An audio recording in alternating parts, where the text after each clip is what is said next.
Finalmente devo trovare la direzione gara, finalmente. Cioè, finalmente, 3 volte vengo qui. Tutti quanti youtuber così ci seguono. See what I've got on the roof? Questa è detto cosa c'è andato.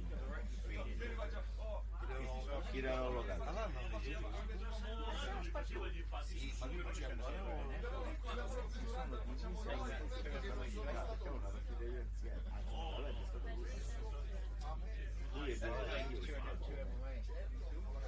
It's gonna ease me relax.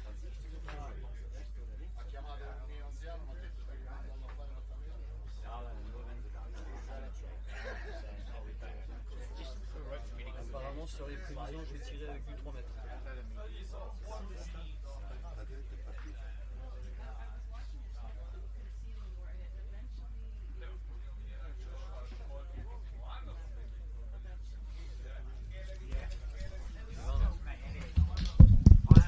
Good morning all and welcome to the third day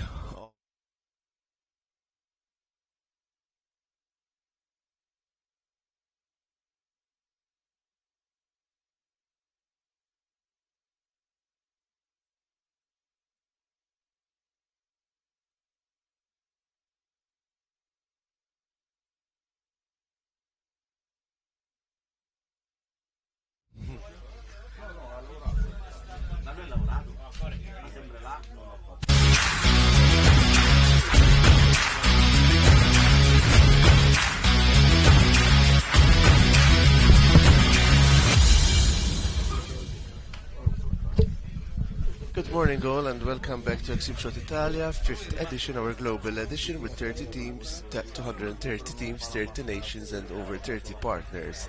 So we're here today to experience the last day of light class where we're shooting 1400 to 1640. They have 3 targets, every shooter will be shooting 3 targets, 5 rounds per target. And that will take us on to the finals tomorrow, where we will, the top light class teams, the top 25, go into the finals, and on heavy class we have 20 teams going into the finals as well. So I have with me today Danilo. Buongiorno Danilo. Buongiorno a tutti. Good morning. That will help us on the breakfast show today. And we've got almost all shooters there ready. We're actually ahead of time yesterday, and the firing line was working very efficiently. So thank you to everyone who's managing the firing line, Luca, Vito, and all the other guys there, making sure everything runs smoothly. So whilst you're watching the live stream, please take note of your position in the match plan and make sure you're on the ranges when we call you so we can get going. And then I may remind you that tomorrow for the finals we will be moving 1,000 meters back. I'll be posting the link to the spot where we will meet for finals. It's just outside the ranges. There's a street that we will go through. I'll paste the link, and then from there we'll be able to meet you for the finals on the other side of the valley. And I hope to see a few who manage to conquer the Sicilian Valley. Yeah, so tomorrow then we'll be shooting from 1860, 2000 on light, and 2000, 2300 and 2600 on heavy. And that will be really interesting. It's the first time we're doing it, and I hope to see a lot of impact. Yeah, Papadania, as the Latvians say. Wait, I was watching one thing. He should show on the camera how The next shooter is going to record his. Yeah, because his I dopes. couldn't find my dope charge this morning, and I said, okay, let's do the old school 5, 6, 7, and just plugged them in, took a picture and sent it to Gary, and I said, this is my Yeah. dope for today. So let's see, I hope that's correct. Yeah, so I'm going to leave you now in the good company of Danilo for the ESI breakfast show.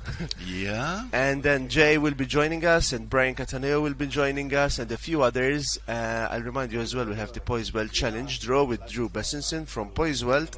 Those that impacted, I believe we have 17 names that have impacted the 1200 meter Poise Welt target on the first round. Those names will go into a draw, and we'll pick 4 names from that draw. We'll do it here in live when Drew is here, and those get $250 in cash, euros. Very good. So yeah, we'll be running that one, and for now I'll leave you with Danilo. Buongiorno, Yeah. Danilo, a te. Okay, grazie a tutti. I'm just going to talk a little bit in Italian for our Italian friends. Siamo qua alla quarta giornata di ESI. Oggi si completa la gara per portarsi alla finale nella categoria light.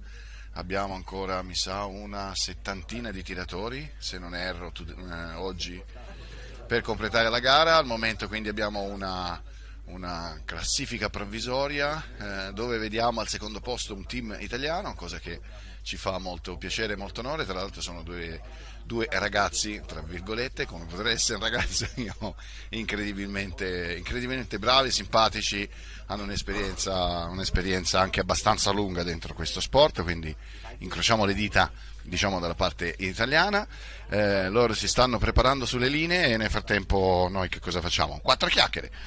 Ieri io ho portato il mio tiratore Jonas di Schmittenbender, che tirava con il fucile Voer X3 sulla linea per la seconda parte della gara light, insomma per la qualificazione della gara light, e siamo riusciti con munizioni commerciali a impattare il miglio ben 2 volte. Un miglio, giusto per ricordare, 1600 e rotti metri. Cosa che insomma ci ha dato abbastanza soddisfazione, al punto di dire vabbè, alla fin fine comunque nel praticare questo sport, nel giocare con questo sport qui, abbiamo preso la nostra buona soddisfazione, cosa che insomma ci ha fatto molto molto piacere. Ora vediamo che iniziano di nuovo a mettersi in puntamento. Penso che tra poco gli daranno il via per tirare. Sì, vedo che prendono la munizione. Come vedete anche oggi hanno il sole completamente davanti, quindi in faccia, e non è una condizione molto, molto piacevole. Questo tiratore che stiamo vedendo, Salvatore Oddo, ha sulla sua ottica un'estensione, un cono, un'estensione che serve proprio per evitare che il sole vada a colpire direttamente sul vetro del nostro scope, della nostra ottica, perché altrimenti dà noia, fa delle ombre e non ci permette di vedere chiaramente i bersagli. Nella giornata di ieri il sole è mancato la mattina, in quella precedente abbiamo visto gente utilizzare zaini o visiere molto lunghe o la classica coperta sopra il tiratore. Siamo pronti, primo colpo sparato, bersaglio numero 5, Hunting Monarch e Transalp Precision Rifles.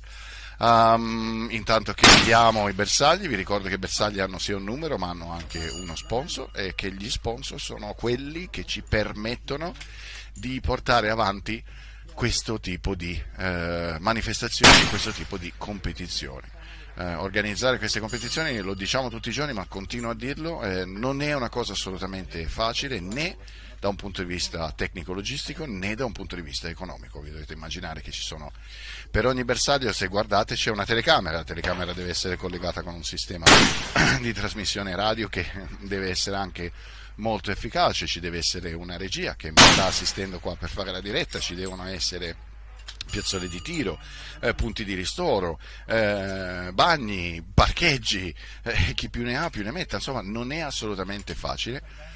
E gli sponsor sono quelli che aiutano in questo senso, aiutano sia in modo economico ma aiutano anche con la promozione di questi eventi, che sono degli eventi bellissimi che dovrebbero aiutare le persone a capire che le armi non sono solo una cosa brutta come tanti le vogliono far passare, ma sono degli strumenti, passatemi il termine, meravigliosi per fare uno sport che è veramente, veramente interessante. Questo è uno sport che di norma si inizia a fare per scherzo e poi diventa veramente quasi una droga. Riuscire a calcolare esattamente dove riusciremo a mettere il nostro colpo a una determinata distanza è sempre un challenge. Ok, abbiamo visto nel bersaglio precedente 4 impatti, cosa che non è male. Ora siamo passati al bersaglio numero 6. Stamattina stavo parlando con un altro tiratore che mi ha detto, dice, ieri cavolo ho fatto 4 bellissimi impatti su un bersaglio, ma poi era il bersaglio sbagliato. Ho detto, benvenuto nel club, quindi siamo in 2. E nella realtà ho scoperto che siamo ben più di 2, cosa che insomma un po' me la fa passare meglio, dai.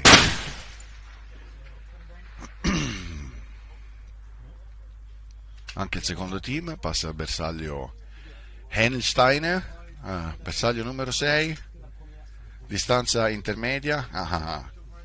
Una coppia che proviene dall'Inghilterra, simpaticissimi, incredibilmente acculturati. Abbiamo questa, ecco, una cosa che non ho ancora commentato quest'anno, la posizione dello spotter. Siccome qualcuno mi ha mandato un messaggio chiedendomi ma perché lo spotter si mette al lato e non si mette dietro, teoricamente diciamo che la logica dello spotter vorrebbe lo spotter essere dietro in linea con il fucile, questo perché riesce a vedere non solo l'impatto ma anche tutta la traiettoria. Il problema è che qui spesso e volentieri le traiettorie non si vedono così bene, ora spesso e volentieri capita che non si vedano così bene, e in più a seconda del calibro che si usa, la campana che fa il proiettile nel percorso dall'uscita della canna fino al bersaglio arriva a essere più alta di quello che è il nostro campo visivo dello spotting scope. E siccome il terreno attorno ai bersagli è stato preparato in modo e maniera che quando il colpo impatta sul terreno e non sul bersaglio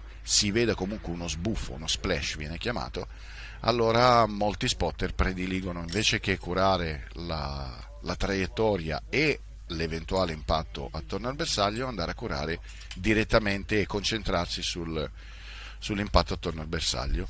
In quel modo lì sono sicuri di dove il colpo ha picchiato e possono dare la correzione. Please, Jay. So as yesterday, Jay is giving me company on the beginning of the morning with this commentary. Good morning, Jay. Yeah, very good, very good. Ok, cari amici italiani, ora visto che ho qui Jay, ogni tanto farò qualche commento in italiano. Se volete mi potete contattare privatamente per farmi delle domande, magari passo avanti. Ora abbiamo il motore Oddo e Alfio Musumeci, siamo al bersaglio più lungo, al miglio. Bersaglio numero 7, è una posizione abbastanza tricky perché è sopra il crinale della montagna che abbiamo davanti, quindi il vento un po' cambia rispetto ai 2 bersagli precedenti e ecco, non è proprio così scontato. So I was talking about to the Italian public, how is the competition running and other things. I commented the position of the spotter because I've got questions. They were asking me why normally the spotter should be right behind the rifle in line to be able to see the trace and why do they sit on the next to the shooter? And I just say, I mean, sometimes you're not able to see the trace. Here the terrain is prepared in order to have the splash to be able to see the splash. I wrote an article about that a couple years ago. One of the topics in that article was the positioning of the spotter. Yeah. Anyway, there's pros and cons. Yeah. In a different position. One is if you're behind the shooter, directly behind, it's easier to catch the trace. Yeah. To see the disturbance as the round goes downrange. So you can spot misses, and particularly if you're in a terrain where there's not good landing zones. Exactly. Exactly. Watch the bullet before impact, because on impact you don't get any Yeah. information. So in that condition, being behind the shooter gives you the best chance of seeing that. Although here, I was seeing trace beside my shooter. Yeah. So you can, depending on the conditions, you may see it otherwise. But inside the shooter so that I can have better communication with him. Also, I don't also. want to be yelling to him, giving all of my information to him or to everybody else. Because that's what everybody's after. So anyone around you, you're calling. And maybe their own corrections or initial guesses based on what you yell out. Yeah. So very private conversation. So that lets us stay very close to them. I know that another things, depending on the caliber and the distance, sometimes if you don't have a very wide lens of your scope, the trace anyway is going to disappear up to your lens and then coming back in your lens after.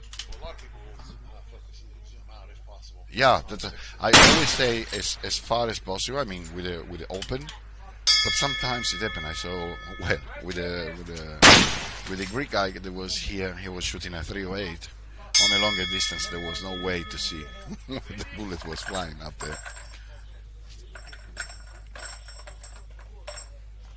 Yeah, he scored a good results, I believe. Yeah.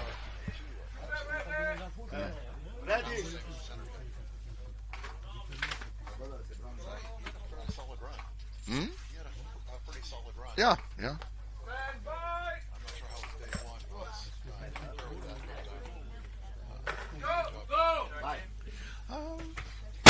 They were quite happy about the first day, so let's see.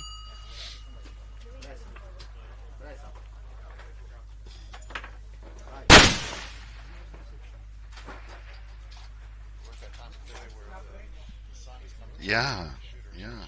Makes it a little challenging. Might have to see it based on the camera feed. But there is a decent amount of haze down in the target, by the target. And you can see that they're not in the sun. So that may make it a little bit more challenging to Yeah. spot the misses.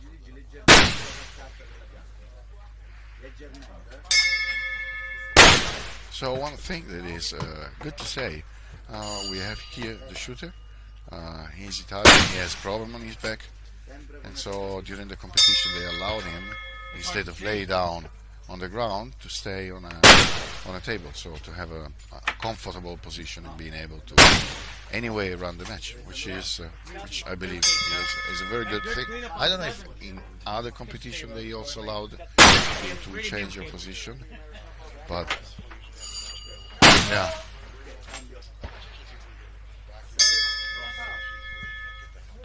Yeah, I mean, this is another thing. Maybe people will think, oh no, I cannot do it because I cannot lay down on the ground, my back, this and that. And there is always a way to find a good position to shoot. And this one in particular, where we're changing our angles and vertical angles. Yeah. Non mi interessa.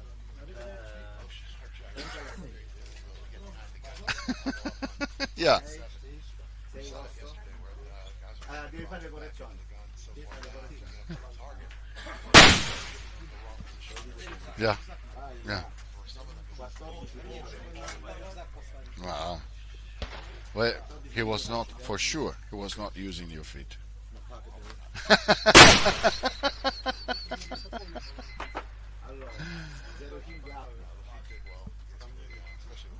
Yeah. Brian had the strongest run yesterday, and I was fortunate. Unfortunately, I didn't have some morning practice that watered my results down, but that's okay. So did you manage to get in final? Spot after last night, I was in seventh spot. Okay. Well, very good. Top 25 from like Yeah. Yeah. still quite a few shooters to go, so I can Yeah. get bumped out. But well, you have a good chance. I mean, when you are on a higher part of the I don't feel like I'm on the bubble right now. yeah. Never know. Conditions can be so favorable today. And everyone scores irrelevant. Yeah. You can't take it. All you do is shoot when it's your time. Most of it. Beyond that, what's best for everybody else. So for the people that is following us, maybe only today, we have seen in these 4 days of competition the weather changing really much day by day and hour by hour also. Temperature-wise, Yeah.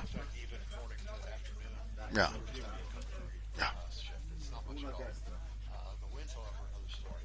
Yeah. Patrone, ogni esame pure. From here, from there, from here, from there. Over a 2-5 period or even Yeah, So, yeah. you've got to really putting your data together, getting ready to shoot this whole variety of conditions in the face. The part of the problem there is where you are on the firing line, you can feel one thing. Yeah. Something else could be happening downrange. Well, yesterday was I've got when I was spotting Jonas. Before spotting him, I've been helped watching the target from far away. I mean, from where we were sitting, and it was a clear after the splash. This was this clear wind bringing away the sun, and I say, "Wow, man! Up there we have wind." But we managed yesterday with the commercial ammunition to hit the miles twice. Fantastic. Yeah, yeah, Particularly on this course, we have a wind out of the west. We're in sort of a half bowl here, yeah. which the circular part of the bowl is on the west side. There's a little ravine about half a mile. Hmm. So if you're shooting targets short, they're pretty well protected from the west wind. Yeah.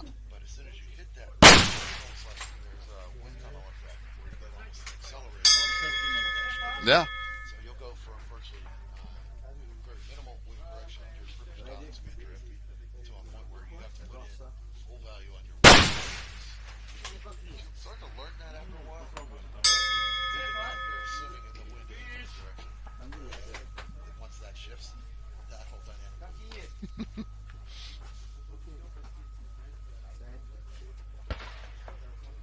So we are on target Henelsteiner, target number seven.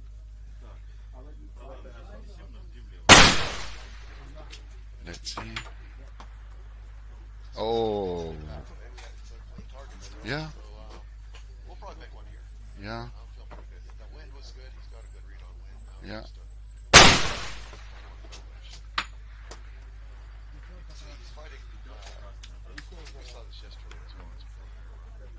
With his bipod and being so high. Yeah. His shoulder position. It's a lot of motion on the front end of his rifle.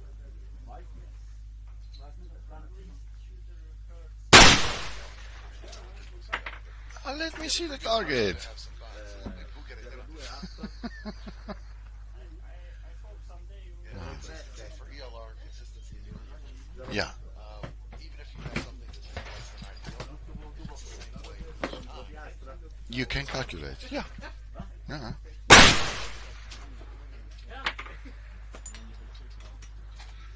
That's just stay in that spot. his. Again, we don't want to say too much because we're Yeah, and they don't have access to it. So we don't want to give them too much information.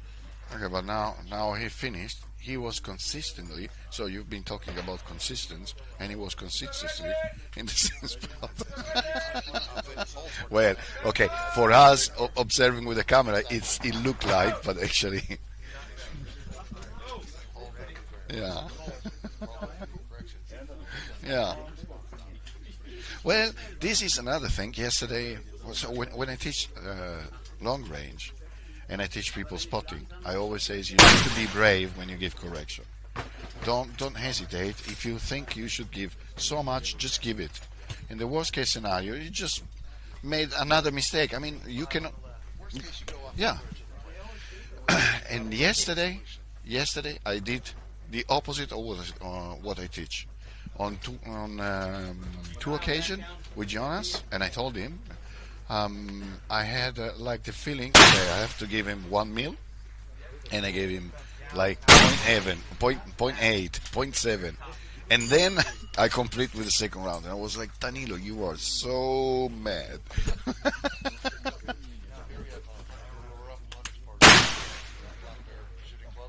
Uh-huh. They've had a really strong performance. Yeah. Throughout this course or this match so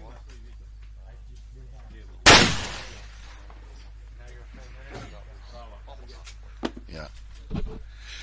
And this morning, I was saying before, I talked to another guy, and he also mistaked the target. Still the same target that I mistake. That's an easy thing to do here. I find myself on T7 lining up on the wrong target. Yeah, Unfortunately, when I was smarter, he called out the banners. yeah. Just to verify we were on the last minute check. Hang on, right there.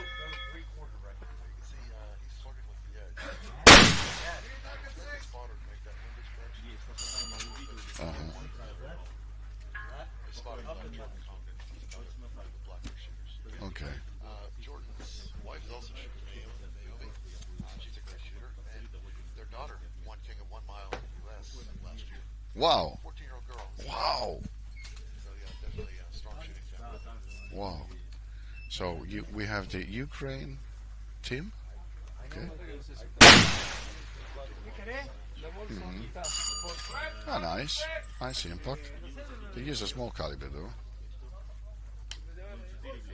Or at least it looked like from the splash. Sometimes it's hard to tell whether it's a caliber Or or projectile. yeah, or the projectile. You don't get near the impact.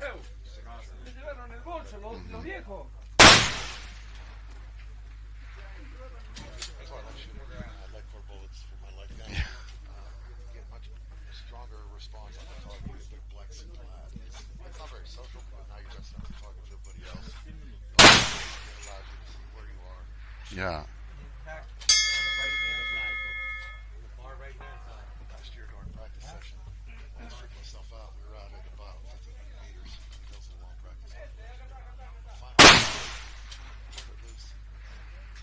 Actually impacted the center of my reticle. All out? Dot there. I actually had to move my scope to the side. I saw that. Holy smokes, I'm ready to go.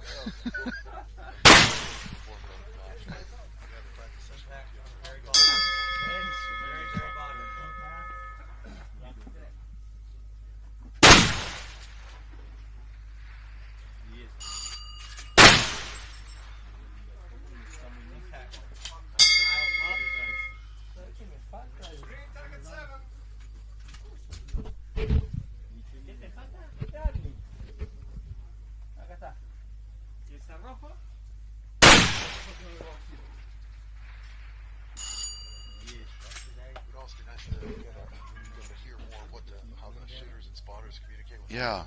Yeah. Not so much to get the data. Yeah, but just to yeah. Hear their different methods. But last year we had a little bit more into what the spotter and the shooter were saying together. Maybe there is. I mean, during this phase, maybe for the final, we'll be a little bit more concentrated on their position. Yeah. Yeah. Got beat up yesterday. That tells you what the wind was yesterday. Very much. And unfortunately, you get that. Where were you at? See that. Yeah. Correct. Sometimes it'll Goes through, smash behind, and then you don't even see the splash. You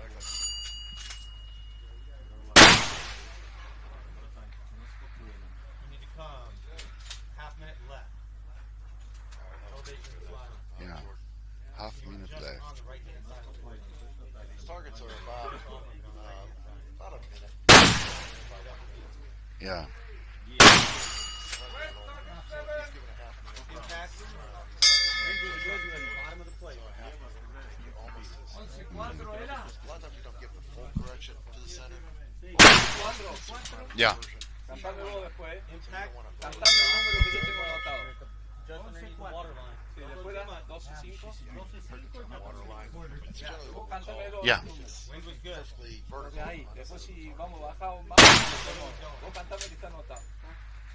You're just off the bottom right hand side. We use an aircraft water line issue. Yeah. Got it. Dead center. That'll get you in there. Okay.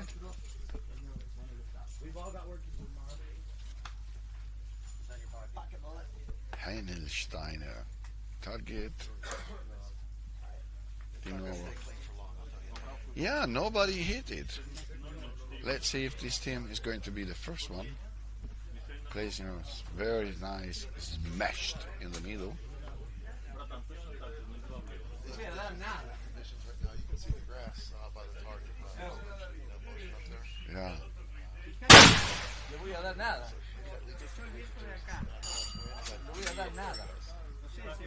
Yeah, first impact.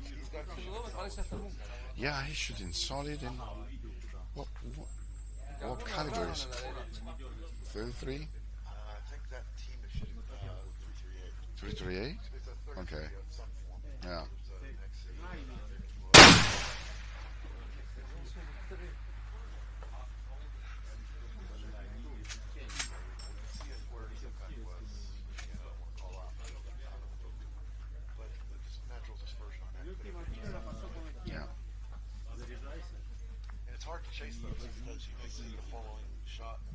off and give an edge, but you already had impact.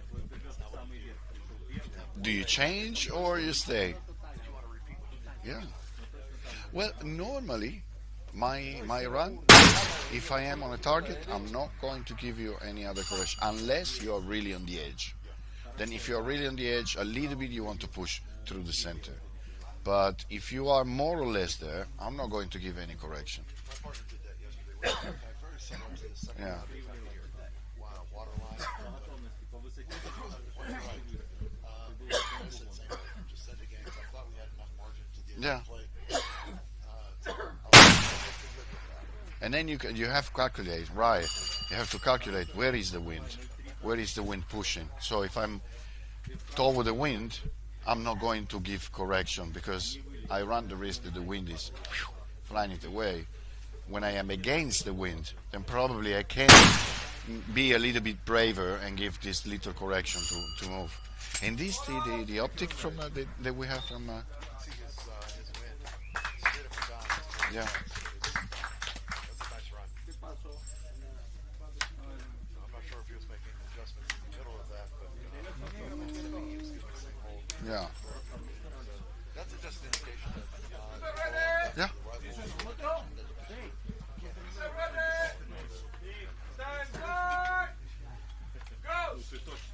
Juego libre.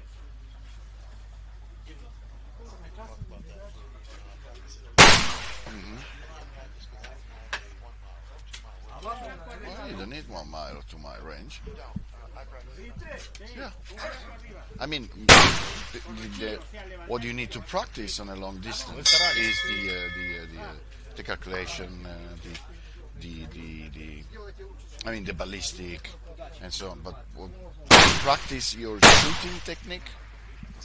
You don't really need to be far away. Anyway, whatever in 2 miles is so big as a grouping, in 100 meters is so big. So you know what kind of grouping you want to have. Yeah. No, lo pasaste por arriba a la izquierda. Ahora un pic abajo y un pic a la derecha. Yeah.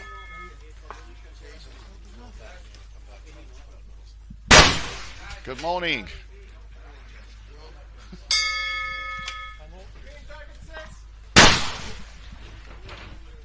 Impacto en el medio, repetilo igual. Último tiro. Champion of this match. Mm-hmm. So I've got the first judgment on virtually everything. Impacto. Vamos al otro blanco. ¿Cuánto era? 12-5. Blanco número 6. Yeah.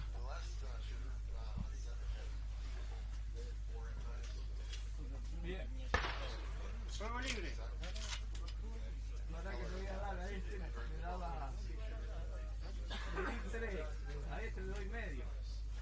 Dale. Te pasaste de aguante. Yeah, Blanco yeah. a la derecha tenés que apuntar.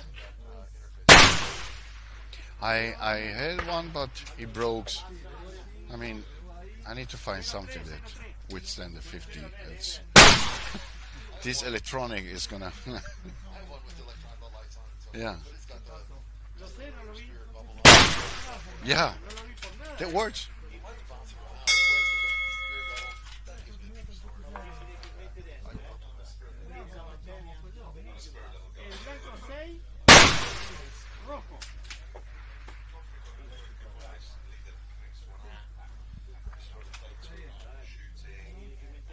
Hmm. Yeah, Wild, but yeah. Give me generally a bubble any day if possible, especially on the big calibers. Yeah.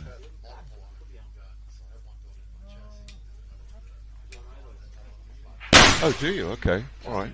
That's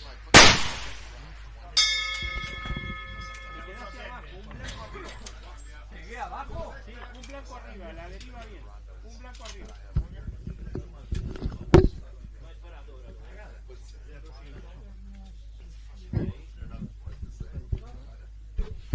then maybe you know something's wrong. But yeah, there's most of the good mounts come with a bubble on, don't they?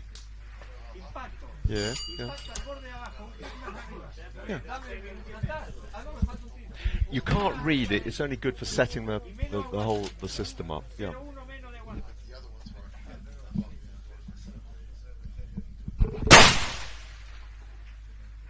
Impacto. Menos aguante. Nice impact. 14-9, a ver.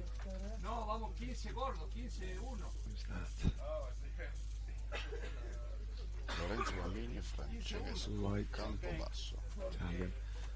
Okay, some guys using bipod extenders on the light class. I tried a bipod extender on my light class rifle. It didn't give me any value. It's certainly helpful on the heavy gun. Yeah. I found it helped me acquire the shot a little bit easier. I didn't see value on the light class, but I guess it depends on each guy's system.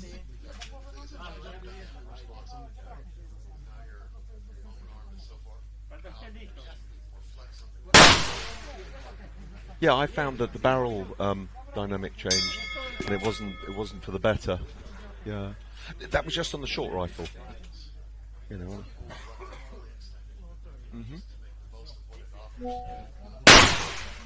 Yeah. Yeah. I honestly never use them.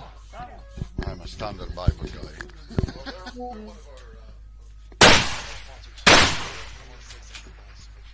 Okay.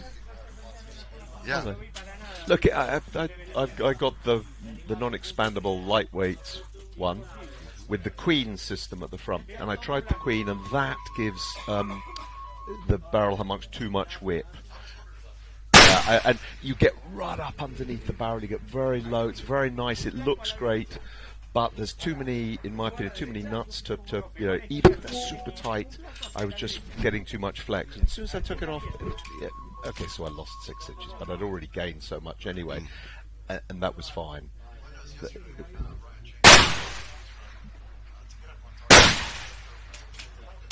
Impacto. Repetirlo exactamente igual. Now, Repetirlo igual. one of the problems, if the manufacturer is listening, I'll be giving him some free manufacturing advice. Obviously, they built the kit, and some of the parts are purchased off the shelf. So there's the bipod extender with a pick rail on. Then there's the Queen with 2 different pick rails on. They're all slightly different width, so you cannot move your bipod between them without stopping and making some adjustments. It's not possible. Bien, a ver. Bastante bien. It's not, El primer tiro no lo vi. American pick rails generally are a little bit narrower than European pick rails. Yeah, I've always found that our European pick rails are just a little bit wider, and you can't just swap between, you know, an Accuracy International in metric and imperial pick rail. I don't know, there's definitely, but I mean, you know, I'm sure that yeah, the bipod extender guys bought all the parts in the States. There's enough difference that you just cannot, it just will not fit between the two, and clearly some are manufactured in-house and some are off-the-shelf parts. So guys, if you're listening, we'll have a discussion offline about you standardizing pick rails on the extender.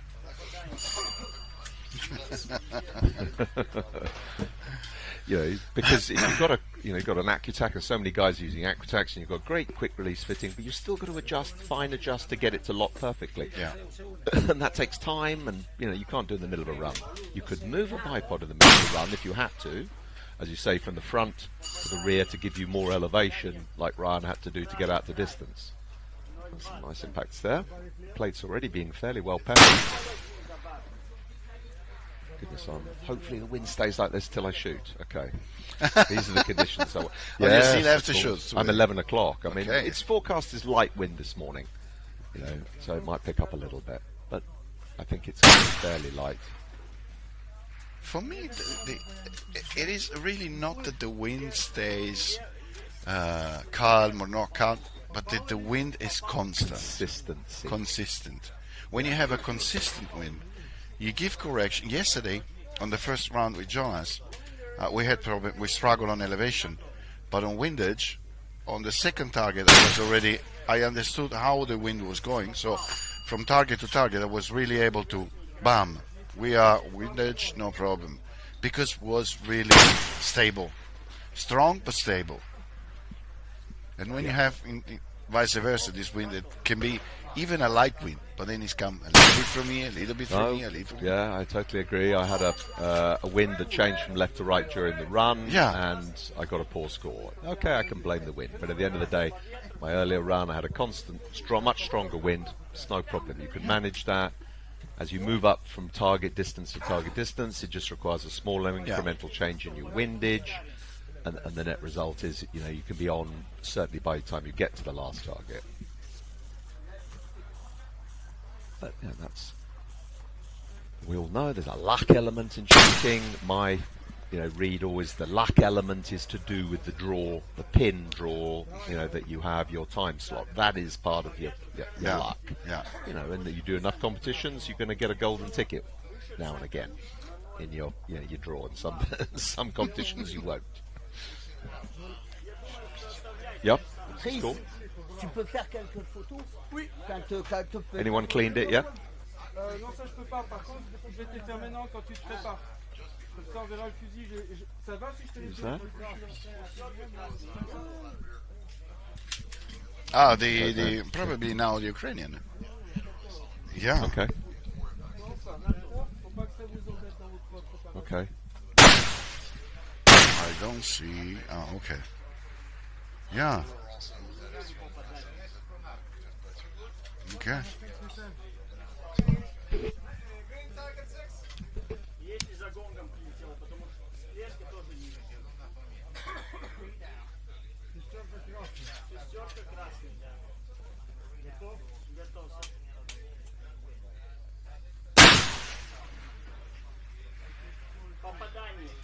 Okay.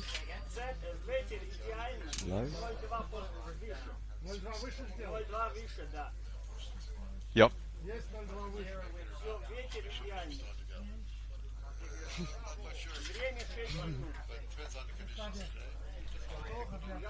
Yeah. Yeah, that's the thing. It's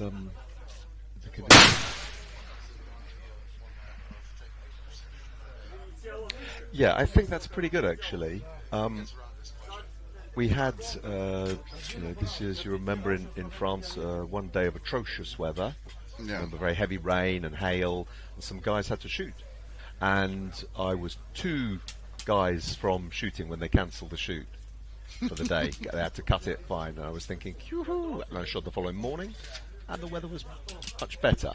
Okay, that's the luck of the draw, but yeah, but averaging the 20% over each day is fair.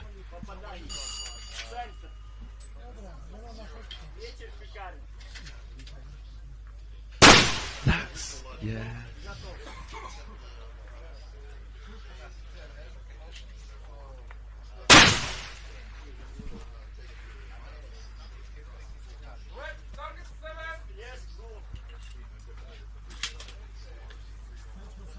Yes, so you take your, in the heavy class, your 21 shooters, everyone starts from 0, and it's a true shoot-off against each other on the day. Yes, yeah, that's do any competitions in the States do that? I like the idea.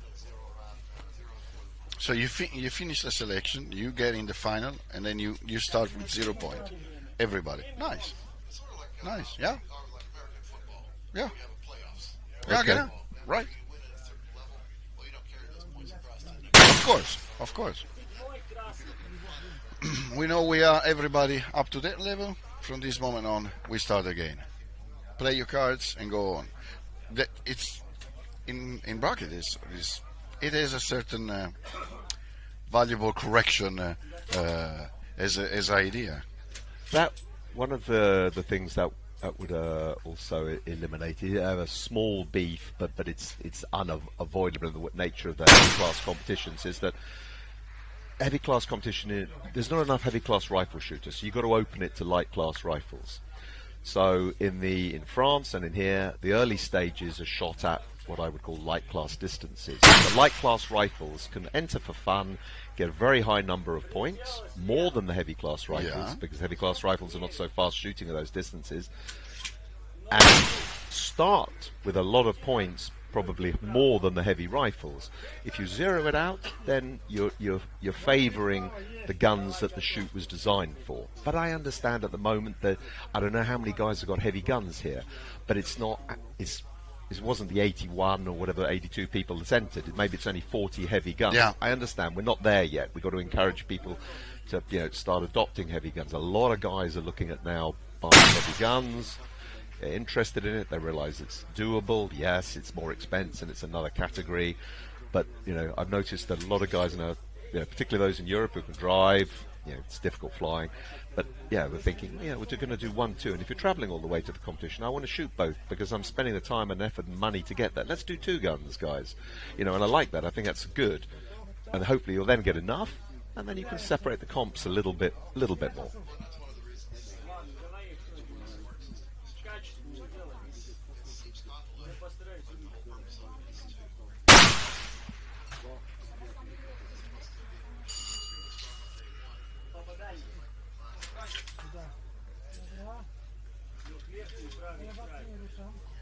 Ниже убрал.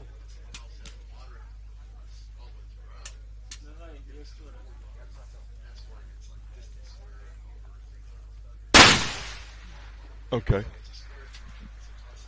Okay.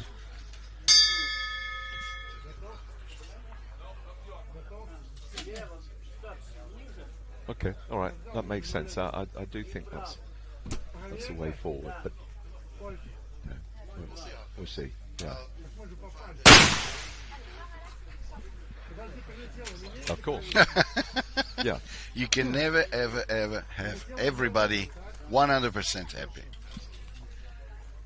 But yeah.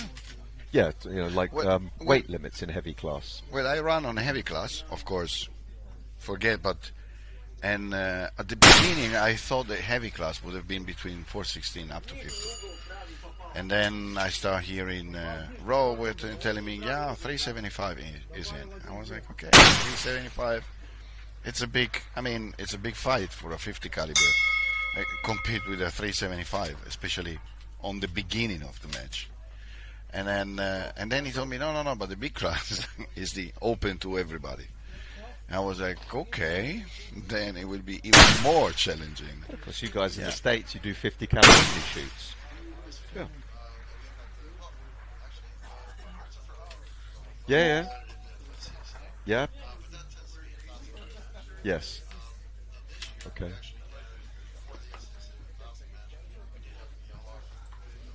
Okay.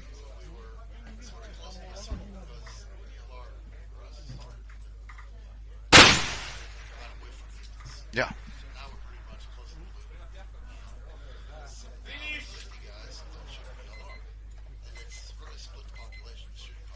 Now why?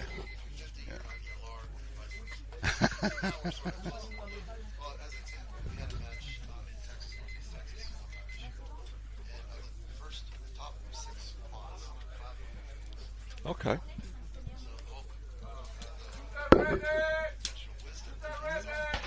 No.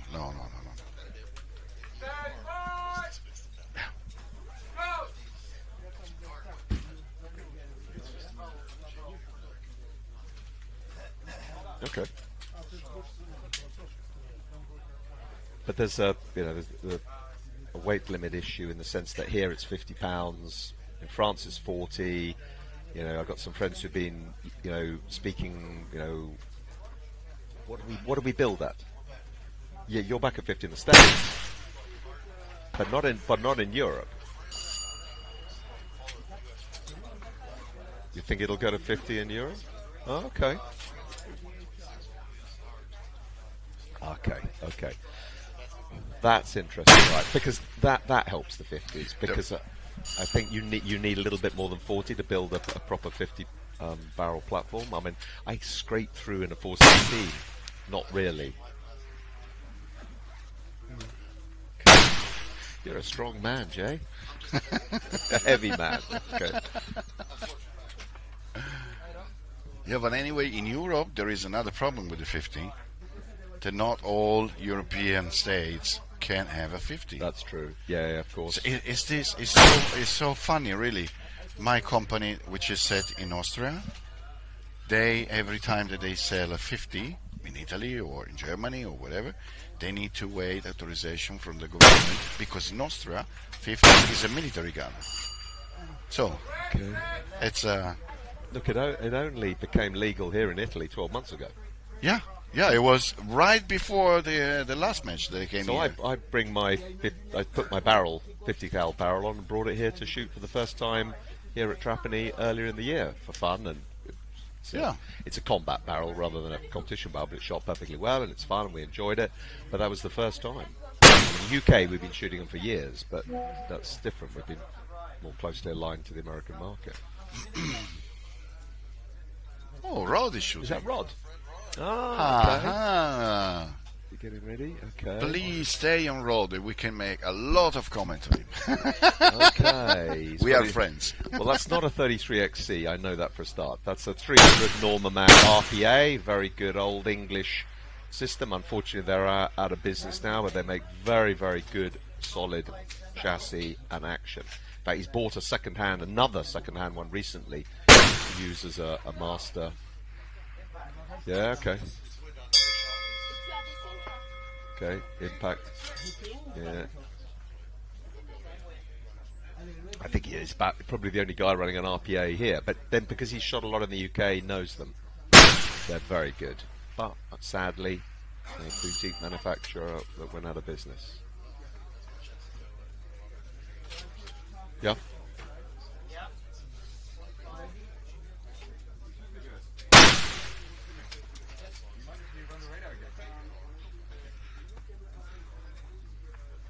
I mean, Rod's shot in many, European championships with this and other rifles, but of course, poor guy doesn't have the time to practice it as much as the rest of us because he's too busy organising it. So he had a good first run, so he's well up there, which is good to see, and he's competing in heavy as well with a brand new 416. Impact, nice. Is that first round? Yeah. Okay, all right. Let's see if we can get 5 minutes.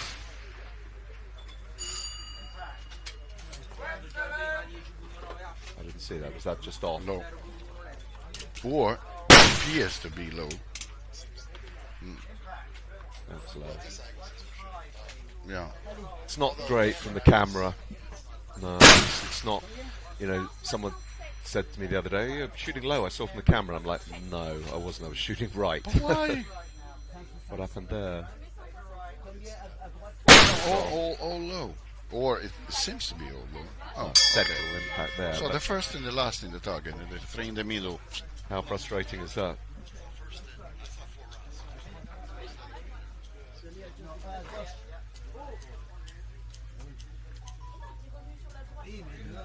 Yeah, when you're shooting this way, sometimes it's really frustrating. So you know you're on target and then you shoot out. Why? So you got a question here. You shoot. First round was a fairly central. Yeah. The second round's off. Yeah. Little below was it? Then he hit.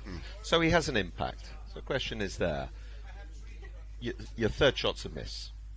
Do you adjust? Do you keep the same point of aim when you hit in the previous shot?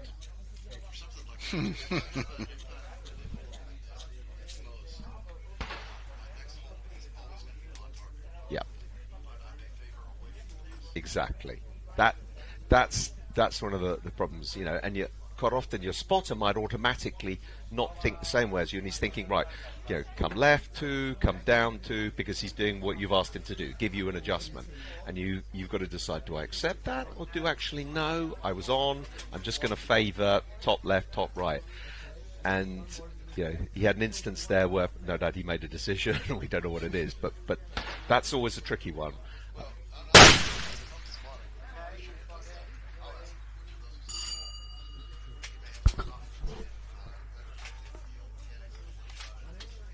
Okay.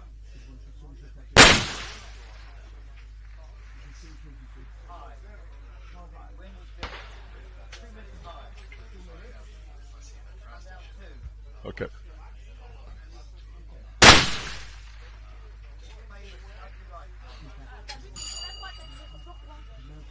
Both of the shots are on the right. I don't understand. Before, I haven't seen the splash, but the target moved. Now the splash was way bigger.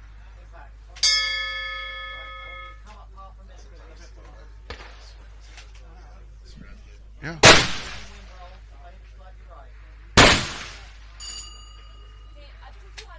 And again, I was shooting my first run in heavy.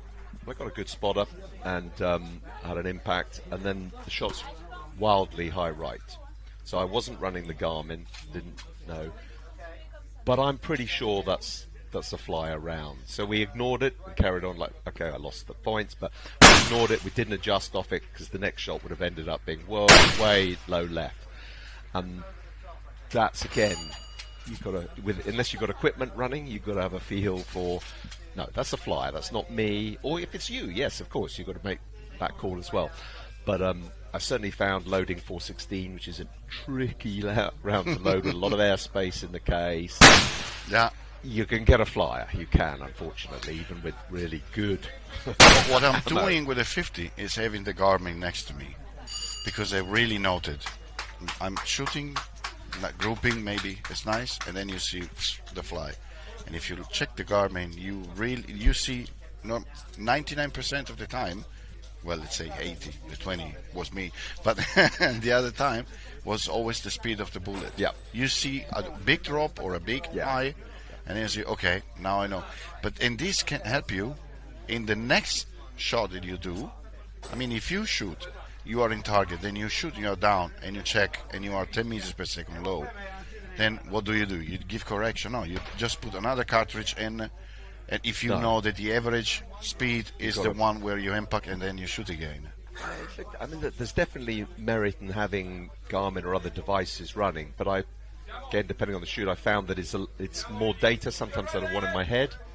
I don't want to be. You want it there perhaps for that flyer, or for the rest of the shoot, I don't want to look at it. You know, that's the thing.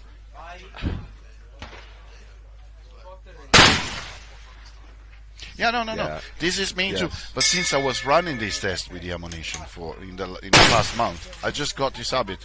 When I see a bullet that is going in another place where I think it should go, I just, you turn the head, you check the number and say, okay, it was me or it was the powder. Because you're right, it's really tricky. The cartridge is really big, and then you have the powder. My ballistic technician told me, Danilo, when you load your gun first, take the bullet up so the powder goes all down, well down near the primer, and then put it in the chamber. I was like, okay.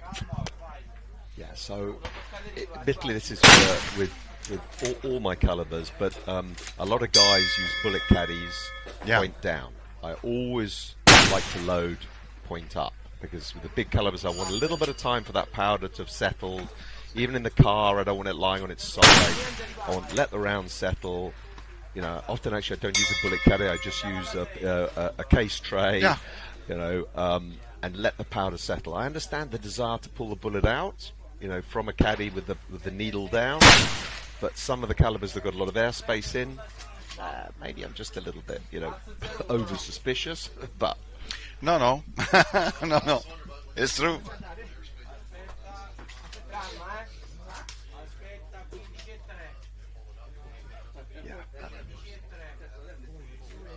Yeah. Exactly. And you don't want any powder touching the base of the head, and sticking to it for whatever reason, because there's some tiny amount of medium in there. I have read technically, but never met anyone who's done it, loading inert material on top of the powder. Technically I've read it.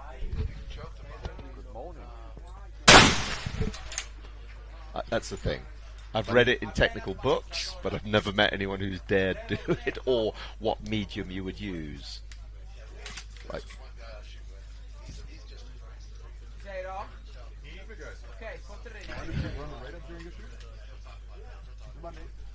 baby medium in it, or something like that. And you'll take it seriously, you'll try it, and then there'll be a huge explosion.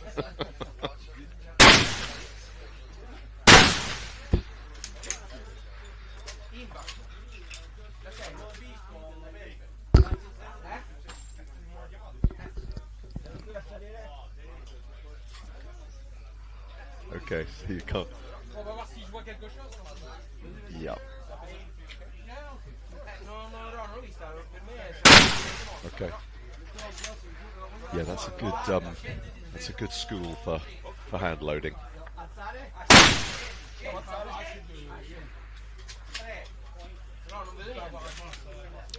So we have Watching a Buccolo. 2-2 PRS video this morning. We had the 2-2 PRS championships in UK recently, and you know, the guns are full size, the scopes full size, but there's no loading. You know, you imagine the time and the money saved. These guys should turn up to a match, take it out of the cabinet, take a couple of boxes. Okay, it's good ammo, and away they go. And a lot of young kids were doing it. It was good. Yeah, it's a good ammo, but not that good. I mean, we have guys that are running the PRS for us, and they struggle always because it's not always. I mean, it's not this brand of ammo that is always good. Sometimes they just have to go to the shop, buy a box, test the box, and when the box is good, they have to go back to the shop and say, "Okay, I'm gonna get the whole lot." batch. Yeah.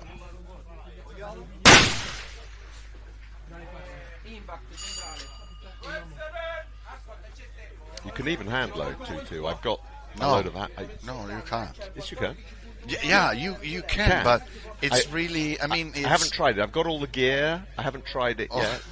You need Cutting to be, edge, solids. Yeah, but you need to be really. I mean, for what they told me, since you have to put the let's say primer inside, Well, it's or already, you get the you bullet buy already. the cases pre-primed. Okay, They give okay. you, there's a little Okay, dye. yeah, But it's the problem is measuring tiny amounts of powder. Yeah. So you've got to be very precise about that. You lose a grain and it's over. Ciao. And I've got these cutting edge 40 grain solids. You can get even 60 grain, but then you need a completely different twist. So Yeah. you know, it doesn't work. But I haven't done it yet. Yeah, I've got days of my life to use up, but that hasn't allocated to that yet.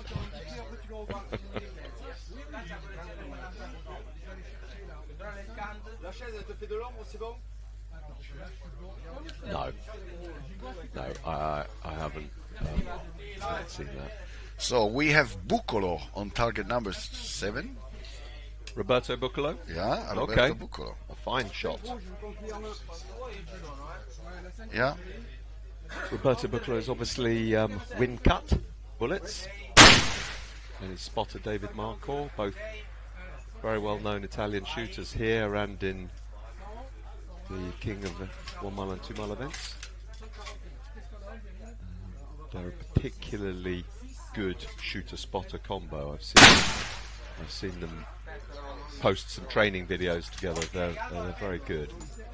Yeah, they get quite a lot of practice time and work on bullets and stuff, so that they should be. But yeah, they're a good team. And you know, we don't get enormous numbers of Italians coming to the event, considering we're in Italy. You know, there's no. It's hard, you know, very small number of Sicilians. These guys are part of the group that come regularly from northern Italy.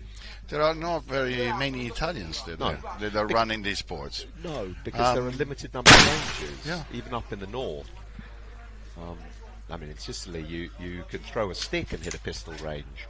There are so many pistol ranges here, and I come over and do a lot of IPSC. I don't but think not rifle. it's a matter of ranges, because we have range to shoot long distance. Okay. We have 2 in the center of Italy. And then there are some other range that are not that long, but I mean 500, 600, Okay. 800 meters, they are good to be used, at least for train. It's just, in part, is a mentality or knowledge or the like that you have for a sport, and another side is the cost. So, pistol shooter, PRS shooter on 22.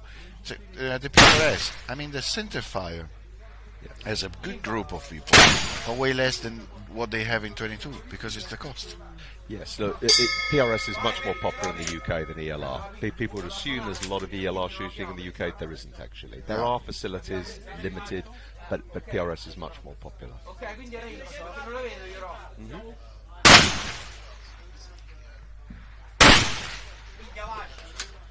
Yeah. Stanno tutte sul lato leggermente destro, quindi vabbè, non tocca niente. Riparti senza il masso.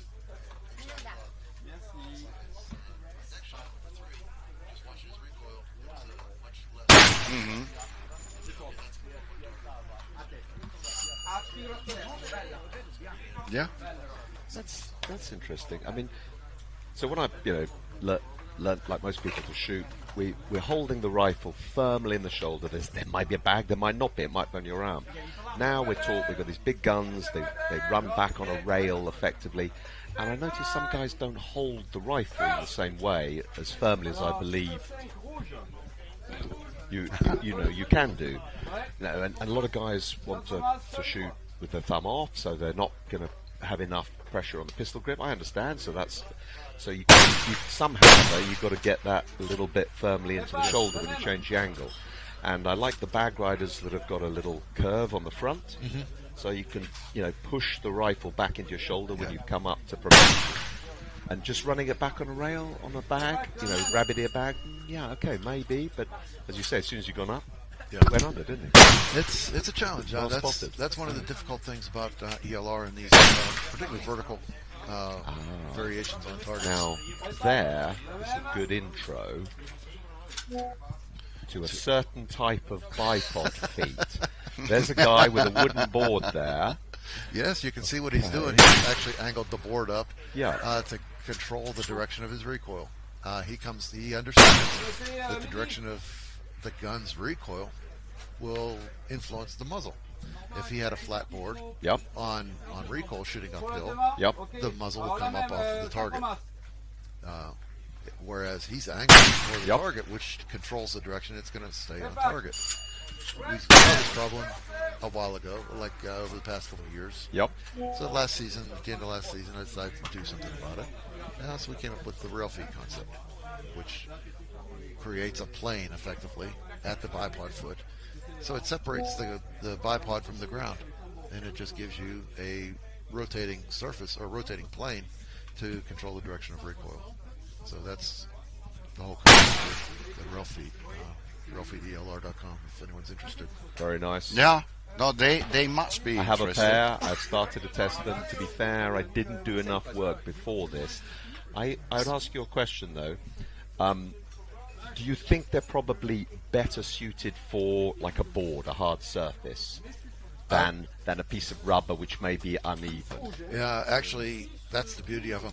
They're suited for any surface because they don't move on the ground. Okay. So as long as you've got something that will make the rubber not slide. It doesn't matter what it is. It could be a rock. It could be an uneven rock face. So the rail is going to take the movement. The all translation is on the rail, not the ground. Okay. That's part of the beauty. Is you're separating. You're not worried about ground conditions anymore. I need to do some more work, clearly. But I've used them on my 50. Sorry? I've used them on my 50. Have you? And I really see a I difference. wanted to use them on my light rifle. I just didn't have enough time. I tried them, but then I'm always nervous running up to competition about changing too much. So I decided, okay, it's fun. I'm going to do a bit more work on them. Well, here's a story. For King of 2 Miles last month, we shot. I was teamed with Ryan Training. And Ryan, he made it into the finals, but he was struggling during the prelims. Okay. He had some vertical dispersion going on. Okay. So after the prelims, we put the feet on. Okay. Real feet. We went to the 100-yard range, confirmed point of impact, make sure it didn't change anything. And then during the finals, we had the second strongest final round. Okay. So he went from just making the finals to finishing in 7th place. This is Tony Zamit. Poor old Tony. Tony won last year, But this is his barrel is completely shot out. Oh, that's tough. So we went down. I didn't go with him, but he went down to the range yesterday, and he couldn't hold the 9-inch group at 100 meters. So we talked about it. It's definitely shot out, and he said, "No, I'm here. We're going to shoot it." But that's why That's all you can do. He's not. He's just here. He's just going to shoot it. But that's why someone might say, "Hey, that's the guy that won last year." Okay. This year's a different year. We've always said that you'll see guys that are just lighting it up, winning match after match or strong performances, and we always think in terms of when their barrel burns up, they're going to be back in the world with the rest of us. It's like they're on this other plane for a while, but we all know that every once in a while you get a barrel that is just a phenomenal barrel, that just it shoots. There's nothing you can do. It's just a fantastic barrel, but they burn out. So they've got the limited life. So some of the time, like I said, when you've got a guy who's just tearing it up, it's like, okay, just bide your time. His barrel's going to go out here soon enough. And of course, if it's going to go in the middle of a competition. It's Almost never going always. to go in training. Last year, my bolt failed in the middle of the competition, and I never really recovered the psyche in the middle of the run, having misfires and taking the bolt out. You know, but it was never going to happen in training. It was always going to happen during the run. My 33 this year, it had a decent amount of wear on it from last year. So I thought, okay, I'm going to burn this thing up. Just be done with it, move on to a new barrel, and then I can have the rest of the season with a solid, consistent barrel. Well, to do that, I figured I'm going to bump the speed up. Change powder, and I end up running an extra 170 feet per second. I'm up at, 3150. Well, it ran, and it wouldn't drop off. It just kept on running.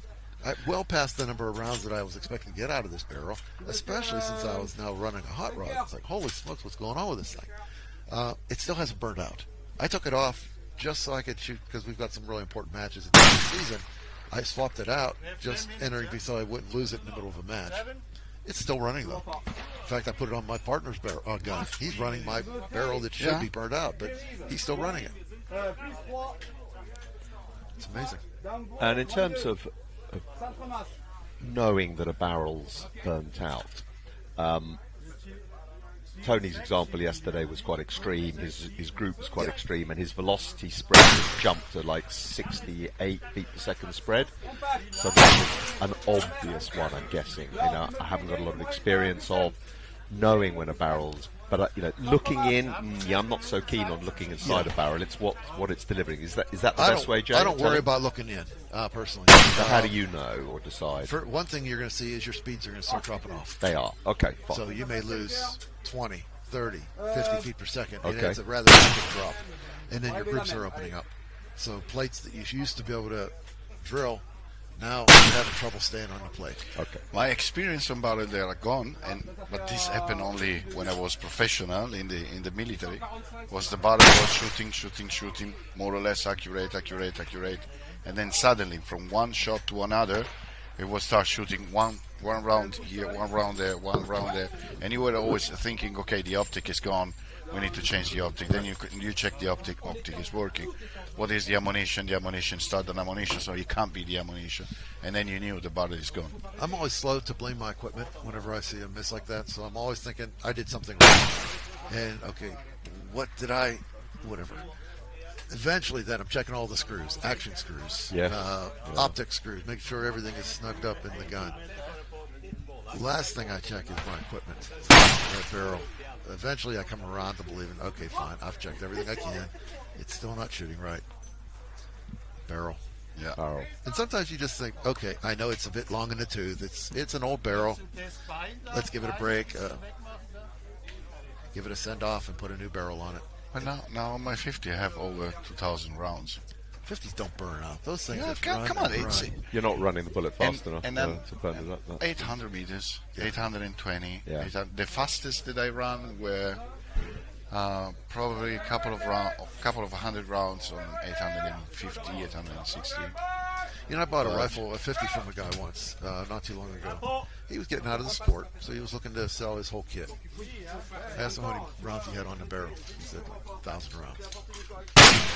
Just because I'm cheap and trying to get a good deal on it, well, I'm going to have to replace that here pretty soon. So come down on the price. So we ended up with a really favorable price on the thing. But I know I've got at least another 1,000 rounds. Yeah. Given I only shoot it a couple matches a year, I've got many years of barrel life left. But yeah, the 50 they really run. Although, to that fact, I did actually burn a 50 up once. I was running it, shooting ELR, and that was my main ELR rifle. And it did go out. After how many rounds? I honestly wasn't keeping track. I didn't know I had to. You probably were already like a Browning machine. Pretty much. That was my very first ELR rifle.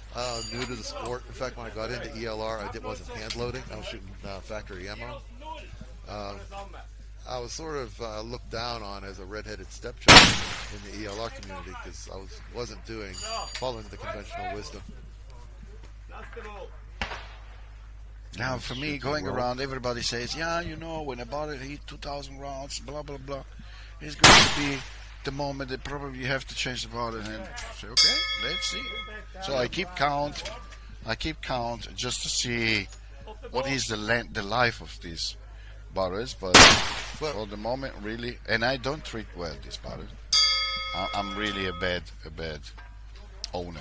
Well, in my other life, outside of shooting, I'm an aircraft engineer. Yeah. One of the things I do is fatigue analysis. Well, fatigue is how many cycles does the structure see before it cracks?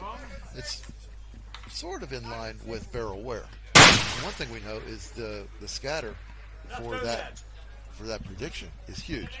You can have a factor of 8 for a fatigue life on an aircraft just by pure analysis. So if you say I've got a 2,000 round wear life, you can reasonably apply a factor of 2, 3, 4 to that. You may get 4,000 rounds out of it. Yeah. So metal's performance, because really what you're looking at is in fatigue anyway. You're cycling this thing, you're applying loads to it, and it comes down to the granular level of the metal. You're looking for intergranular irregularities, where they can start breaking apart, and then these irregularities start to coalesce, and then you find places where it's going to start to fail. Well, if your particular piece of metal is super high quality to where you don't have these irregularities, they don't coalesce really quickly. So that's where your long lives come from. Others, maybe a lower quality, or maybe during the manufacturing process, you've got more intergranular irregularities, and the life is shorter. So that's what cool science explanation of the day. But this is hearing you saying checking screws. I haven't applied it, but just recently one of the PRS guys got me into a sort of coloured. Have you seen the stuff that you can squeeze a little bit? It's like a sort of liquid plastic that dries instantly in different colours, and you just put a little dot on each of your optic screws. I like that. And as soon as there's any movement, it cracks and falls off. So at a visual glance, it's like bright red, bright green, and luminous light, and it arrived like a day after I left. So you just put a little bit dot on all of your optic screws on the side, just so you know in a comp. Okay, you could knock it off by mistake, but then all you could do is check that you haven't done that. That's interesting, and some of the PRS guys use that because they're doing a lot of movement. It's not the recoil, it's the movement for them and knocking the scope against something. You know, scope optics or even mounting systems, I used to not really give them a second thought. It's almost a preference which one you like, one over the other. But I had one that was mounted on my light gun that there's just something with the dynamics of the system and the vibrations that about every 2 matches it would come loose, and my scope would be loose in the gun.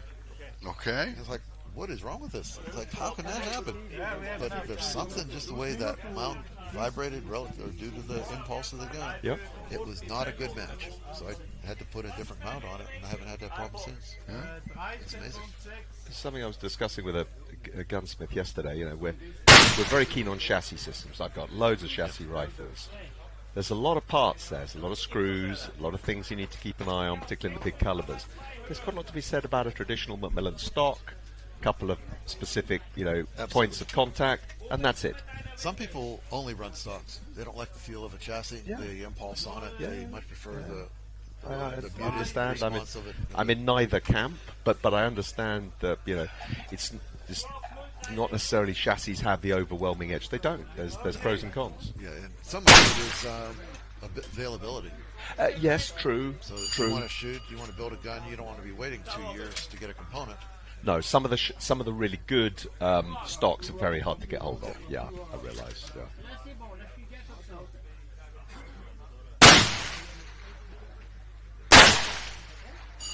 And this guy was shooting very good on target 5.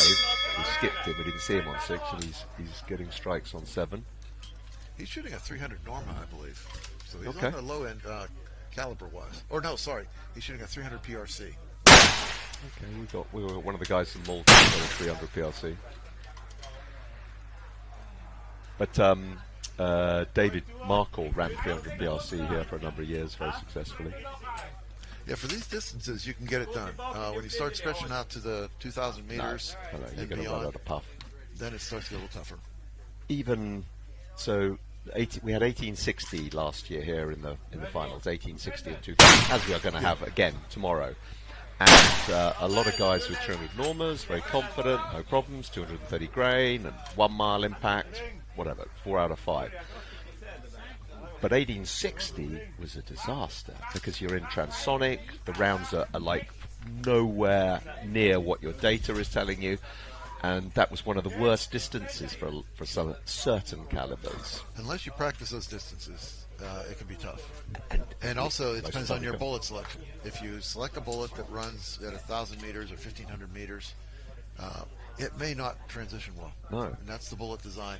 And you've got to select your bullet based on what you want to do. If you want the bullet to be transonic, stable through transonic, then that'll narrow down which bullet to shoot. There were more impacts at 2000 than there were 1860 last year. Way more. And I think a lot of people fell in the same category. We don't get to practice at those distances easily here. We did occasionally, but not anymore. And a lot of people haven't loaded for it. Okay, you can do the maths, you can work it out, you can check on your Kestrel, you can know that that is not a great distance to go transonic, but everyone thinks, yeah, I'll be off by a little bit. No, I was spotting for a guy doing 300 Norma, and I don't know, maybe at least 4 or 5 mil low. We almost didn't see the strike. See, normally what we found this out a few years ago when we started shooting the 2 mile distances or beyond. That as we progressed downrange, the people just running standard BC solutions, they would start missing high. Missing high? You'd miss high. Okay. And the reason for that is that the solution is for a standard G7 has more drag than what our bullets actually have. Okay. Because the standard is for a 1-inch projectile, 1-inch diameter that weighs 1 pound. Obviously, that's significantly different than what we're shooting. Yep. So we're taking that standard and scaling it to our bullets. Well, it works well in the high transonic range, but as you get down into the, high supersonic, when you get into the transonic, that model estimation starts to fail, and it ends up you're predicting too much drag, so you dial it into your scope to account for that, and the bullet doesn't really need it, so you end up sending them high. So we're seeing that the drag curves actually have to come down a bit. Yep. So I did the DSF modelling in my Kestrel, and in both cases it comes off not much, but 2, 3, 4, 5%. Exactly. At those distances. Yeah. So that's the Kestrel, like you say, the applied ballistics. They account for that with the drop scale factor. Yeah. You got which is like a stepwise scaling factor you apply to your drag curve. Or one of our sponsors here, Evo Ballistics. Yep. Yeah. Their approach to it is similar, except instead of just having 2 or 3 steps where you have your drop scale, Yep. they do it over many, we'll say 20 steps. Okay. And over time, as you get more range data, they have the ability to keep modifying your drag curve incrementally as you go further out. So then you tune it. Yep. You tune it to give you a better match. Is this Stefan? Yep. So, guys, I'm going to abandon you. You can go shoot. No. I have to go assist the guy, and probably I will come later here. Thank you so much. It's always Thanks a to pleasure. you for sharing this See you, time. my friend. Yeah. Bye, everybody. Ciao.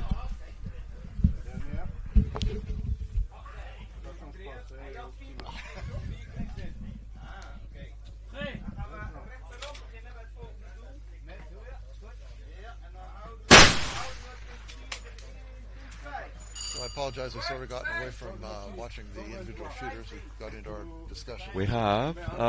Actually, because I know Stefan shooting a 300 rum. Normally guys shoot 300 rum.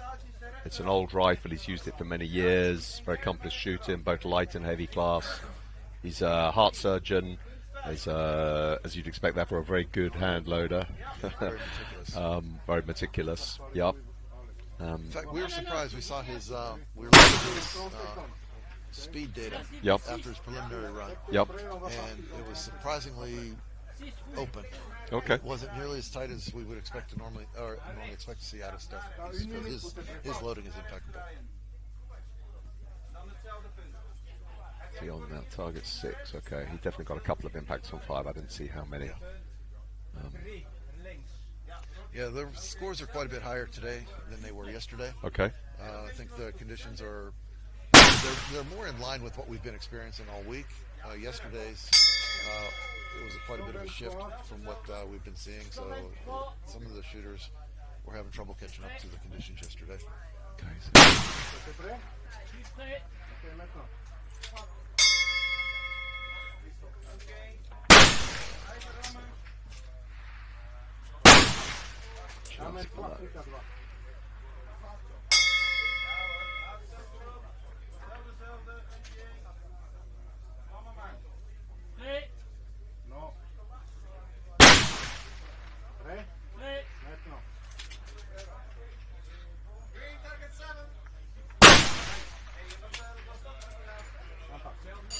Impact. Okay. So I'm just looking at the leaderboard. How's the leaderboard going? Right now, breakpoint making the finals is about 57,000 points. Okay. So 56 is off the leader, out of the top. In the finals, 57 makes it in. Has Peter Westerman shot his second run yet? No, Petter's sitting there at 50,000 points, Yep. and he hasn't run yet. So Okay. he may That'll- very well take over a lead spot or near. It depends on his second run, but yeah, I think he virtually cleaned his. He did, yeah. Yeah, for the second year in a row. Really? Wow. Last year, he cleaned it as well. And then he was one of the guys who ran out of path in the finals at the distance. Well, he's always a competitive shooter, whether it's here or in France. I mean, He more or less builds his own guns. oh, really? Yeah. I've taken a look. There was a lot of hits on target 6 there. He did a pretty good job. Right, now we're back to Stefan again. All right, so that was a pretty good response. He has a good read on the wind. So now it's a simple elevation correction, and he should be on play. Very good. You shot quite fast, and there was on one of the plates I thought you were going to get more impact, but did pretty good, mate. Yeah, very good.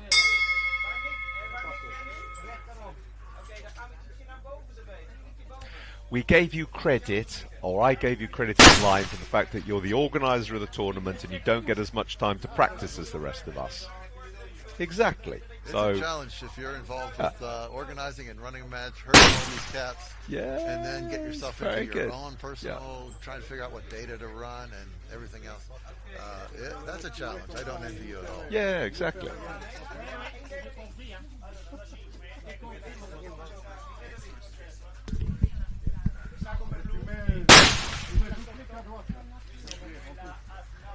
I'm sitting here watching myself fall down further and further in the standings, hoping my fingernails to Yes, claws there's hang nothing on. worse than that. I've done that before, I don't and like- you're walking around thinking, okay, these guys, can you just like shoot worse? It'll the wind pick up. I want everyone to do well, but I still would I like know, to make of the course, finals. yeah. So it's a bit of a mixed feeling here.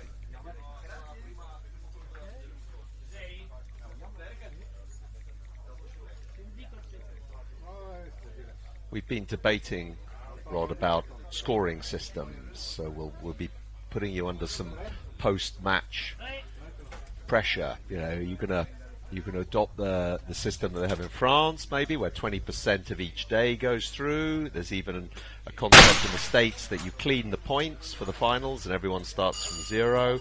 So there's interesting different ways of doing it. And you're never going to please everyone, and we're not even sure exactly which is the best, but we were debating it earlier a little bit. Yeah, I think the biggest thing is time. So I did 25 on 150, so it's 16% go through to finals. So finals is really premium shooters, but everyone is, because there are some good high points there, and they're close as well. And on heavy, it's 20 on 82, I believe, so 25%. But you wouldn't change the number of shooters. you would just mean that, like in France, 20% on day one qualifies, 20% on day two, but you then have to sort of work the way the sessions are in terms of the numbers of shooters on each day, or the concept of the finals, everyone starts at 0. There are no points. You don't carry over anything. You got to the finals, you competed, you knocked out the competition, and you're in a final knockout. I'm not saying that's the way to go, but it's interesting that they're debating it in the States. Well, it's a follow-on to when you take your percentage per day. You've accepted that you can't compare one-day scores with the others because the conditions can be drastically different. The extension to that then is to zero the scores out in the finals. If you want to make a rational comparison of shooters, then it doesn't. The logic is that you can't carry your preliminary score forward. We don't do that yet. But it's in discussion for potential change next year. Yeah, so this is meant for you to carry on your points. So if you've done well on day one, and we increase the points on day one, they are 5 times, 4 times, 3 times. Right. And then day two is the same. So basically, when you look at the points over the 3 days, it shows really where you've been, and it rewards the fact that you've shot well on day one and day two.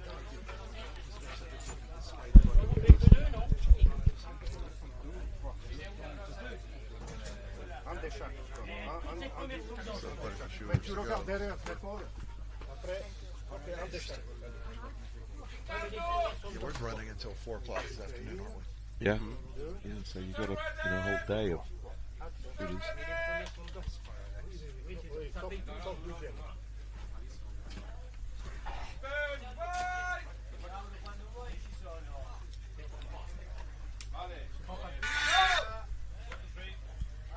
Okay.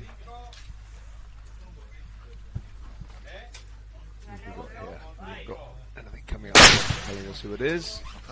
Coming up, we've got Jean-Luc Gay, and then Alish, and Gary McLeod, Ramon Fito, Sherman Freya. That's on the red line. Okay. And on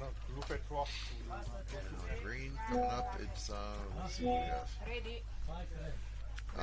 Green, we've got Alice. Gary Evans. Here we go. We've got Alice and Julia here on red. You're shooting this morning? Sorry? You're shooting? Yes. Okay, you're coming up in only about another 3 shooters.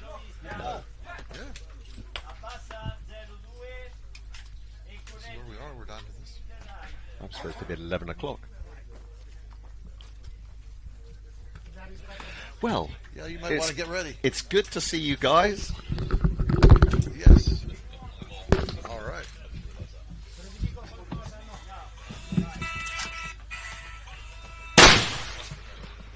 Just running ahead, I guess.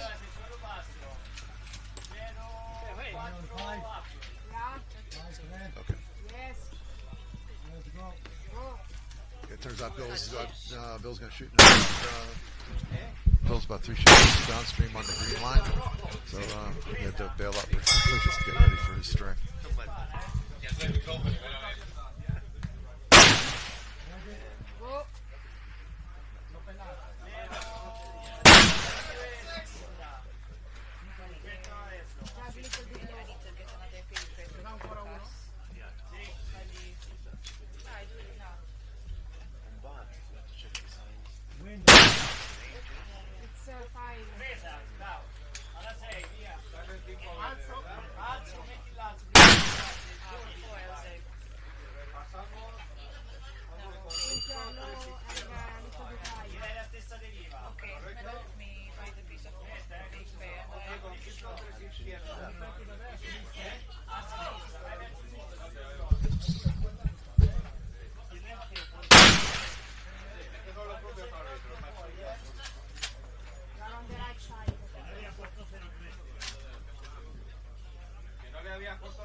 Okay.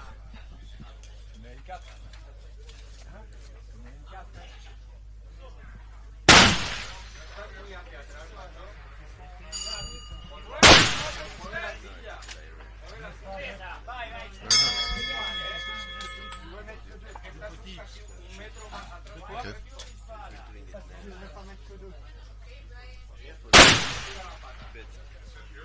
This could have started so many years back because we already in 2008 had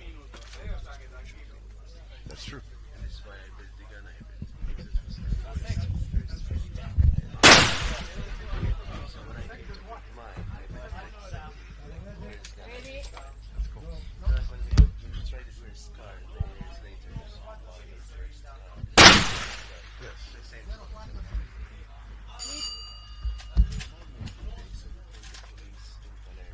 Okay. So when we stopped to paint the plates, I asked me to hear the nose. Okay. I imagine we're going to take a break here pretty soon because we're already at 11 o'clock shooters. We're running a little ahead. Cambio! Cambio Lorenzo, cambio! Ne hanno tanto devo Cambia sul 7! I guess we're not that far ahead. Maybe it's just 10 minutes, 20 minutes ahead. tempo allora. Allora 14. Good morning, Brian. Morning, Jay. Did you shoot today or did you wrap up yesterday? I shot twice yesterday. Anything you want to talk about? You're just It was windy and then windy.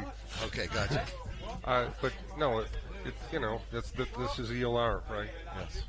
Don't get to choose the time. But it was still a good day to shoot, and I had some things work out, but I had a lot of the same struggle as many shooters yesterday, were just coming right, left again, and as I've told people, if you had the courage, when you see that, you just wouldn't make the correction say the same, but it's really hard not to react to the last one you saw. It sure is. Well, we were standing there talking yesterday afternoon down by the fence, and we were seeing within maybe a 2-minute period of time the wind would shift 180 degrees locally. So there's some kind of a swirling effect. There's whatever. All we know is it was not a consistent wind. No. And topography here in the terrain is as challenging as any place I've ever shot in, the way the hills and valleys and the mountains come together. But it's a beautiful place to shoot, and I'm spotting for Danny today. I'm excited about that. I've always say I'm better behind a spotter than a rifle anyway. So. All right, so now we have Elish. He's shooting. He's just a good shooter. He drives a 338 Lapua Magnum, a very versatile round. And for him, he shoots it in many different disciplines, as well as he's an instructor for both civilians and military. So it's something that it suits all of his needs. He's shooting matches virtually every weekend. In fact, it was interesting talking to him a couple of years ago at King about loading practices. Some of us are so super meticulous about cleaning and annealing and whatever. You go through the whole thing. He goes through, takes the dirty brass, resizes it, pops the primer, puts a new primer, drops powder, put a bullet, he's off and running. He doesn't have time to do much more than that. So it's interesting to see different approaches. And it looks like he's running more of a factory-length barrel there as well. Yes. Can't remember what manufacturer he's running, but he's a heavily sponsored shooter, highly regarded in the community. So he gets a lot of industry support. And there's pluses and minuses to that, as we've learned. Yeah. When you get support from a company, now you're tied to them and you're forced to use their equipment, which may or may not be the best for a given purpose. Yeah, I think it's good to spend some time in figuring out what you really want before you choose that. If you're going to be on something stable and using it for a while, it's wonderful. But the first couple of years for me, every time you see somebody do well, you don't know if you should switch to it or not. And now I can look at something and go, I'm glad it works for you, but it's not for me, and I already know that. Right? Yeah. It's interesting to see the migration when we started this sport. I think you and I started about the same time. I'd say 375 Shytac in heavy class was the standard. Well, then people got away from it because you had the various smaller cartridge 416s, the Stroker and whatever. Now it's the Hellfire that gained popularity. But again, they run into component supply issues, and the 375 is once again gaining popularity. People are seeing that it is in fact a viable round, quite competitive, and in instead of having to deal with supply issues on components, just shoot to 375. So it's, like I said, it's interesting to see the trends. That was nearly a center hit there. Very nice. His mark looks like he's shooting it. Do you know if he's shooting solids? It did not look like a lead shooting core solids. bullet. Yeah, looked like it. I believe he's shooting Lapua bullets, the scanner, as he calls it. I believe Alice is running a Power rifle, one of the sponsors here from Danilo. Which I think it's the 338 that Vower has.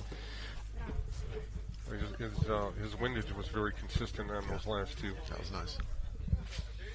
Like I said, he's a good shooter, so if once he finds a target, he'll stay on it pretty much. Those targets are a lot busier already today than they were yesterday. Scores are up today.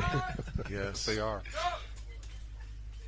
So getting back to your 375, I think some of it is the cutting edge with their lead core bullets, and now Berger.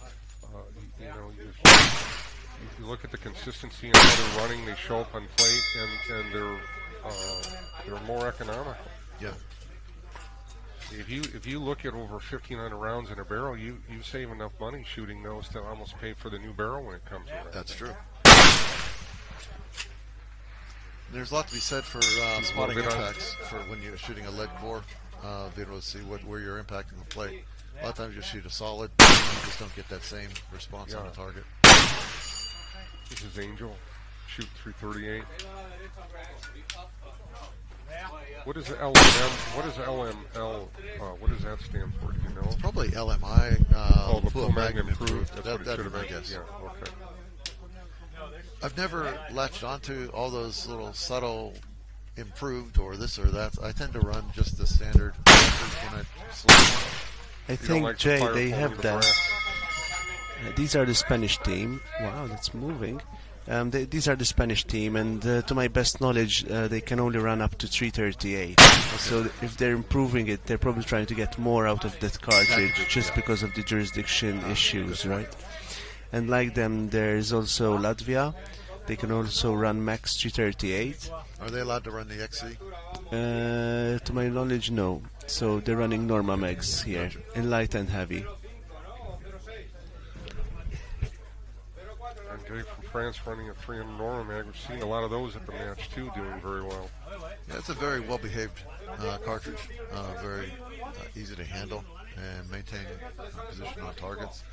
So I can see why people would gravitate. And we've seen a lot of success in the U.S. with them as well in recent years. Especially after Berger came out with that 245 bullet, real heavy for class. Yeah. People dropping down a 1 in 90, 1 in 8 twist and staying stable out to distances. I mean, I think Danny went 4 for 5 last year at 29.17. This was a distance that was unthinkable for 300 Norman just a couple years ago. Yeah, with a lot of those previous or perceived ceilings have been broken through. For sure.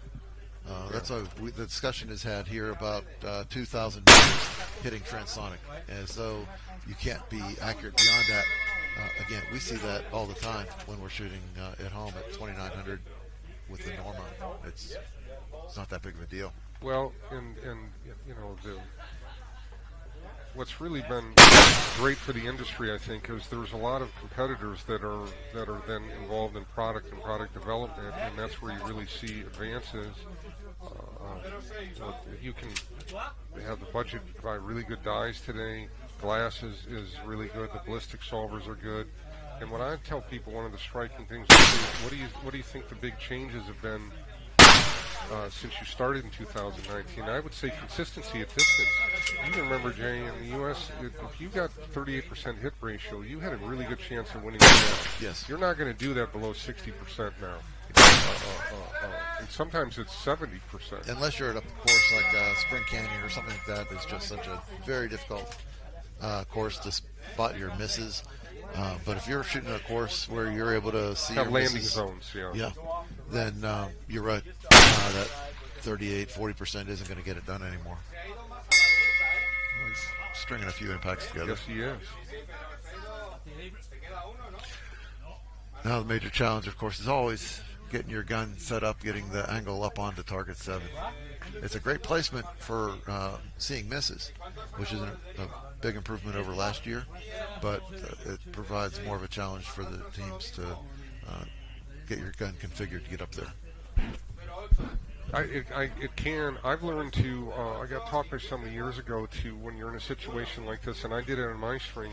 I set up on target 7 first, and then I build from the rear of the gun. Of course, you have to have the dope in at each target in order for it to track properly. Right. But I start with the target 7 dope in, set up on that target, and then barrel backwards, end up on target 5 where I need to be. And now I just know what mats I need to pull out, and I don't have to be in front of the gun. That's normally what I do. I did break from that practice on this one, since I decided to, since we have the clock time here, or clock for the strings is rather generous. I decided to add additional.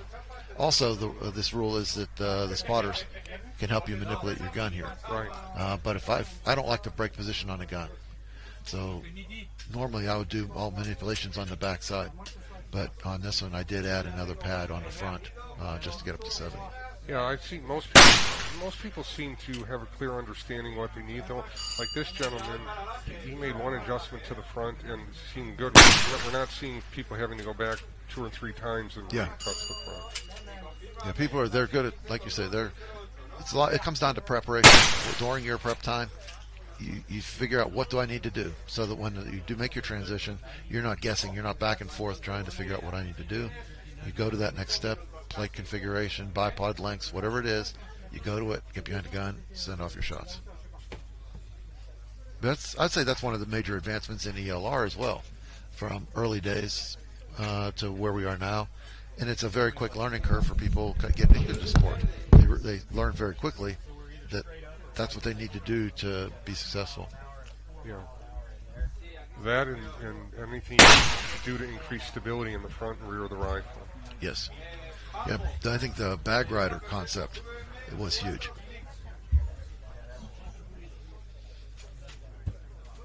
Really I haven't heard much credit given to that for increasing hit count or hit ratios or anything like that, but I think it's a tremendous improvement of keeping the gun on target through the recoil. And to have the adjustability that you need at different targets, that ends up in a very, very stable position. Yeah, I'd say it used to be guys would have a sloped stock, and then to make vertical correction, they would slide forward and back on their bag, their rear sandbag. Well, that's great. It gets you there under your initial condition. But as soon as you pull the trigger, your gun's going to start coming back, and that means your vertical position is going to change as soon as you start recoiling. Whereas the bag rider concept eliminates that. And like you say, you don't shift forward and back. Instead, you're just elevating or changing your vertical position on the gun. It's right. Yeah. But those are step changes in our setups. Once you will see that everybody moves to that, because it's once you see it, it makes sense, and it's accepted across the board.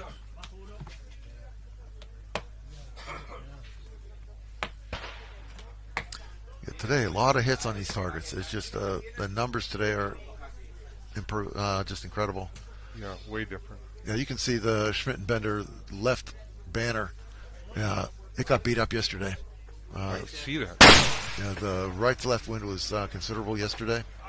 Oh boy, he's had his windage on those last 3. He was dialed in. But just shine. It wasn't coming up. Yeah, the vertical, that's the tough part when you have to go up at an angle and it's breaking you from your standard feel, your shoulder feel on the rifle. Generally what we're seeing is guys will then start missing low because they get a not quite a strong reaction or a firm support never coming back. So there ends up being a little more travel. With that more travel, you get a little lower muzzle velocity and the bullet drops off.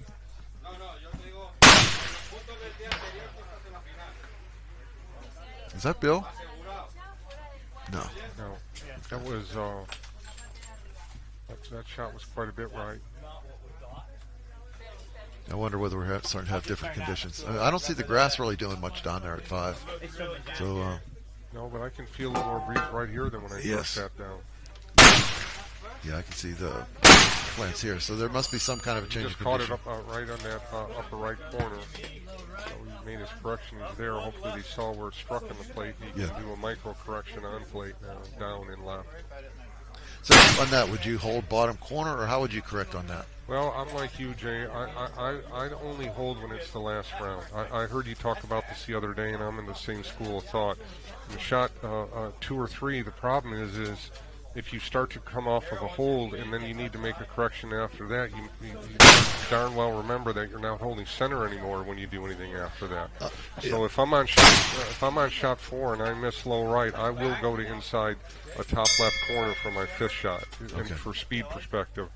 But even then you should stop and dial to where it should be before you look for your calibration to the next target. So the risk of the gain in going to the hold is speed to break the shot. The risk is that you lose where you are either for your next shot on target or in your transition to the next target. Yeah, I'd say my approach is a little unorthodox or less accepted. But I've taken it to the point of if I have my dope predicted and I need a right top corner hold for my impacts, I've gone as far as then for my next target, dial my dope as predicted and do a right corner hold. Oh, you do? Okay. So that's how you maintain your consistency. Yeah. So instead of dialing that correction, I'll do what my data said and then give that geometric correction for the next shot. And that I've had reasonable luck with that. In fact, I was spotting for a partner in France a couple years ago. We had just started shooting together, and we were on T3 in the prelims, and it was a left edge, hold to get on plate. So he went down to T4 then. I said, okay, dial your data, give me a left edge hold. He said, that's not the way the French do it. That was very, like I said, unorthodox. And I said, but it's working. I said, you're getting hits with left edge, so let's just go back, hold it, and he followed up with impacts. So for him, he came off his gun when he was done. He was almost giggling because he was allowed to break the rules. With his own team, he wouldn't have been allowed to do that. They would have chastised him. But he just thought it was just sort of neat to be able to do things a little bit differently. Well, and it's part of I think what's made it fun, the mix of this large really international gathering is for people to have a chance to see different methodologies, not just in equipment, but in what you just described and what your theory is of aligning on target. That is, and that's why we like when we can occasionally hear the communication between the shooter and spotter. It's always nice to see how they're processing the shot and processing the target. Yeah, I've heard a lot of banter about how where the spotter lines up at. Of course, I've got my strong opinions on that, and they don't align with everybody. I mean, I know a lot of people like straight behind the shooter. I understand it's a better position for trace, but I think it compromises everything else. And when I'm spotting, I try to help with that. I want to see the skis. I want to see the bubble level. Exactly. I want to when I call for the dial, I want to look and see that it is going right, or that you didn't forget to come up. And I think that there's an awful lot to be gained. And at these distances, we've gotten so much better at initial wind. I don't think trace is as important as it used to be. I'm not saying it doesn't matter. Of course it does. But I like being next to the spotter when I'm shooting, and I want to feel connected. I want to have the input. If I disagree, I will say it, and if a shooter disagrees with me, there's no hard feelings. You're gone. I just want to know if you're going to do it different. Right. And I agree with you. I like to see the corrections because sometimes in the heat of the moment, sometimes people will dial the wrong direction. So you give them, say, a right wind correction, and you see them dial left. So you can do it right away. You can correct them, tell them the other left. And that avoids an unnecessary miss. 100%. Sometimes it's a big one. So for me, my 2 mile hit that happened. Call was a 0.8 right, and I dialed it, and all of a sudden I heard James Archer, Brian, did you dial the right way? And I'm like, no, I didn't. So I had to go 1.6 the other way, and it was only on a 36-inch plate. That's what Justin had at 2 miles, and I hit it. And if for not, I would have seen that impact 1.6 off plate, and I would have known instantly what happened, Jay. You know, and it but that's a prime example. I'll never forget that as long as I do this of that particular one, because of, you know, it's not every day that you have a chance to hit it 2 miles, and it's a big deal when you do get that. But I would rather have redundancy 100 times than miss one time of the chance to help the shooter on something. And we can all get to where if you're using a mat, your skis are about to come off, or other little things that you're going. I mean, I was so concerned about the transitions under time, the preliminary one, I forgot to I broke the cardinal rule, and I moved to target 3 before I put my dope in, and I shot really low. I haven't done that in years, Jay, where I haven't, but I did it here. So. Well, that's just it. Under, especially when in a different venue, things are different angles. And here we've got the angle setups on the different targets that make it a continual challenge. Yeah, it is. It really takes you out of your normal cycle, your normal rhythm.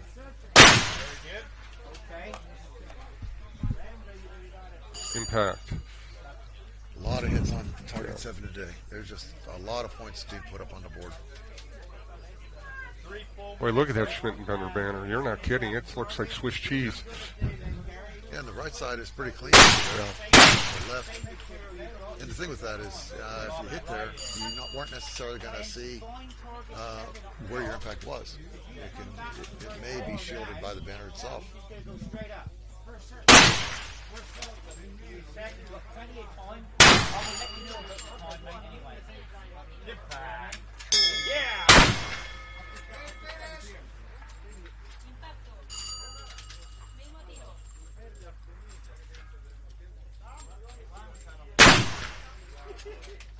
Yeah, look at me. That's a great run, Garrett. That first rounder, buddy, that first rounder was big points. We didn't miss one until we were down into the low points. Puta mierda. Muy bien, amor.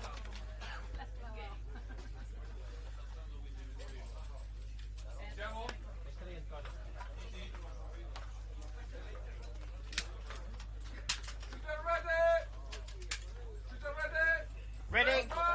Stand point, Gary. Stand point, Gary. Live. Good. Good to go, Gary. Good to go. Ready, sir. Center row. Send it.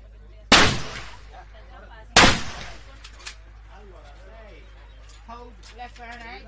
Just off left hand edge. Elevation right. Go just off left hand edge by about 2 inches, Gary.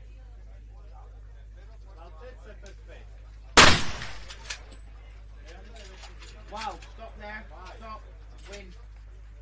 Nice. 1, 2. You held the right edge, did you? Yeah. That was the wrong edge. Sorry, buddy. You should be holding. Just hold just off left hand edge. Ready? Send. Impact. Same hold.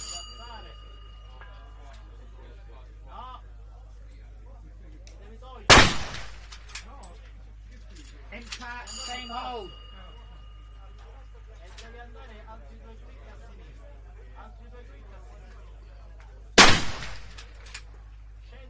Impact. Same hold. Hold on. Swing slightly left. Take your time. Go slightly left. Bit more. Should be about there. Too far, maybe. Got it, mate? We back up, Jay. Number 6, yeah?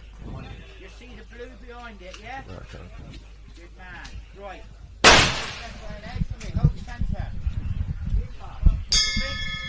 Gary doing very well here.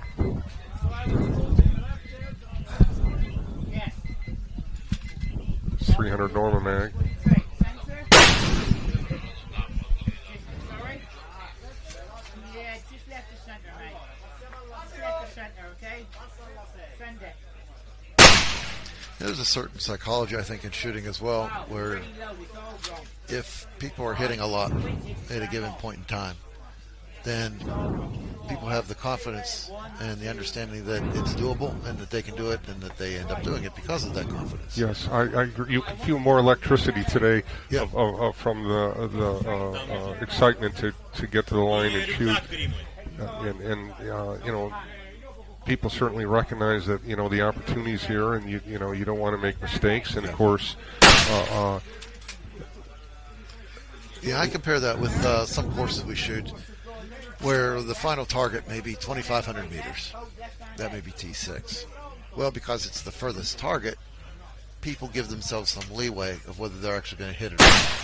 So your hit percentages tend to be a little on the low side because it's T6. Other courses, if you go to Spring Canyon, T1 is at 2,500 yards, and you go out from there. Well, because it's T1, you're expected to hit it. So people tend to have a higher hit percentage. yeah, it's interesting. So I think there's definitely a certain psychology that works on us here. I like Gary. It's nice to see him doing well here. Really a nice guy, very helpful. I think, you know, he's a great representation of people that are competitors but will still help each other, and we see so much of that here. I'm not in the sport. I think it's a very, very true here from the international shooters. It's a great joy to meet so many people from so many countries come together for the same passion. Well, Gary will be setting up on 7. You know, we have here. I'm not sure who we have up. I have to look on the list. I can't keep bouncing around enough. It's.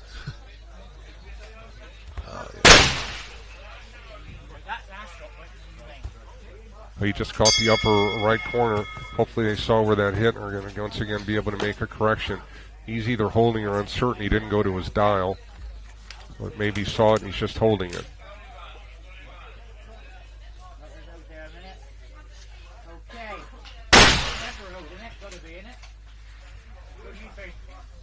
He centered that up from both an elevation and windage perspective. It's a little left, so he's probably just using his reticle and moving on the plate, Jay. That would be my bet. I haven't seen him be doing any dials. That one dropped off pretty well right and low. Now we're back to Gary on target 7. You can see how high that target is up by that barrel angle, as you said. It's at the top of that mountain there. Yeah, to maintain, it's difficult to maintain your form, just all your mechanics when you're making those corrections. That's another reason I prefer, well, if possible, to give a nice solid support up front, get the elevation I need on 7, and then make your other corrections for the shorter targets. That means when I do that, I'm getting my form correct on 7, and then if I give elevations for the others on the rear end, well, I can adjust my body to maintain form. Right. But it doesn't take me out of the game on 7. Well, he obviously saw that first one. Their windage looked about exactly the same between the miss and the hit, and he corrected his elevation. He's wasting no time coming in with his third shot, and he got that too. He's slightly right, but good elevation. He's really running that gun. I feel like that dropped out. Good windage. And like you said, so that's one of the risks of going fast, to stay in the wind. If he changed and didn't have quite the same shoulder pressure and the velocity dropped off, that's what could have happened. It'd be interesting to see if he's got a Garmin, what the data would show. That was about as center up as you could get, Jay, so he certainly came back with a nice final hit there. Yeah, and sometimes that happens if when you're running a string, as you progress through it, you can sometimes get almost complacent because you're on, and you almost think all I have to do is get behind it, pull the trigger, and it's going to be on. In reality, there's more to it than that. And you sometimes have a little form break as a result of successes, or from successes, we'll say.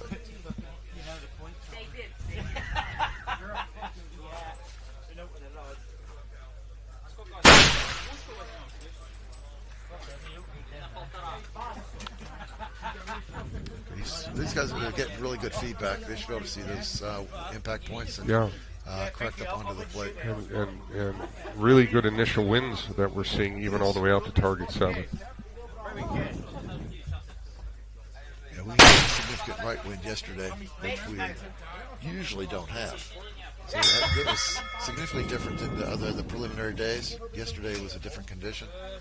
We had to almost go back to the first day of the practice session to get the wind that matched up with yesterday. And not everybody shot that day. No, I didn't. Good luck, guys. Oh. Yeah, give me a. Good luck, you guys. He hit round 2. His first and third rounds were about in the same spot, below the target. Very good wind, but dropped out. These conditions are virtually shooting.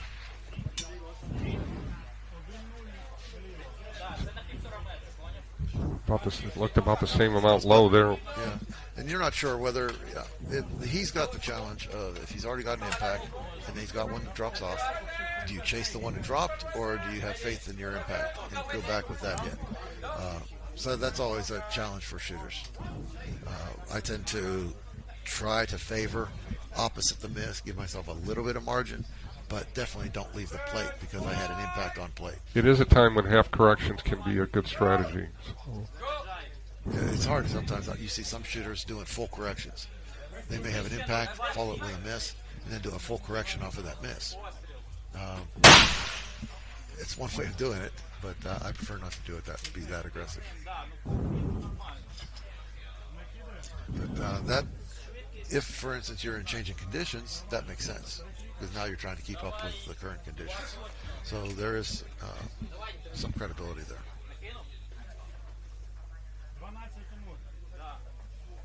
.65 PRC. He's had a pretty strong preliminary run, I believe. I haven't looked at the scores, but I'm pretty sure he did. That team in general has been doing very well this Good. Well, they've come a long way to do it. And that's the beauty of this thing. Even a lot of the European shooters, when you think it's a European match, European shooters, it's easy for them to get here. But we're talking a 2-day drive for some of these people. It's quite a commitment and effort to make these matches. And anytime, of course, when you're flying to a match, there's unknown mysteries and challenges. It has its own set of challenges, including sometimes you have to make choices to not bring equipment. You just run out of room and wait. Exactly. I don't know about you, but I tend to leave a lot of my equipment in my car as opposed to unloading it every week, so that whenever I go to a match, I know everything is there, and I can just go and pick the piece of equipment, whether it's a prism, whatever, my rangefinder, anything like that. I just know where it is in the car all the time. But when you come to a match like this, as you say, now you've got to start to select what do I really need versus what I want. We're constrained by weight and baggage and so forth. So it's I reconfigured my luggage 3 times to get to where I could travel then without having to have a third check bag. It was a very, very nice hit elevation-wise. He's about a third of the way off the left side there, and it's getting a little busy there. We'll see if his spotter saw this, and it looks he went to his wind dial, so maybe he's going to come right 0.1 or so. Looks like they're talking about it.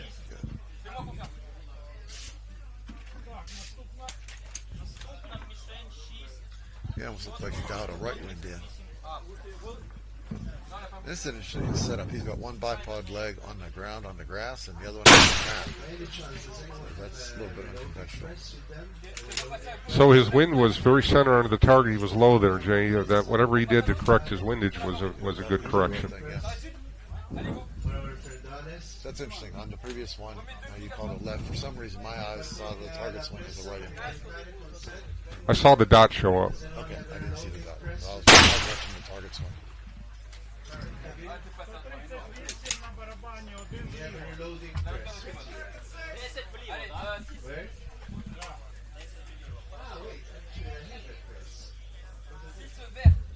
Am I knocked out yet?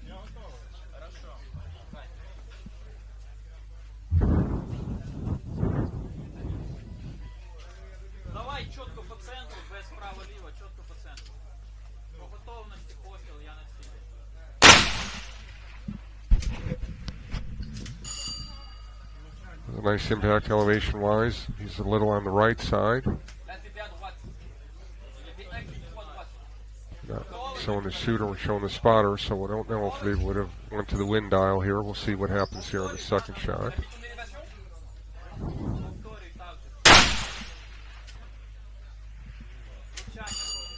Impact right up in that same kind of right corner, and it looks like he's shooting solids by the marks it's making. Yes.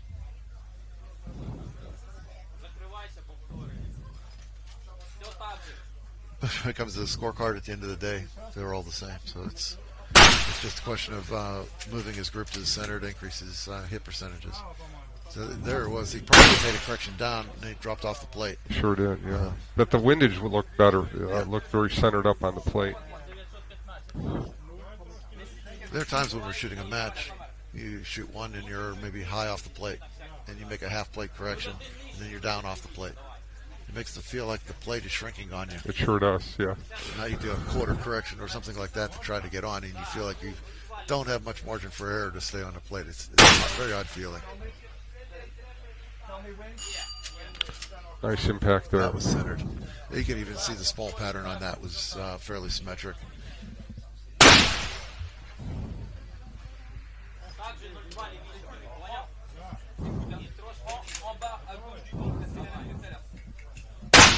Hopefully they saw that. It was quite a bit right.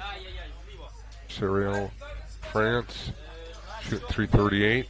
Yeah, very surprised. popular cartridge. Yeah, surprised by that going like from 5 to 6 to see a windage, a big miss. Because it's not that far of a distance. No, and he brought it in. He tightened it up, but he made about half the distance between the first one and the second one. That one looked like it was about dead between the pole and the right side of the plate. We'll see where we are here. Though, to make that full correction.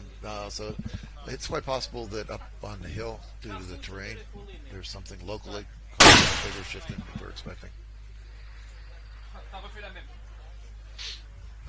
Still well right. And part of that, I think our camera is fairly straight on with this target, but if we're off a little bit, even a little bit, there's a distortion for sure. Yeah, it really, our view is a little skewed.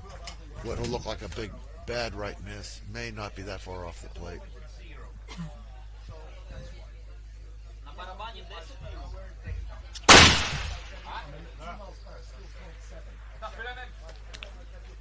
That was even further right as it looks from here, to your point. Yeah, he's got to start wondering.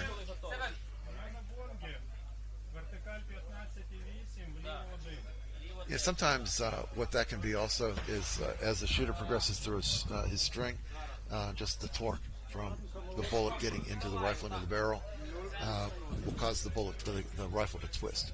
And if you're not diligent about maintaining your cant angle, you can start missing to the right. And sometimes it'll get progressively worse throughout the string. And you think you're chasing wind, but in reality, your cant is what's giving it away.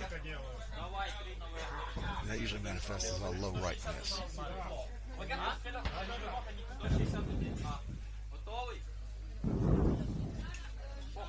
Well, I always tell people if you really want to improve your marksmanship, shoot a 50 BMG for a little bit, because nothing will show up every mistake that you make like a 50. Absolutely, there's not much forgiveness. None. But if you can get a 50 to track back straight and not jump right or left, then you are very, very solid in your shooting position. That was a nice first round impact, Jay. It was. If you get first round on 7, that's a couple things. One, it gets you a lot of points, and second is it gives you a lot of confidence. Sure does. Yeah. Target. He's got his win there, but that one dropped out.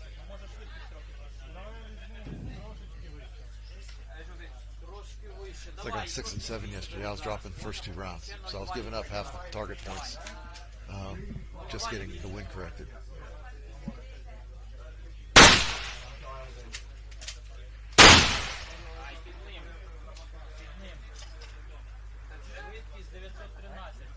I didn't see where that one went.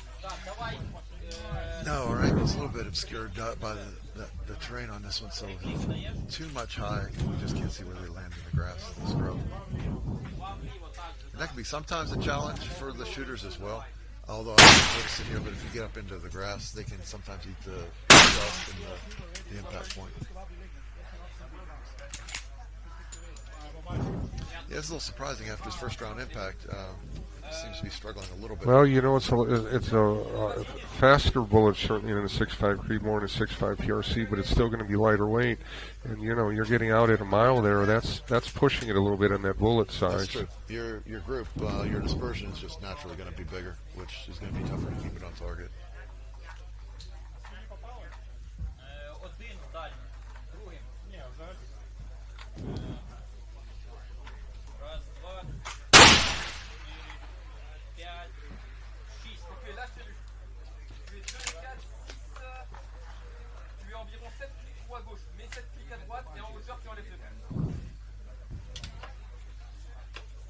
Well, the spotter gave him a rather emphatic call, so that's always good to know that they're.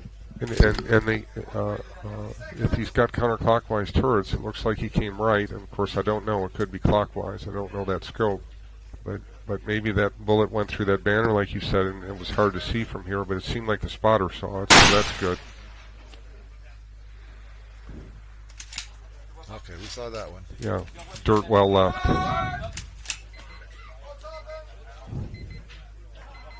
And that was time, I think, on that. It was a close one, wasn't it?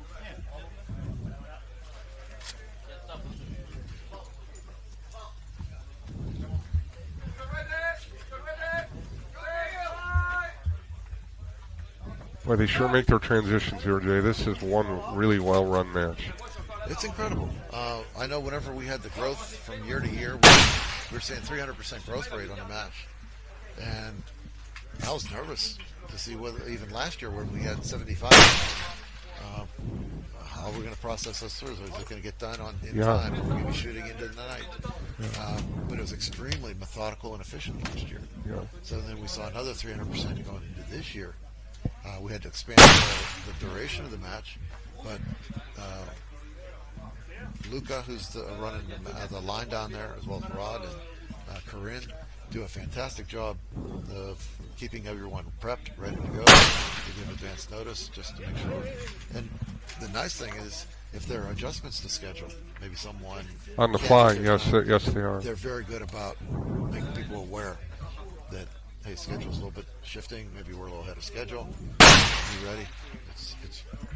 They're doing a good job. And the odd part also is that we shoot our matches at home, and we can look at the firing line, and we can see who's in front of us, who's in front of them, and we can start watching for those people to come up to the line, and we know that our turn is coming. Unfortunately, here we don't know most of the names, so you have these other international shooters that we're unfamiliar with, or many times we are, and that doesn't help us much in preparing our time slot. Here we have Bill Tatum, who won this a couple years ago, shooting his AXMC. You know, I like Accuracy International a lot, Jay, and he has in a 33XC.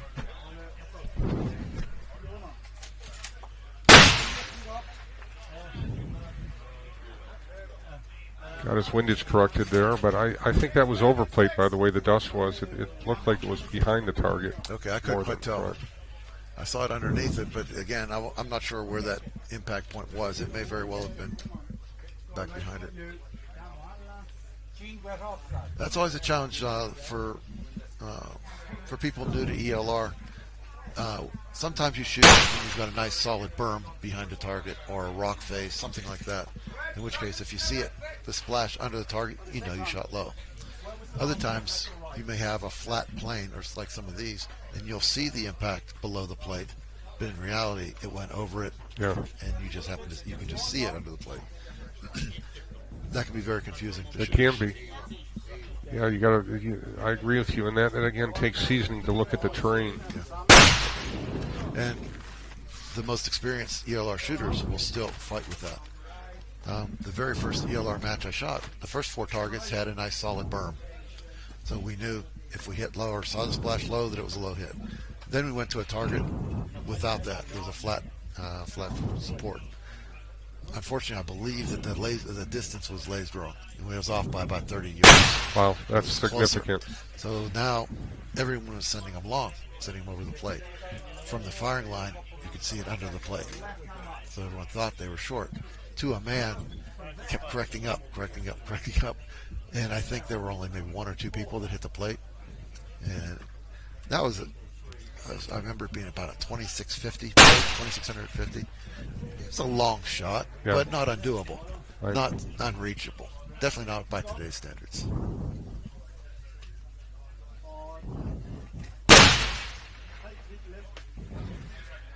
And so it looks like we have Bill and Freya. Both of those have been part of our commentary team this week. So I appreciate everybody. Yeah, both really good people. Great competitors, great individuals, very, very giving back to the sport. And this is Freya's second year here. Last year she came for the first time, she and her husband. They did quite well. And now this is their turn, and of course they've got high hopes for this year's performance. They're from Denmark, but they live in Sicily. She told me that, yeah. So I think they've got one more year. I think it's a professional assignment. One more year here before they have to go back to Denmark. Seemed like they really like him. She had a nice centered up hit there. Yeah. I don't know what round she's on now.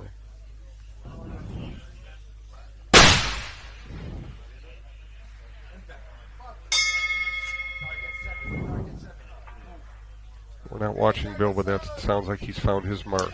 That's what it sounds like.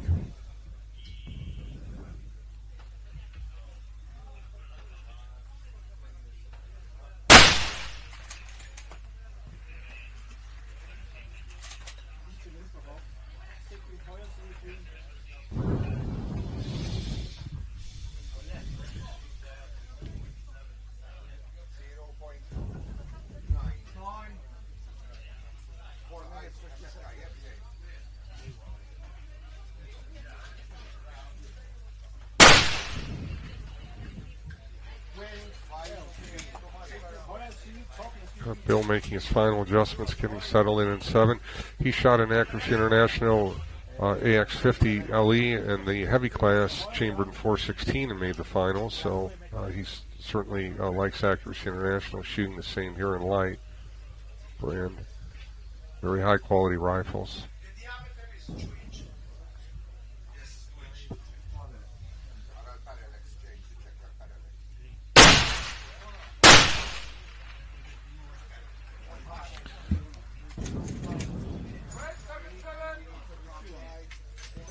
Take his time observing.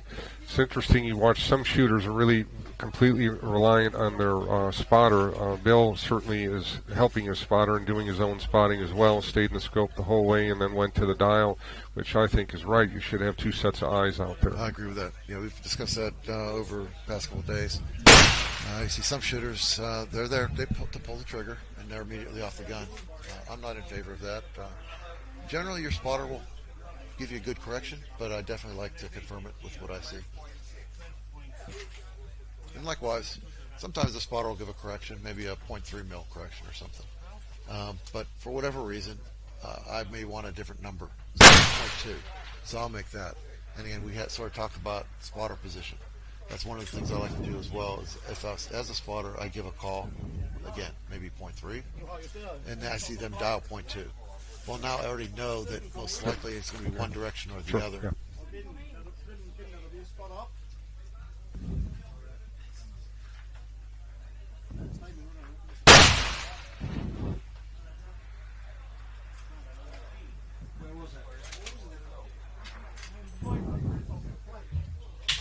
Did not see it, Jay. No, I'm not seeing that one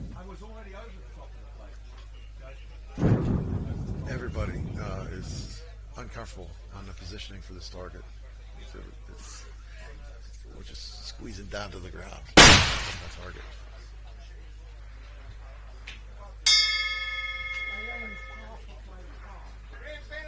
I'm not sure where that is. I didn't see her targets. Oh, look, there it is. Okay, we caught her on that one. Yep, very good windage. They should have seen that. That on that hill at 7, the splash certainly shows up when you're short. Most likely her previous shot was high since we didn't see it. Yeah. So that leaves her with the question: if she's up high and then makes a correction, and then she's off the plate low, what do you do? Well, I don't know. Maybe they stayed because that last team was about in the same position. You got to come up now. Yeah, the fear is that you're going to chase it off the top of the plate, but yeah, that's just, you've got to be doing something to, especially when you follow up two shots in the same spot. Yeah, you can't ignore that.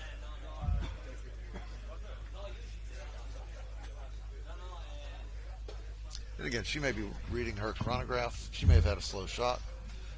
You never know exactly. There's so many variables with what we do that you can't fully get in the mind of the shooter. No, or maybe they know there was just a little bit of movement in the rear right when they broke it. You're honest about that, which you should be. She got it there, which is good to see. 300 Win Mag out to target 7.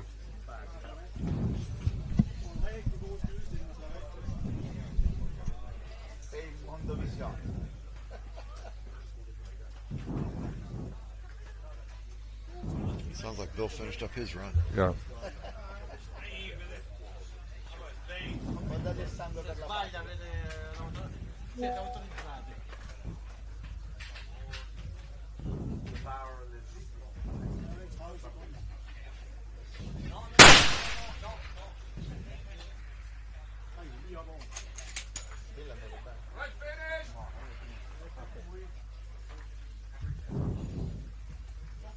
All right, Jay, I think we're going to make a transition here. Thanks for having me. I'll be going to work spotting at around 1 o'clock. So I think I'll give up my seat here pretty soon. As soon as I think we've got 2 guys ready to come in and give us a break. I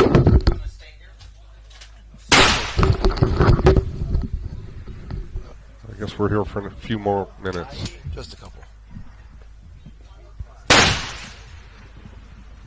All right, so we've got Mr. Harry Drescher from Solid Solution Design, one of our team sponsors. And he's going to come in with his friends, and they brought a prop with him, so this is going to be fantastic.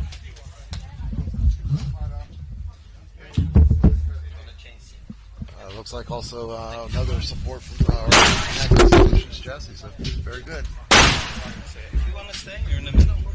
I'll get you a cold drink. Okay. Yeah? I'll hang out with you guys. But you've got 2 other people. So. Could have been better. I don't really.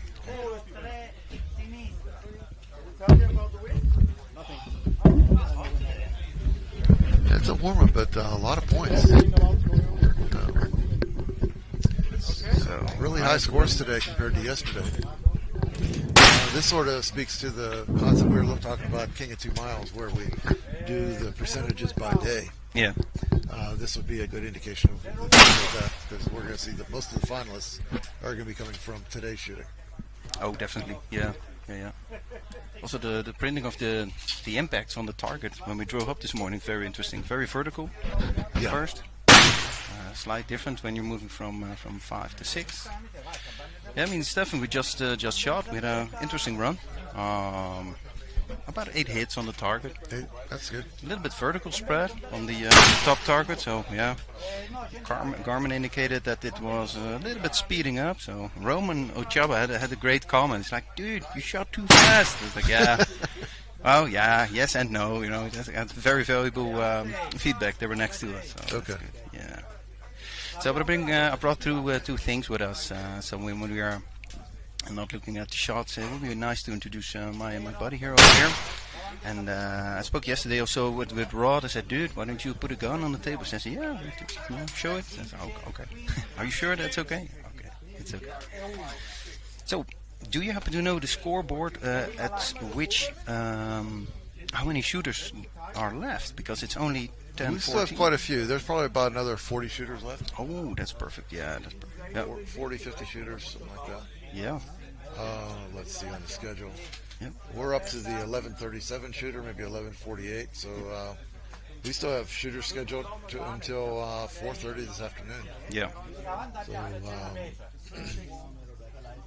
I believe it's going to be about another 40 shooters. Nice. From a personal standpoint, I think I'm out of luck. Yeah. Well, I started today in 7th spot. Oh. And now I'm down around 19 or 20. But you did your second run already. I'm done.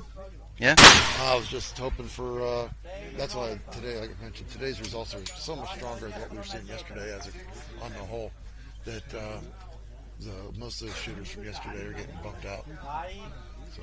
Yeah, but again, yesterday the scoring percentage, what I saw, it was challenging. Like that V-shaped variation of the wind, and coming straight at you from time to time, and then from right to left. It was a difficult one. Yeah, and that's exactly where we talked earlier about scoring systems and the advancement to finals. Yep. Where King of 2 miles now does it as a percentage per day. Yes. To help alleviate this problem. Well, I won't call it a problem. This situation. The challenge. Yeah. Where one day has different conditions than another. A couple of years ago at King, we saw that most of the shooters came from day 2. Right. So we were looking at it and said, well, this isn't quite right. Yeah. So then we implemented the percent per day. So if you're looking at top 20%, you do 20% from the first day, 20% from second day. Yep. And trying to. Now, granted, conditions change as the day progresses. Yeah. So even that in itself isn't fully breaking out the problem, but it's an attempt to address that disparity. Yeah, to mitigate it. By the way, can I introduce you? Sorry, I was totally focused on the screen and the shooting. I brought with me a very special person. We met up some weeks ago, actually. Absolutely. And I've been following your moves every day ever since. Ronald, if you would be so kind to take the mic and introduce yourself. Yeah, absolutely. Give us a little bit of information what you're planning for the Netherlands. And, absolutely. Thank you for the opportunity. It's great to be here. This is an amazing event. So my name is Ronald Leeuwenstein. I am the founder of the Dutch Precision Range, which is an initiative to build a 2-mile range shooting over the water in the Netherlands. We're down about 9 months in preparations, and the plan is to open a range between potentially 5 and 7 years. Get it ready for civilian, military, and law enforcement applications. So what's the process for that? How would you go about developing a range from scratch? Yeah, so we're learning as we go. That's why we're here, talking to people how to do that. We met people who own ranges and having solid discussions about that. So right now we're in kind of a plan phase, and then from a Netherlands law perspective, you would do getting to know the area, getting to know the people, getting to know the business, and then work on what you need to do in order for approvals, participation of people who live around there, and then work with the municipals, work with the different layers of government, get them included, and then of course on the track of that is doing the business case, finding finance investors. Yeah, because since 2009 there's a massive problem in the Netherlands. We can't shoot. Really? Yeah, that's why we also with 1 Mile Club and then the SSD shoot. We need to go abroad, We need to go to France, to Italy, to other locations, to Poland and Denmark. So yeah, we need to get out of the country because you have no place to shoot. Yeah, only 100 meters. So yeah, that's nice for zero checking, but that's not the whole ball game. So this is also why it can be very interesting if it actually goes live, and it's looking to be very promising. So when I heard about it, we briefly phoned each other up. It's like, okay, hey, dude, what you need to do is just come out here. I'll introduce you to some people, but it's not totally on me, of course, but just, embody the atmosphere here, come into the real long-range vibe, Yeah, absolutely, and that was always the plan, to see as many ranges as possible. Then we met, and then immediately switched the schedule. Yep. I spoke to the other guys and said, I need to go to Italy, that's for sure. Yeah. Well, there's a lot of experience, people running matches, and just the overall experience that you'll see here. Whether it's setting up courses as you're doing, or shooting matches, or whatever it is, running matches, a lot of different experiences here. It is. People are very open to share information. So we already started sending emails and documents and saying this is what you need to be taking care of, and this is how you want to have this specific classes in your range. This is what you need to develop for them in order to make your range attractive for not only for local people. That community is not there yet in the Netherlands. There's a long range community is there, but it's not as big as we would like to have it. We need to develop that. It will take a couple of years to do that, and then when we're running from that, we'll get more and more people in. But it's not just long-range shooters, it's also potentially for hunters and for people who shoot smaller calibers. So while we're doing that, we're trying to grow the community with information and things like that. That's good.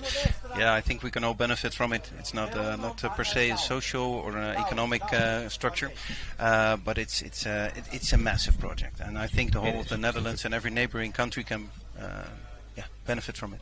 Absolutely. All right. So now people can hear me better. Yeah, I think that's it was already pretty good. My ears, my hearing, the headset that I'm having on is really loud. So I'm like, it's all good. Yeah. Good. Nice. So Harry, where are we at now? I just saw the target swinging on 7, so I just don't know which impact we're at. We got this a bit distracted with our own conversation. But it looks like we're at the end of the string, so I don't know how he did early on the target, though, on the early impact.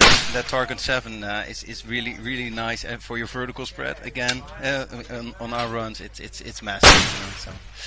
Yeah, so what we did is put a rifle on the table, you know, just out of fun of it, just to show a little bit the showcase, or just to display a little bit what we're doing, and there was some advances in ELR shooting. The only thing it's missing is a new product, of course, is the rail feed from a guy named Jade Vorsky. Like we've been seen him more, but I don't think you're ready for the Terry Dimes bipod, don't you think? It's gonna be a new in the market. So I'd have to work with it. Yeah. The nice thing about what we're doing is I develop different adapters for the feet for different bipod manufacturers, and I do it pretty much on demand as some group or a person comes along with a different bipod. They'd like to run my feet attachments, but I don't currently have one that works. Then I'll develop the fitting that works for them. Yeah, right. That's cool. I couldn't resist taking this one off. You know, it's a big break for the Netherlands. It's a big rifle. It's sporty. It's a 460 Vestal. We did some custom work on the client's wish, which is. That's a nice setup, isn't it? Yeah, it is. Yeah, I love the work from Accuracy Solutions, the McCarter. It really makes a different dynamic. You know, it creates Absolutely. a different dynamic in felt recoil. Yeah, it doesn't have the same impulse of an aluminum chassis. Yeah, exactly. It's sort of a hybrid, somewhere between conventional stock, fiberglass stock, and an aluminum chassis. Yeah, indeed. It's not quite as sharp as the aluminum. Yeah, exactly. And we're Terry Dimes, the bipod, which is also excellent quality. I've never met him so far, but I'm always looking at his stuff. Terry's been a good supporter of ELR. He comes from a different background, like all of us do, but like precision machining.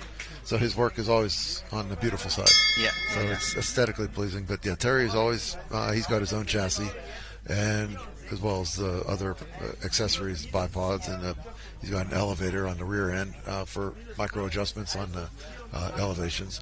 So he's got quite a few products he's offered in support of ELR. Yeah, exactly. Yeah. In this project, I see a lot of groups from known network partners where we have a year-old relationship.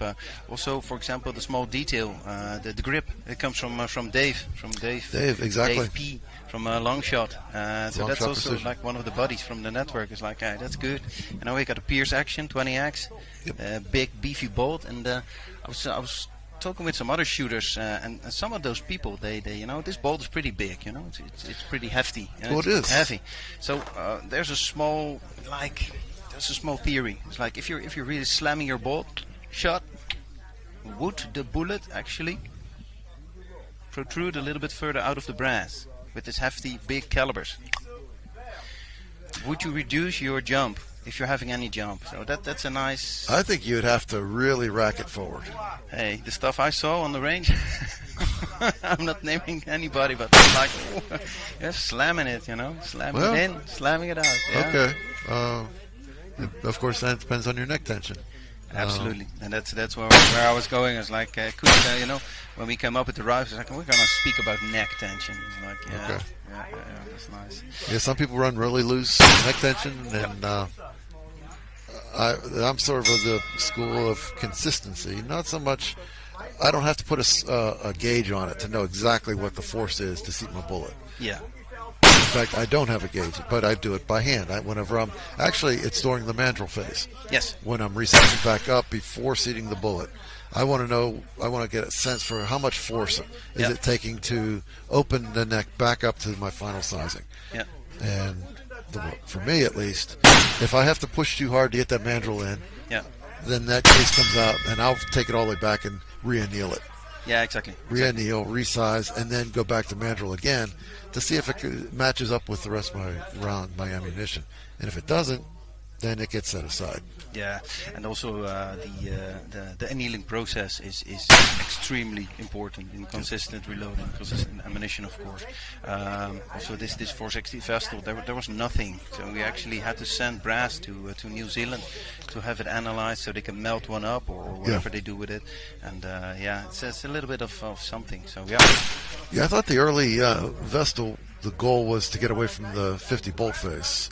Now, I'm told that this isn't a 50 bolt face? No, it's a 0.7. Okay. Yeah, it's a 0.7. So it's just in between 50 BMG and 408 Shytech bolt face, if you will. Okay.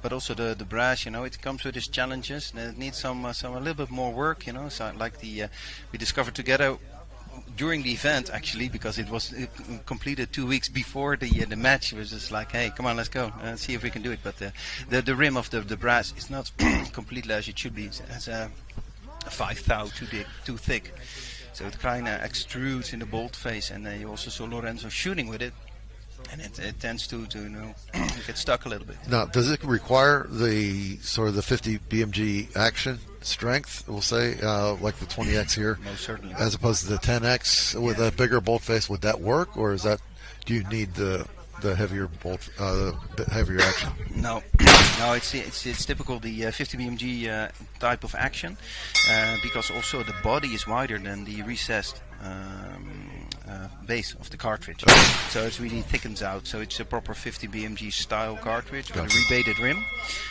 So you need a big, chunky, beefy action. Yeah, for sure. Yep. Well, we've got three straight hits on 7. Yeah, I was I was checking that out. This is a German shooter, isn't it? Is it Thomas Wurst? I think it is. And this guy was slamming the other target. I think he has a 284. Yeah, that's first 4 impacts here. That's a lot of points. Yeah, I think Thomas was the shooter before this one. Thomas is on red then. 5. Yeah, clean. It's amazing. Nice. It's nice to see. Yeah. Good for him. Yeah, we had started to see, I thought, the past few shooters that the hit percentages were starting to drop off a little. Yep. I wasn't sure if our conditions were changing, whether it was lighting or wind. It seemed like it started to decay a little bit, but obviously it's manageable for some shooters. Yeah. Spoke to Gary Evans and Thomas Hatter. Thomas spotted for Gary, and they found it particularly difficult to make the wind calls this morning. Okay. Going from left to right, so we're trying to make the wind call either on sand or mirage, and they found it particularly difficult today. So did Gary have his run yet? Gary Evans did his run. Yeah. Alex Hatter did the spotting. Okay. I'm mentally preparing for tomorrow, actually. We're moving back 1,000 meters. This premises will be closed for everybody. It's new terrain. Even the local boys, they told me, it's like, hey, we've never been there, just for looking. So, yeah. And then if we're starting tomorrow, first light of the day, targets will be in the shade, 1,000 meters more away. Yeah, that's going to be some nice, challenging stuff to check out. So let's see, 284 Win, that's also a nice caliber actually, 7mm. I think he's, so to see, he doesn't have a break on it. So it's I like think an that was FTR rifle. I think that was this Jordan. Could be. I think that's the fellow who just shot. Oh, that's nice. Is Ryan in the lead? Ryan's still holding on to the lead, but it's getting crowded up there. Yeah. Yeah, that's nice. Yeah, he was standing alone at the end of yesterday. Yep. So the scores that we're seeing rack up today are really starting to crowd the top. Nice. Oh yeah, there's Gary. Gary is he's well up in the finals. Gary had 90,000 points. So you want to give it a little swap?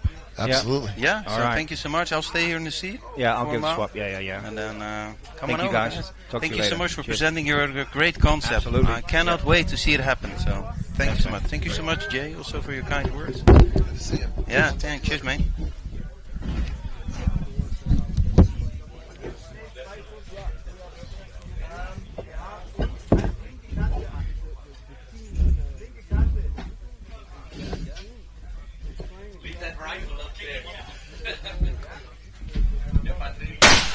It has one if you're one of these. These are also.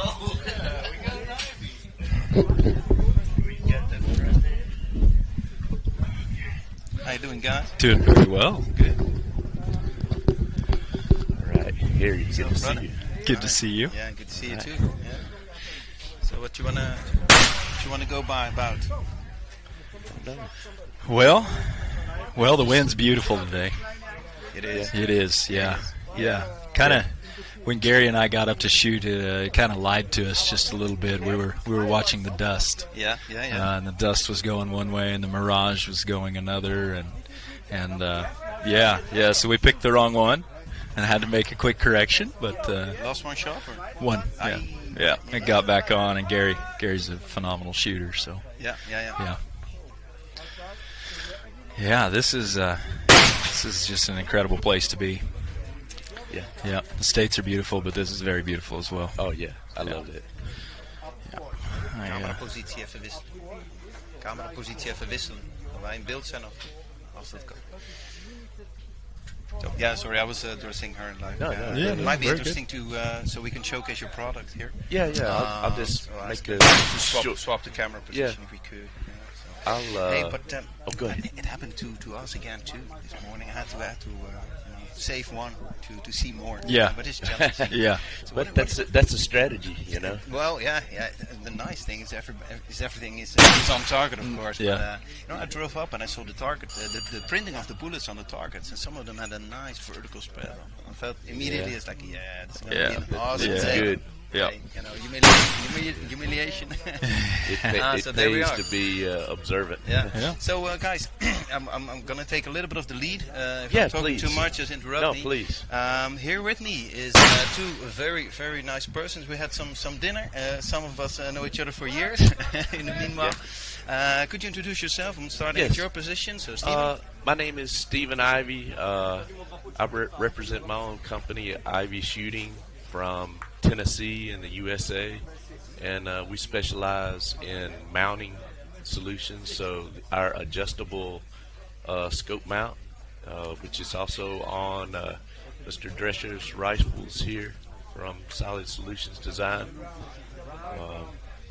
Got lots of competitors here running my product. Makes me happy to see people getting good use from it. It's popular. Yeah, it's popular. But Stephen, why would you? If you're coming new into the ELR stuff, you got a lot of options. So why would anybody run yours? What's the trick behind it? Why it's so versatile? Why do you see it that much? A lot of questions. Here are some of the advantages to running an adjustable mount that's very repeatable and has good accuracy in a large range. This one is a 0 to 60 mil model, and we also have a 0 to 200. So you have a nice, this looks like a 40 power scope. So the higher your scope power, you get very nice optics. When you keep your optics tuned in the center, your erector tube's in the middle of your scope tube, your light transmission is best. So you use this adjustable scope mount to keep you from using too much of your turrets on your nice scopes. And in the past, when I first started making these, in order to make a long shot before we had these, we had to use a very low power scope to get enough elevation, even to shoot like 1 mile. And so now we have super nice scopes, but still the glass quality is so good. You want to get a higher power, especially I'm getting older. My eyes are bad, and I love the zero compromise. And so there's many scopes that we use but this helps you optimize and use the best of your scope. You know, we spend big money for the scope. This adjustable scope mount helps you use the best qualities of the scope. One of the Greek teams here present is also using it, and the female shooter Dora, she briefly asked me, "It's like, hey Harry, do you need to lock it or unlock it while you're shooting?" Could you elaborate a little bit on that? Because yes. Okay. Obviously, it's in the manual, but it's a question I heard more often. This is our lock. It's sticking up at let's see if I can get it to the camera correctly. So it's sticking up at like a 45-degree angle. So even though it's very slight, it may be less than 0.02 millimeter of a change, but this compresses and makes the contact between the our spindle and our anvil. Yeah. So that you have good solid impact. It's very repeatable when you use this. It's got a heavy die spring, about, you know, it puts about 55 pounds, which I don't know what that is in newtons or. We'll take it as it yeah, comes. you can. Yeah. But anyway, and it's very repeatable. So if you use your own hand power, some guy, a big guy, he's gonna put it too much, you're gonna be too high. Somebody doesn't screw it down. But this one is very consistent throughout the whole range.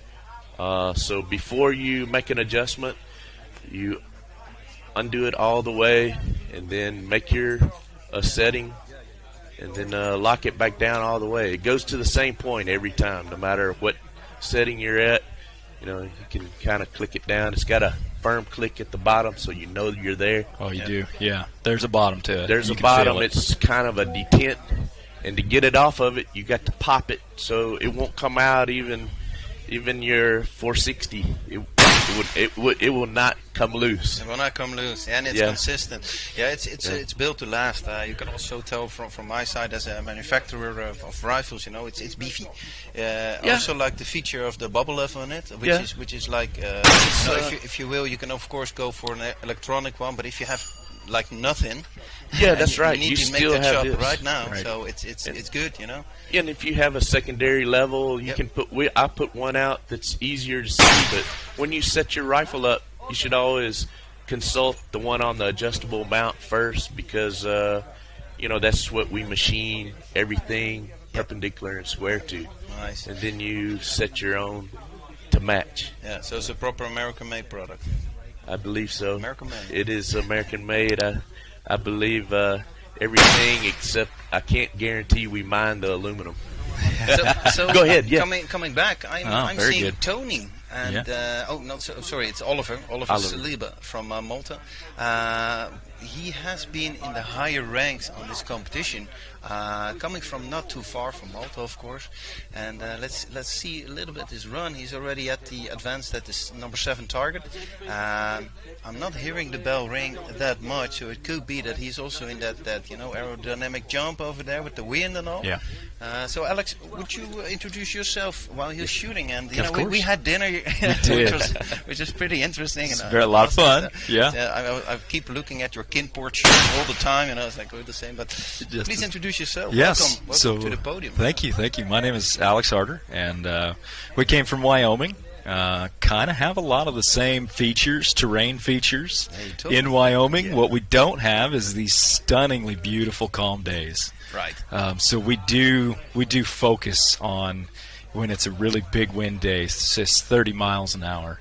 We go shoot in it, and we see what the load is going to do for us. Is it going to hold up? Is it going to want to fight the wind, or do we get a little more erratic in the load when that happens? And this is not proven by any means, but I believe that you can tune a load to do a little better in the wind. What kind of distance would you choose then? For that? So multiple. Most of the time we're going to start with our cold bore around 1,400 yards.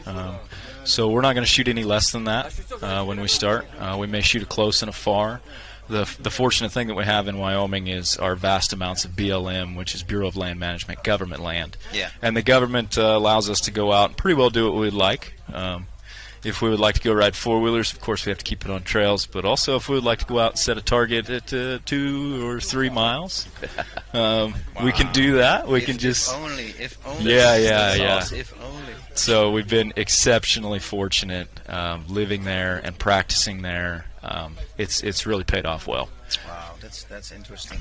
And what kind of rifle did you brought over? What kind of caliber? So I brought a 33 XC. And the one big thing that I'm doing with the 33 XC is I'm not running it hard or fast. We run the N568 powder. That's been a really consistent powder. And I run it at about 30 feet per second, 3,030 feet per second. I know that you can push them up to 3,200 feet per second, but I also know they get a little erratic. Yeah, and also the erosion, how it's consistent bad. is that? Yes. Thing is 600 rounds, 650. And then it's done. is a really good speed. It's a great speed. Yep. And nothing wrong with that. We're shooting burgers. I know the lasers perform just as well. Yep. So we like the cup and core because of the spot that it leaves. Yeah. Nice big black spot. Nice printing. Yeah. Make small corrections on plates. Give me tell Gary a lot of times give me 6 inches. He gives me a dirty look because he doesn't like that small craze. Give me quarter plate, or I said, well, we don't need all of that. We need to make smaller corrections, and sometimes you can get a little overzealous with your correction and end up blowing off targets. So. Yeah. So, but I'm from far away. So how big is the ELR community in Wyoming then? In Wyoming, Wyoming has a very small population in general, about and don't quote me on this, but about 600,000 people in the whole state, and the state's big. Very rugged country, so we like to live in the lowlands, and there's not too much of that. There's some, but we like to live in the lower lands because the wind blows so hard. Yeah, we're not putting houses on top of hills in Wyoming. Yeah, there you go. So let's see the leaderboard here. I see some pretty known names. Ryan in the lead. That's nice. Yeah. That's good for Ryan, man. He's worked really hard. Really like Ryan. Nice. And my teammate Gary. I give him a shout out here, Mr. Gary, sitting in 7th. Number 17. Oh, Gary Evans. Gary Evans, yes, of course. Yeah. We shot first thing this morning. Yep. Mahmoud's still in there. That's good. We're helping Mahmoud and spotting for Mahmoud. I like to see him still in there. That may change, though. Yeah, I guess so. Yeah, and Gary Costello on 15. Yeah.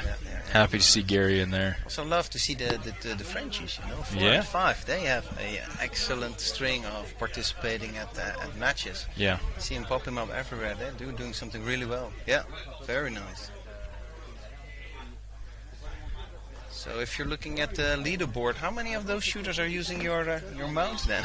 Wow, I need to look through. I've made some discussion with Ryan Cheney just the other day about getting him started. Making trials himself, and kind of putting it to him as a pretty accomplished American shooter. Yes. If he can, give it a try, and any feedback from him is great. And I think I'm gonna give his bag a try, which I've wanted to. It's just I've been wanting to introduce myself to Ryan, and I'm glad to meet him way over here instead of meeting closer in America. Of course, he lives pretty far away from Tennessee. But there's also it also emphasized the international character of matches like this. I met up with some names also that I only knew from internet or briefly passing by at SHOT Show or something like that. So it's very nice to meet up. You get to sit down, get more into detail about stuff. That's right. Yeah, this is a very good place to network. We have lots of time, in between shooting and spotting, and I've had some really good days speaking with various teams, and I don't speak almost any of the European languages. I was kind of spent a lot of time in Asia. That doesn't help me much over here. English gets you a long way. My English is not as good as Harry's English, but I'm trying. I'm trying. He got that southern accent. Hopefully you guys can understand me a little bit. Yeah, it comes through clear. Yeah, but I feel good sitting next to a cowboy over here, a Wyoming cowboy. I don't feel so conscientious. No. We sound alike. We kind of do, yeah. one question though. That color that is on your mouth. Is This it like one- OD green? This is an OD green. Does that mean you're gonna move towards like the male LE market with your products, or can you not disclose this at the current time of day? But I'll say, for this time, I'll just make the comment that I chose this color because I like it. But I have I have tried to pursue a little bit of police, military, and police, but it's nothing formal. I'm a small company, and it's hard to pursue. Our Department of Defense, but in small groups, I've sold lots of mounts to individuals, sniper teams, and of course. Yeah. various other allies have purchased small quantities, 10, 20 units for their precision rifle team. So it's good. Yeah, it's good. And Alex, I know that Stephen made his own chassis. Which was really like a stir up because nobody knew what it was. Yeah. Like we have a big app group of a 1 mile club from Europe, so to say, from the Netherlands, and everybody's like, "Hey Harry, you might know what this chassis is." I was like, "I saw it, but I'm not sure what it is." We were looking at it, searching for it. It was a topic for that. But who's building your guns then, or are you building them yourself? Because Wyoming, you can shoot anywhere you want. You as long can. as you're on trail. Yeah. It's like amazing. So my chassis, I believe, I can't exactly remember where it came from, but it came close to the Netherlands.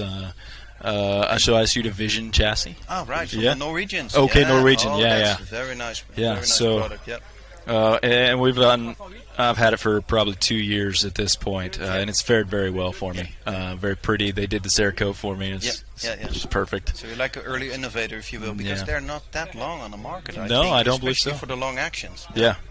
Yeah, and ship it in a 2-piece, and you put it together, and it's done really well, especially with the big heavy barrels. And I've got a 34-inch on that 33 XC, and it's fared really well. It shoots extremely well, and my heart keeps calm. Cool. And the barrel work, who did that? So my teammate Gary. He's a gunsmith. He's my gunsmith. Yeah, that's so awesome. He's not a gunsmith. He doesn't take on a bunch of extra projects, but that's good. Yeah, I'm in the same deal. Yeah. I don't market my gunsmithing services Yep. except to myself. Yep. Why not? Yeah. I'm busy making scope mounts. I can't spare a machine. No, I got it. Yeah. That's nice. No, I was making a small advancement towards Justin. Maybe. Justin, yes. But it's a cool guy. I'm following his work from the Netherlands, from Kimport. Yes. So Kimport Peak Rifles. It's one to mention, Yeah, we've mention. we touched base with Justin. We're not far from him, and we've gotten along over the years really well. Justin's a phenomenal human, always willing to help. He's an innovator, so he's trying to come up with some wildcats. He's got a new 416 he's pushing. It's called the Warthog. Yeah, the Warthog. It had a first rendition, came off the enabler case. Yep. Just didn't have the speed he was looking for. Very accurate, but it just wasn't speed. So nowadays he's pushed into the Shytac and doing some fire forming with the Shytac. Yeah. And so far the testing looks really good. Speeds look really good. Over 2,900 feet per second with a 550 grain 416 laser. Pretty so awesome. we're single-digit SD. Yeah, it's low. Yeah, Justin's a phenomenal mind. Yeah. Nice. Yeah. We work for the Netherlands market. We work a lot with this guy's product. That's with, big. Dan Warner. Good Lord Almighty. This is the new GMOAB, which is 50 cal ready muzzle brake, but the finish, I'm from a machinist perspective. If you look at the front, it has that swirl to it. Such an eye for detail. Oh yeah, I love Dan. That's a funny guy to work. This is the only reason I do machining work is for shiny stuff. Yeah, but there's a lot of hours. If it wasn't shiny, I wouldn't even be interested. Now Dan, he's an awesome guy, and they're a really great tool and die shop. Yeah, they can build anything. Yeah, very knowledgeable. Yeah. So this This is one of the very few, but it's ever since, Lorenzo is shooting his rifle with it. I got a lot of questions like, hey, you have one for me, you have one for me. They have some lead time, but it's a big and beefy break, but it surely takes out the kick of those of a 460 because it's pretty hefty. Yeah. It's a pretty hefty thing. So what are you shooting, about a 140 grain bullet out of that one? 700 grain. A 140 sideways. 100 like a helicopter. Yeah. Yeah, 700. That's a pile back here if you don't have the right muzzle brake. 950 meters a second. So it's fast. Yeah, but it's still. But I watch you guys shooting it. It kind of looks like a pussycat with that one. Really nice and gentle. Yeah.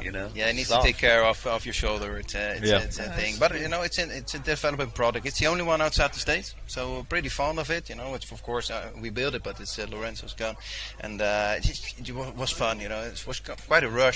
Used to have one of these shows on Discovery that they built cars and bikes and everything is late. This was kind of a little bit like this. Where it's like, 2 weeks left. You need to do we need to do all sorts of stuff, but it's here. It's not unsuccessful, not in the finale, but it's working. Proof of concept. So now back to the drawing board and let's do it more. So yeah, it takes a lot of work to develop these products. Yeah, and of course we put one of your mounts on because otherwise, And that's the last thing I wanna ask you. I've heard shooters that this turret, it yields about 32 mils effectively upwards travel. So there's a strategy of shooters that they tune the base to have as much elevation as you want. You bet. Well, there you go. What's your take on that kind of strategies? You have the full turret elevation whenever you want it. Yeah, it's necessary in these tournaments these days. You really need everything you can possibly get in the scope. A lot of our light guns really aren't running a place to put a prism. You can mount a Charlie, of course, on the scope, but you could. Yeah, you could. You absolutely can. Yeah. But I saw some slow motion footage of rifle shooting, and that scope is wobbly. Yeah, it's a little much. There's a lot of stuff happening. Yeah, there, it is. Yeah, we prefer to mount on a Picatinny rail out in front of the scope. But the Ivy mount, I know when I first built my first rifle, trying to get the proper MOA cant in that scope mount can be a struggle at times. So if you grab an Ivy, and for that reason, if it's only that reason, it's well worth it because you can get a 0, and then you can set and tune the Ivy. And if you have to leave it, you can leave it. You can use everything in the scope from then on. I know that Billy Connor in the U.S., he has been running an Ivy, particularly in spear point, and he does really well with it. Very well. Yeah, spear point is also a nice place to shoot. It is. It's you have Moccasin Valley. Yeah. That's also a nice one. But, I need to make it up there. It's a challenging match up there. Yeah. You guys really do well at times, though. Nice. Well, I think I've done it all, said it all. I love chatting with you guys, but I'm not sure what the schedule is. But if there's anything you need to bring to the table. I got one question. I meant to ask you guys. You're pretty good at asking questions. What's that? What do you think? You're shooting 33XE, right? Yep. So what do you think of slamming your bolt shot? Would it do anything with your OEL? I'm not sure. I can't answer that question. That's a safe answer. I can't answer that question. There's no data on it. If you see me, I get a little excited. Yeah. On the line, and so I start to reload and get things back to where we know the wind changes quick, so I focus on that quick reload, and I'm pretty quick on that bolt to send it forward. Yeah, exactly. I don't think it's ever hurt me, but I can't verify that. No, exactly. It's a fun. It's just a marginal thought. It's like there's Harry again with his marginal thoughts, but it's like if it's marginal, you can put it to use. Sure. With something. But I'm also running my bolts. It's like there we go. Oh, miss, and then it's even going faster. And Roman Ochaba gave me some cool feedback today. He said, you need to go a little bit slow, but I think it's personal. Love to slam targets. I think if you're running, say 1,000th or less in neck tension, it may be something to consider. I generally won't get that low in neck tension. I'm generally staying around that 2 to 3, and those bullets are in there really good. Nice. I really believe they are. Yeah. Unless you're catching maybe, let's say you got a repeater, and there's a feed ramp in there, maybe the sled or mag you're running holds that bullet a little low, and it doesn't line up directly. So when you bounce off that feed ramp, that's gonna go and that's gonna go AWOL. Yeah, it could be bad. Yeah, there's definitely possibility there. Nice. Very good. Well, again, good question. Question. Yeah. Very good question. Yeah. Yeah, it's just the things we hear and talk about. You know, again, we need to travel, so there's a lot of technical side to it. But nice. Yeah, I would love to see you in the U.S. I'm sure you've been there and shot, but yeah. Well, we never shot in the States. So there was some conversation going to do Raton, mainly also led by our British friends, Taff Roberts and Giles Cross. So we've been talking about it, but that takes a little bit of planning in the year. Yeah. It might indicate that we're gonna skip this competition to participate in the States more or less. You know, the home front needs to also be like on the same page. Otherwise it's going. I have to pick and choose my events too. I'm a small company. I can't be away too long. Yeah, exactly. You can't be picky. Yeah, that's right. Yeah, but hopefully I can repeat this. Next year. I would love to. That's fine. Yeah, that's cool. Or maybe a few weeks in Wyoming. That'd be great. Let me know when you're there. I think Alex and I are already, kind of planning some stuff. You bet. We're gonna get the ball rolling. Yep. Join up with him and Billy for some competitions. Yeah. And, awesome. Okay, let's wrap it up, guys. Okay. Thank you so much for your kind Thanks for words. taking the lead, Harry. Yeah. Appreciate it. Thank you. So much. We really appreciate it. Maybe catch you later when it's finale day or some recap or stuff like that. That'd when, be good. When you're on the podium. I love sitting up here and talking about rifle stuff. Yeah. It's fun. It's what we do. It's what we do. It's a passion. Hey, thank you, everybody. Yeah. Okay, cheers. Thank you. Cheers.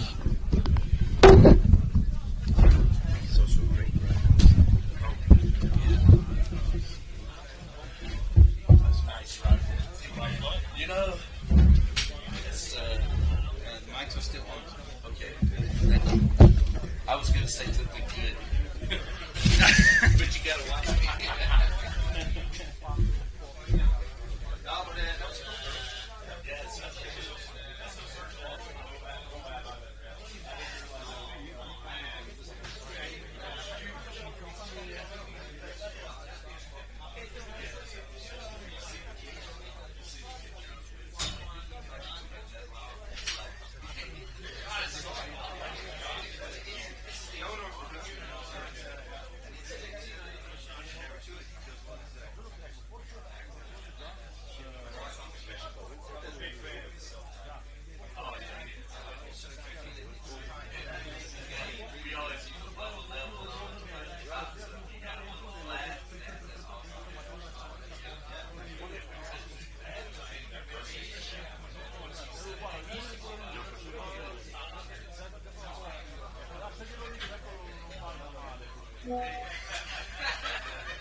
Al 6 sono.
cancelletto là chiuso.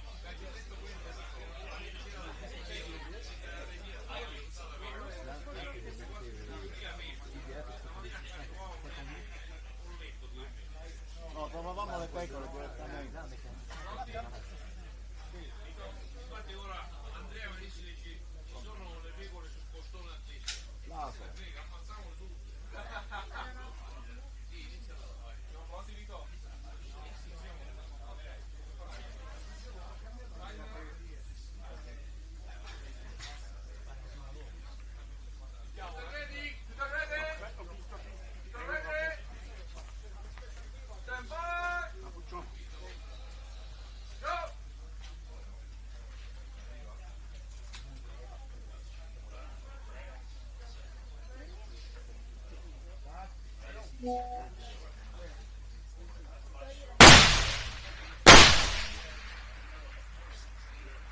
Tu vois pas?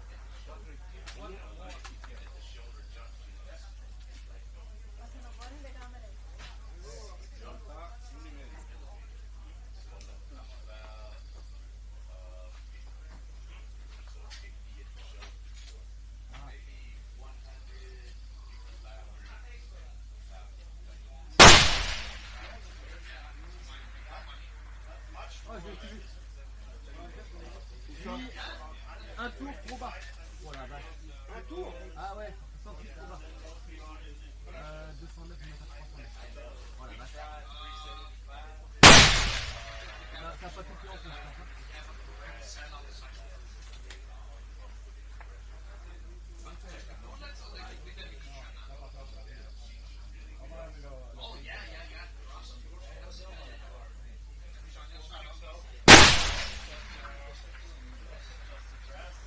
Ah, je t'ai vu. Là, c'est bon. Tout le monde de...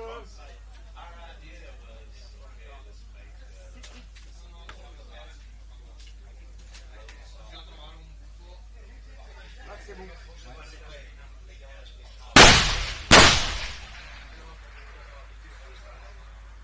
C'est parti au pied rouge.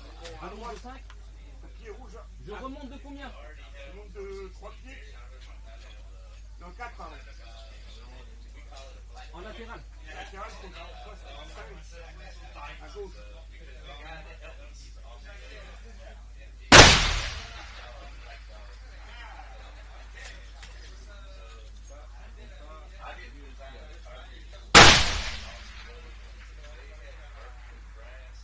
Parti en bas, là. Repars en bas.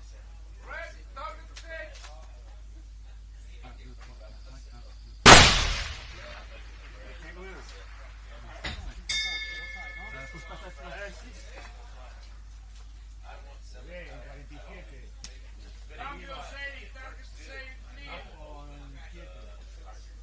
Ok, target 6. Élévation. Alors attends, parce que là je suis à combien du coup?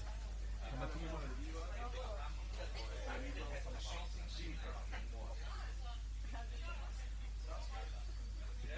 J'ai rajouté combien tout à l'heure?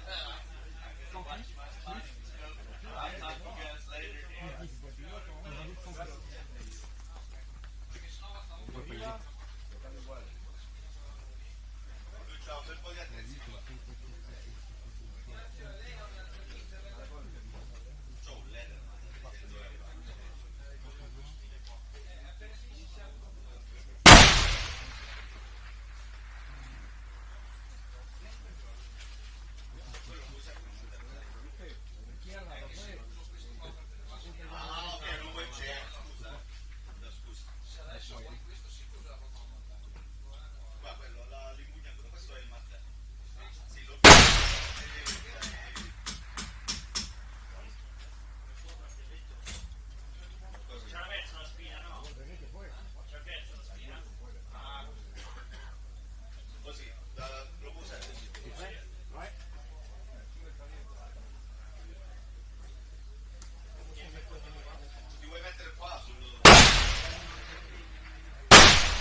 Non, mais vachement bas. À combien? À combien? 20 mètres en dessous. Change rien.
Voilà. Pronti? Pronti? Via! Vai! Vai!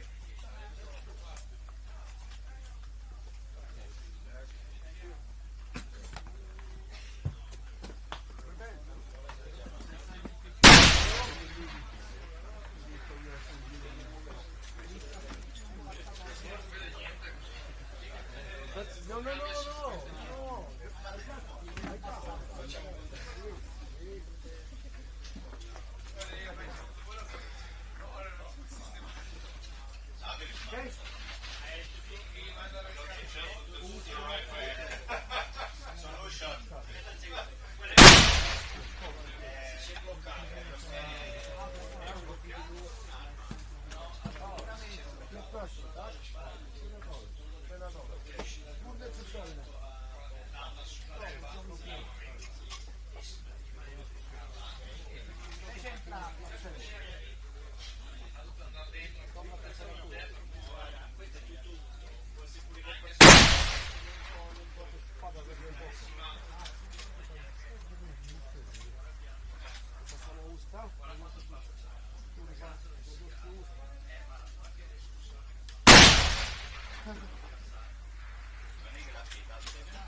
przystępuj, bo pamiętaj, że ostatnio się do tego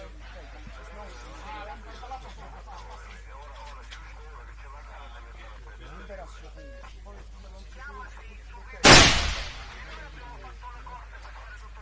wywalała się sobą.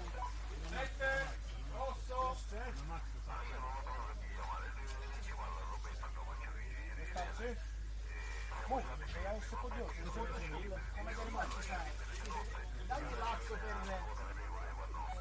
That is safe. Aspetta, Fabio, io devo trovare.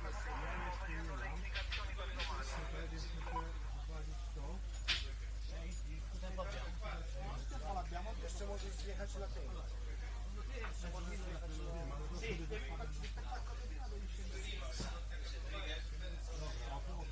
Dobra, trzymaj ją zostaw. Dobra, to teraz zmieniamy z powrotem na stawę. Było 12,7, tak? Wydaje ci o tyle, tylko zobacz, powiedz mi, czy to jest ok teraz. Okej? Ale zjedź tutaj na będę. Do zera, dobrze.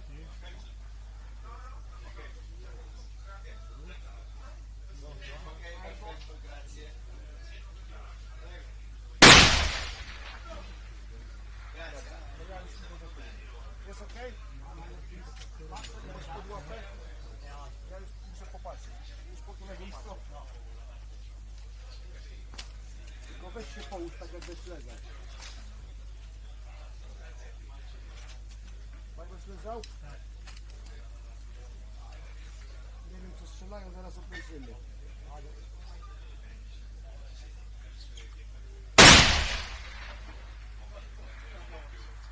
L'ho visto, fa. Sei in alto a sinistra, sopra il down, sì, esattamente. Allora, oltre allo scatto c'è il problema del portachiavi e il merlo, stai scherzando? E poi in direzione dello stimolo del versatile. L'ho visto.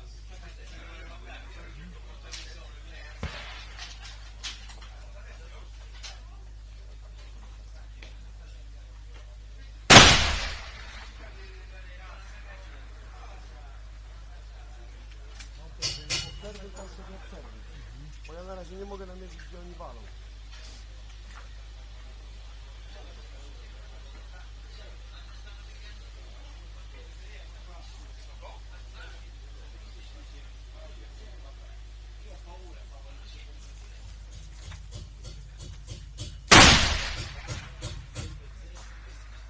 Basta, fa.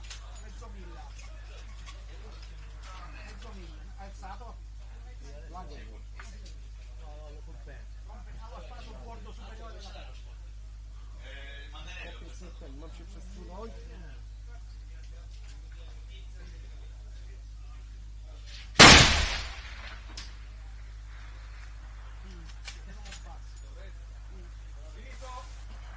Lì che fatta? Hai compensato? Se vuoi dare mezzo mille è compensato.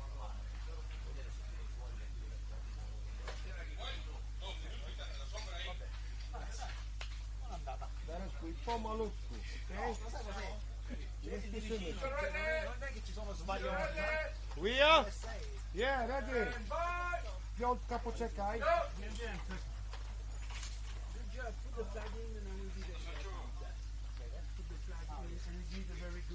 Załaduj sobie. Dobra, spokojnie, pomalutku. Dlaczego do czerwonego strzela? Dobra. Gotów, piątka. C'est pas toi qui le spotte. Non, on avait signalé le changement de spotter, c'est Nicolas qui le spotte. D'accord, c'est encore marqué Romain Mécouille. Moi, sur ma fiche de tir, ça doit être Nathalie. Tu t'installes, je te prends en photo. Trafiony. Wydaje mi się, poczekaj, powiększę. Suivi à la main devant le screenshot.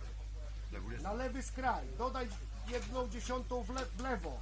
Na prawy skraj, przepraszam, na prawy skraj. Dodaj 1/10 w lewo. Dobra, jedziemy. Elewacja bardzo dobra. Dirige le camion quand même vers l'avant, s'il te plaît.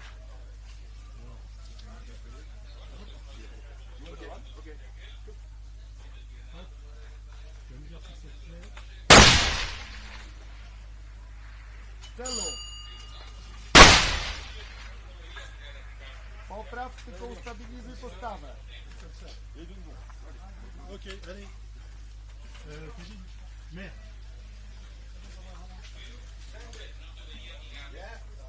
Super condition. Super condition. Celu. Popraw. Bardzo ładnie. Nie, spokojnie, nie poziomuj. Spokojnie. Spokojnie. Jedziesz w swoim tempie. Gauche, Kevin, ou à droite?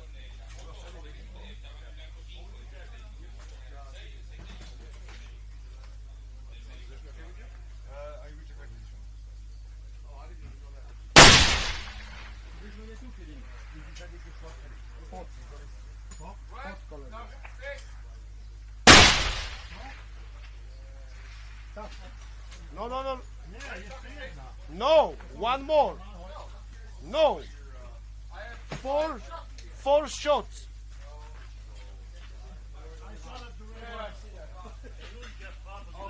Four shots. Darek, pod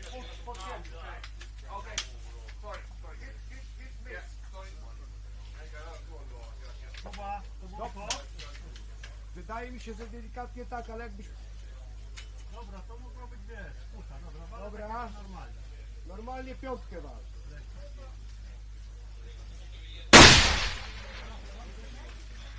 Nak. Pół gongu nak. Zmiana celu. Teraz, now six. Na wiatr było bardzo dobrze, Darek. 14,2. 14,2.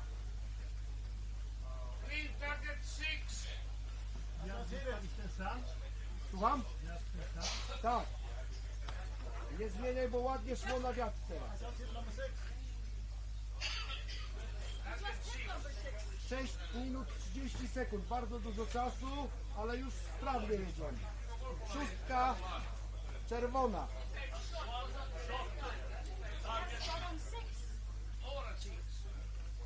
Dobra. Gotów.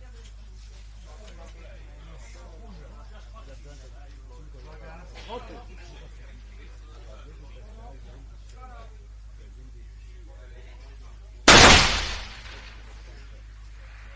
Celu. Jedną dziesiątkę w lewo dodaj.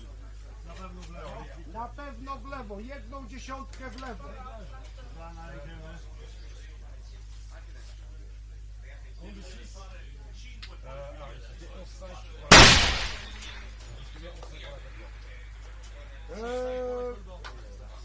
Kurde. Teraz tak jakbyś był po lewej krawędzi. Także wróć z nastawą do poprzedniej.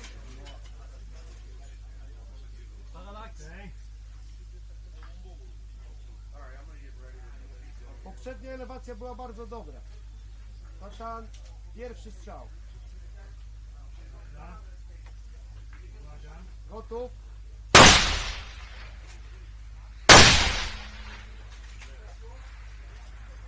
Gong za wysoko. Gong, cały gong. Ale celuj może pod. Nie wiem dlaczego tak poleciał wysoko. Dobra. Celuj w dolną krawędź po prostu. Wiatrowo bardzo dobrze. Uwaga. Gotów.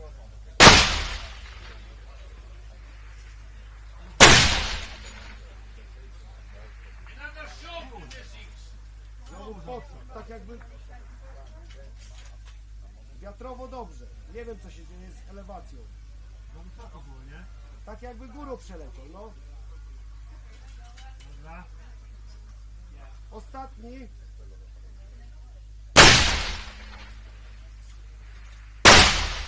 Pół gongu w lewo. Zmieniamy na siódemkę. Target 7. Dobra.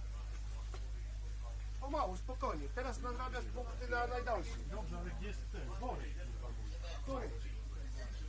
Patrz po lewej. Patrz po lewej. Masz świetniku. Gdzieś go jest. Dobra, mam. Jest? Okej? Podniosłeś? Tak, podniosłem. Jesteś 3, Nastawa 16,7. Nastawa 16,7. Czerwona 7. 3 minuty 30 sekund.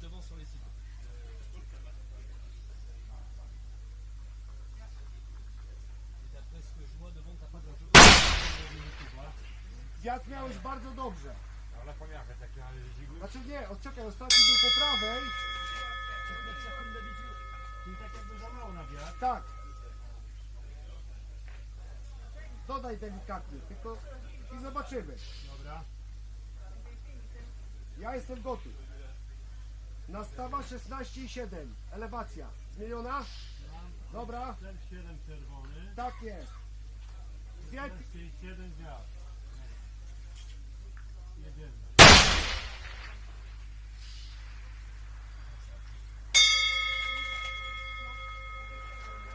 Dobra.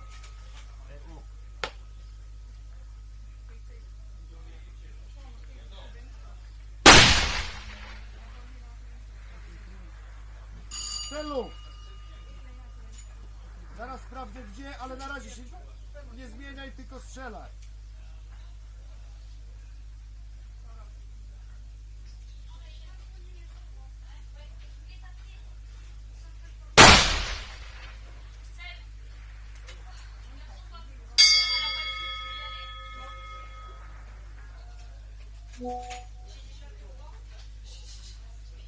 Nie widzę gdzie trafił, ale po prostu popraw.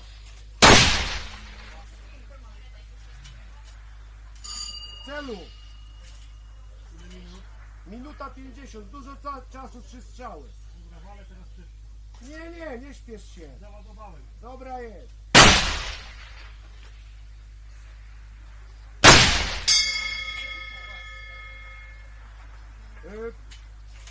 Po lewej stronie. Delikatnie zdejmij z wiatru. Minuta 30, bardzo dużo czasu, 2 strzały.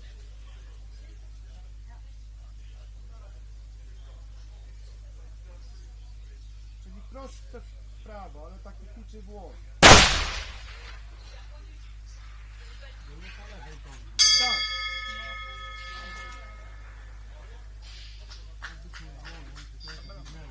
No to powtórz tam to co było.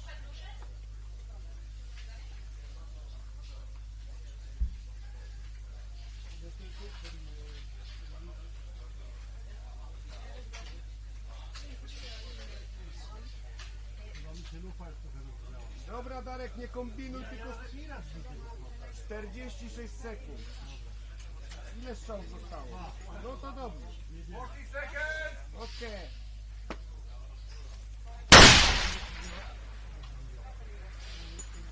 W celu. Powtórz. Delikatnie niżej może. W celu. Bardzo ładnie. Dobrze.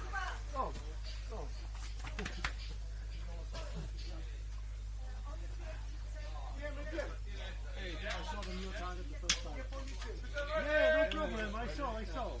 No problem. No problem.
72,9.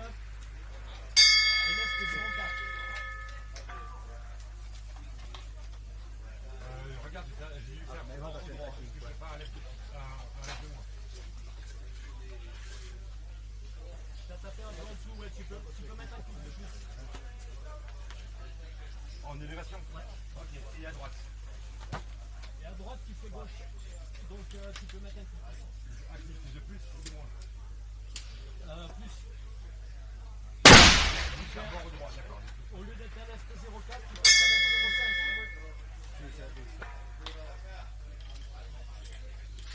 Absolument pas de vent sur la cible. Ok.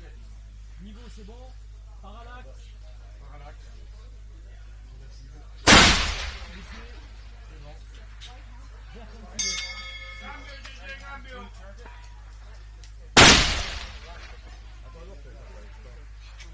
Juste dessous. Midi.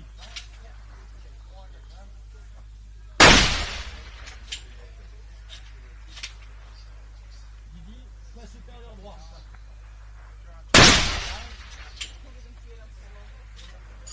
Pour moi, il y a un pack. Ouais, il a coupé. C'est la même.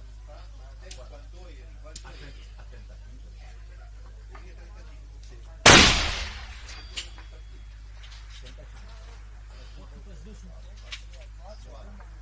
Rajoute 2. Et plein fer. Et plein fer.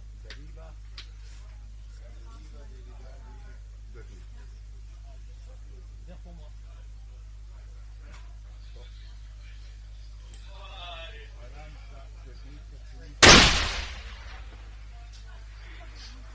Tu la frises.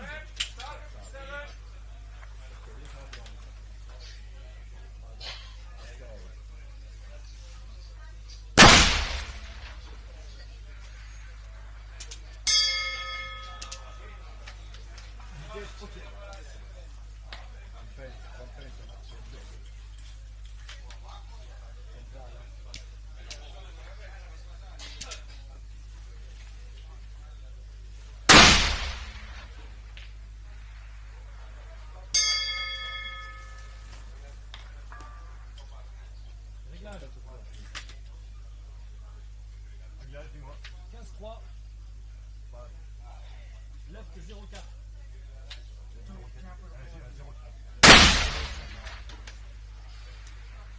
C'était un 0,4 avant. La 0,5. Regarde ma main. L'expérience.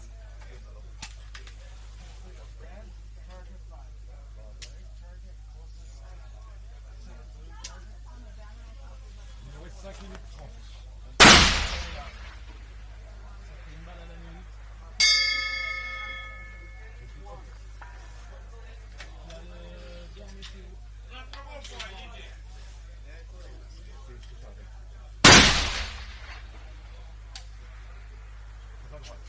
Tu passes dans le coin qui est au pied du portique.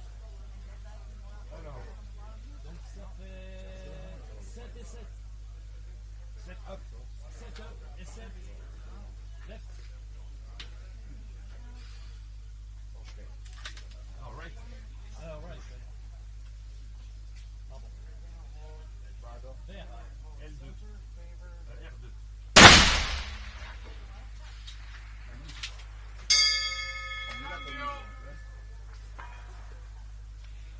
Vert comme tu veux. Tu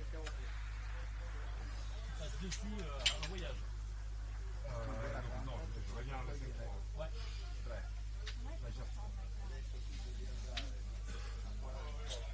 Et là, On est bien sur la demi.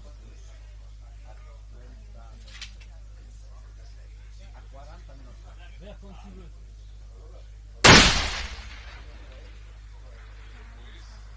Tu passes. Tu fais une contre-visée point supérieur droit et ça rentre.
Nico? Ja? Hast du abgezogen, was wir abgezogen haben?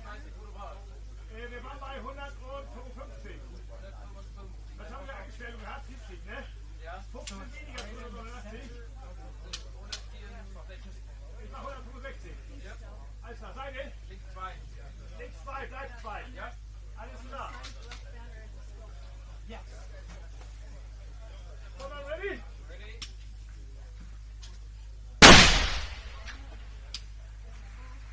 Zu kurz. 1,70. Meter zu kurz, 1,75. Ja.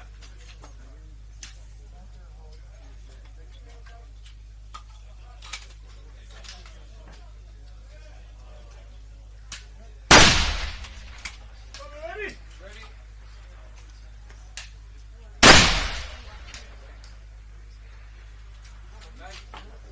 Ja. Nach links nochmal. Nochmal einen nach links. Und zwar hoch. Runter. Ja, ich mach 2 runter. Ja.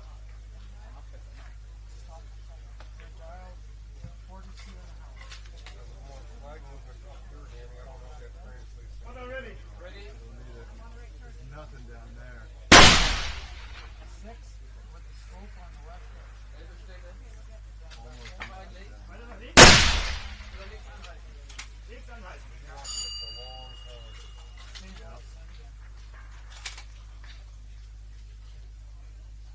What are ready? Ready?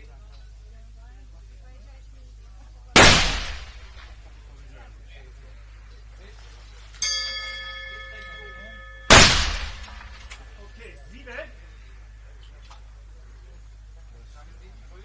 Ja.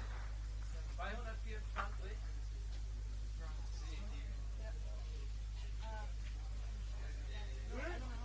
Habe ich. 227, abschließlich. Another shoot here on the shop. One more shot. Okay, sorry. Wo waren wir? 75, ne? Ja.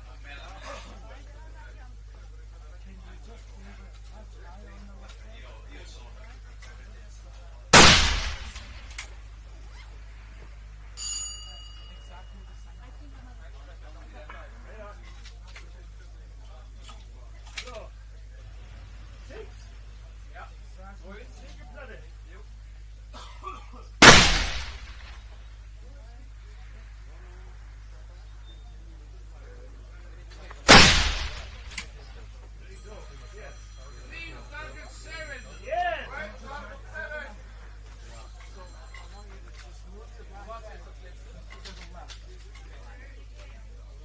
Auf 7, ich muss jetzt 129. 224 weniger. 15, 10. Ja. 205. Okay. Okay? Ja? Ja. Gut. Seite, 5. Lassen. Lassen. Wo bist du jetzt? Auf 7. Ja. 0.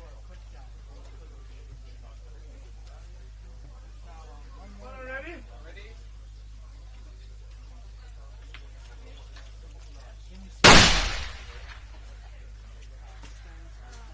Oben links. Ja. 2 runter. Und nach rechts. 3. Ja? Ja. 3.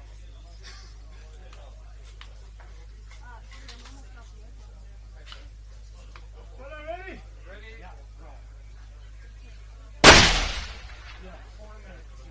Smoking for time. Runter. Ja.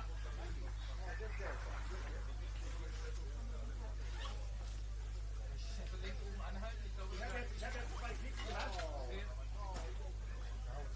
Red 7. Runter, ready? Ready? Far right target.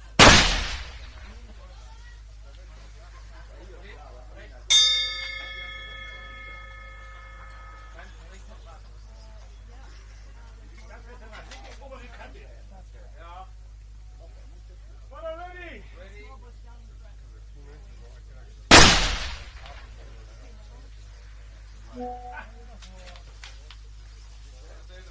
Mitte Platte. Mitte Platte? Ja.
perfect. It's a tad high. Come on, let's see it.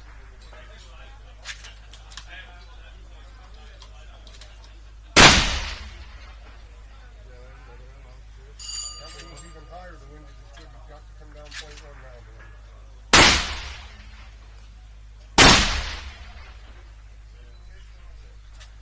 Elevation good. You're on the right side. Come left 0.1. Nice. Just above center mark.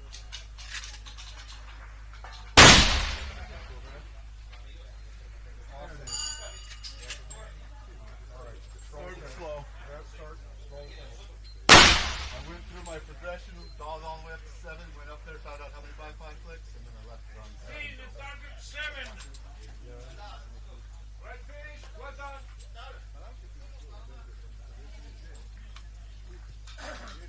You have to just start, like writing down the things that you're going to do repetitively. You did a very good job, but all side out, all side in, sorry, on the outside.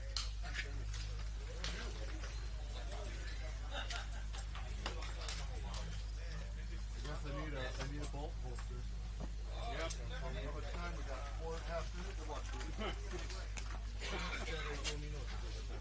Nice job on 7. Thank you.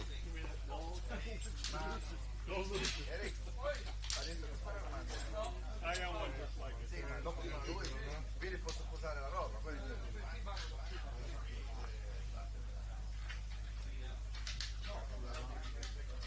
Changed it a little bit, but we're back where we're supposed to be. Yeah. Good shooting, Dan. Thank you.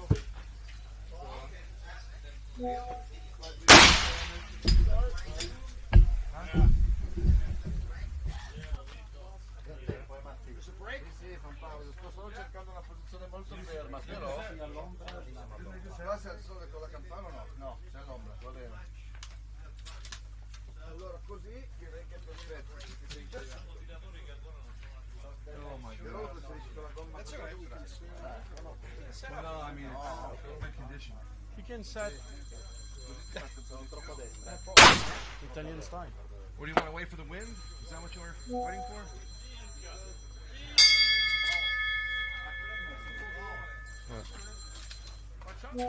Una tavoletta.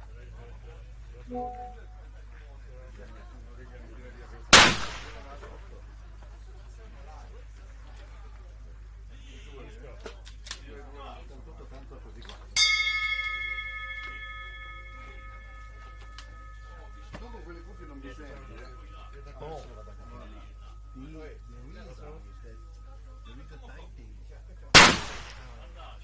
I don't think I know what to do. Because well, we were here yesterday 45 minutes early and we had to go when our spot was here. Somebody else? But then they can come later. It's not fair. Finish.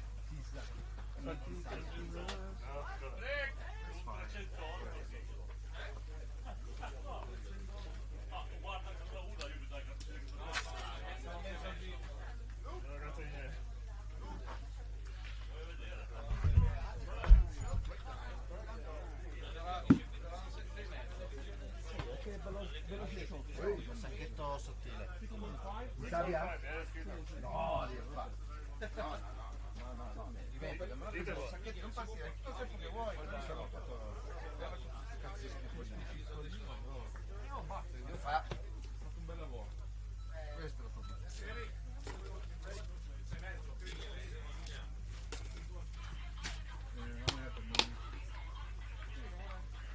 Are you in position now? I'm trying to. Let me know when you're set. I wouldn't run it like that, Drew. Remember when we tested how it shot way better?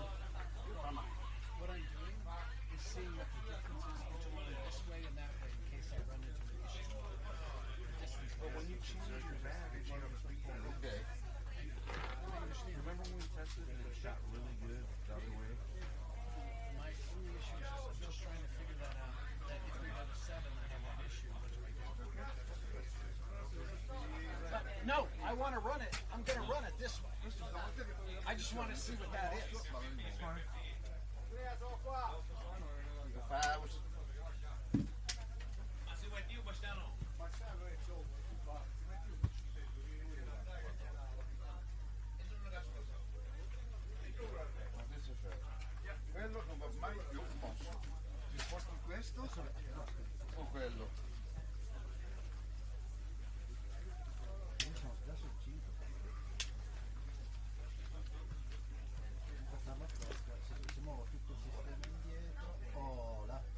qui se vai più avanti con questo e dà mezze pecore. Dito, amplifica. Dito, 18 e dà mezze pecore. Questa è la posizione coerente.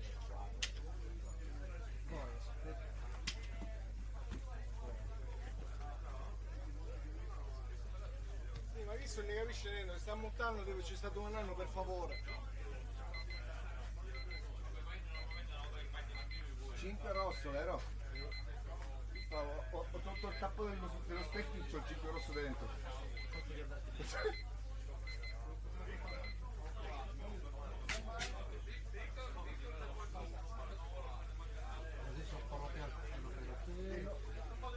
Mando.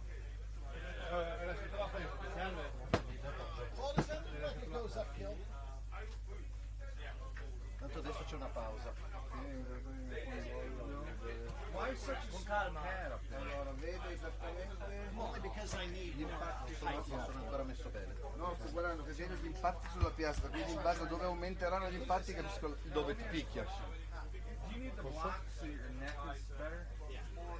I'm gonna try to change it. Well, it's probably good we got time then. Yeah. Però li vedo gli impatti, vedi? Perché più che altro se tutti dicono colpita ma non sai dove è un casino, se invece vedi dove colpisce, si vede. Poi è bello che vedi anche dove si va fuori dello sbocco. Sì, quella dopo no. E la 6 un'altra, non la vedi perché dietro c'è vegetazione. No, non è così la parete, così vedi ma non sai se sei sopra o sotto. Tu vedi lo sbuffo qui ma non sai se sei andato alto o basso. E guarda la salita del piano. E poi si la fruttica.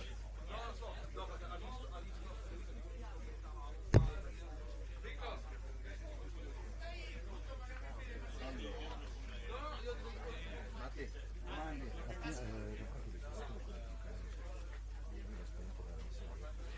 Vabbè no, perché dici con questo tu.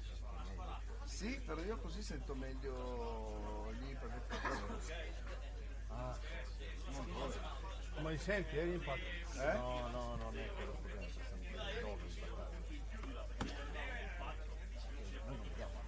No, intendo se qua suona, no? Io con questo non lo sento. Queste non sono elettroniche, queste chiudono, non sento, No, senti, io sentivo già Fabio che dice chiudi vai, prima la sua voce e poi sentivo la voce di squadra. Era anche lì vicino, non era lontano. Qua sono la campanella.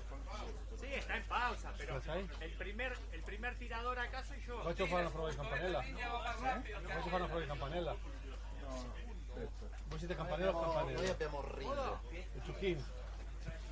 Alzo il volume, aspetta.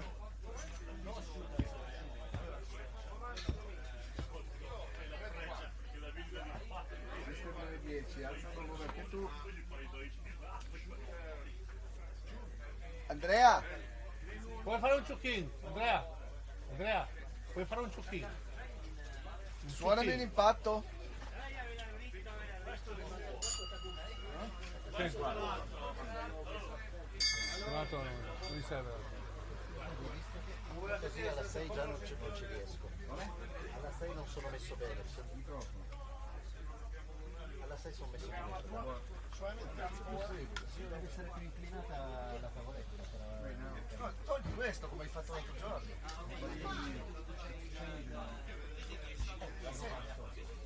La 6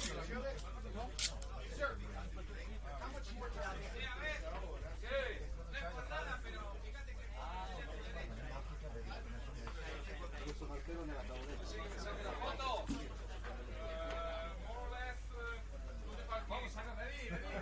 Hai già scritto.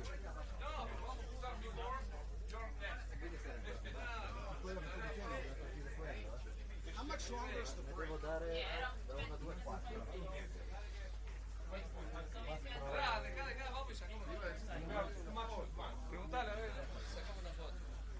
Too much in advance. You're here, you're not here. Hey, Paul, can we take a picture? Sì, quindi Mattia.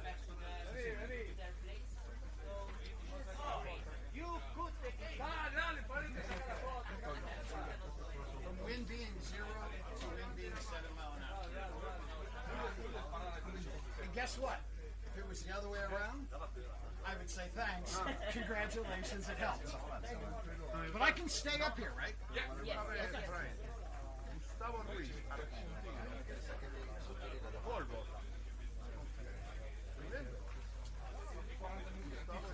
Vabbè, però magari basta alzare le...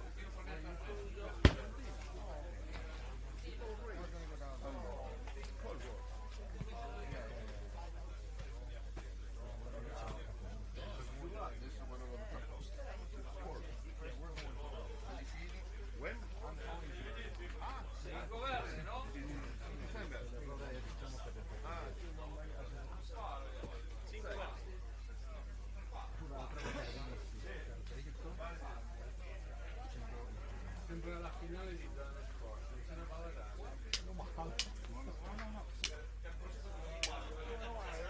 Vabbè, ma niente. State una cosa. Cazzo di cane! Siccome lì non è mai emozionato.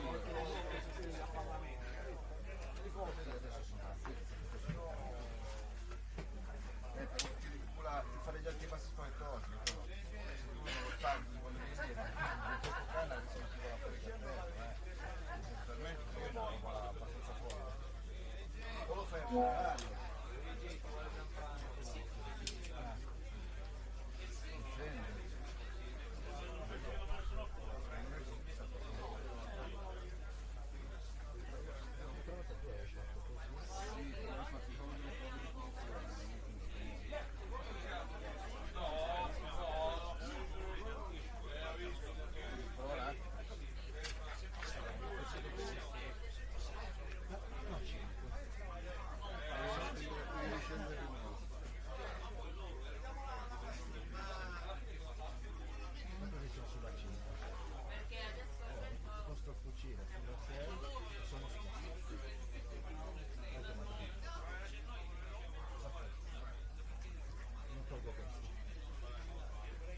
È una tavoletta sposa che fa da cucire adesso.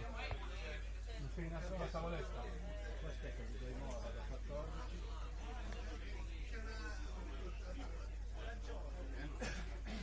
Mattia.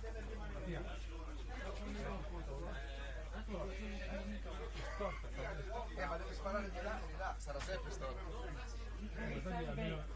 No, appoggia, facciamo noi, dai. Tira a destra e dopo quando tira a sinistra storta al contrario.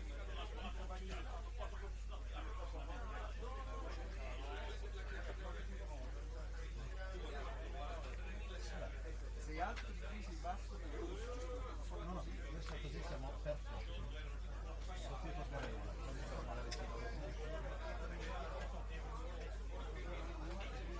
Un po' di spalla da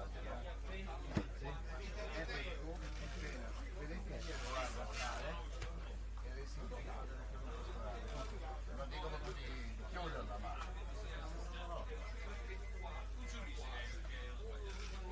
allora 6 a 1 e 2 adesso di vento? Sì, ho mollato di nuovo un po'.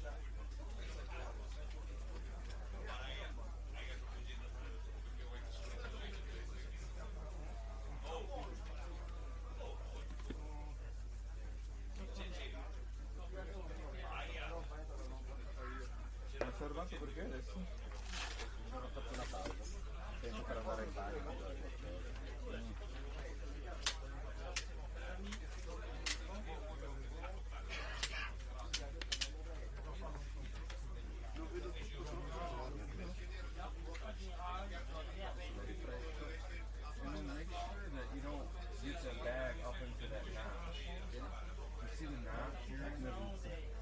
That's going to affect your recoil. You want to be back to be farther to the rear. You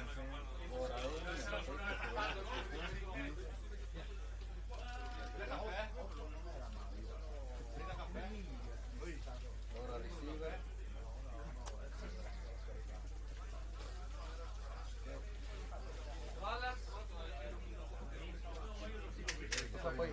Questo qua poi, perché vedevo di diluire e questo era uguale. Questo qua poi ce lo appiccichiamo in una maniera, questo per avercelo quando sto qui, cioè diventa sempre il corso poi della mettere per noi per non lo puoi usare mentre fai cose, non posso usare il corso.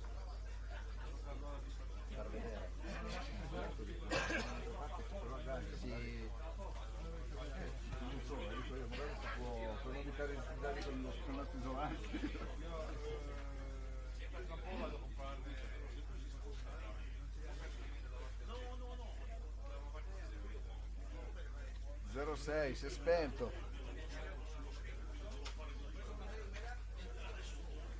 Hey, Jerome. Remember not to get in a hurry to make good trigger squeezes, okay? Okay.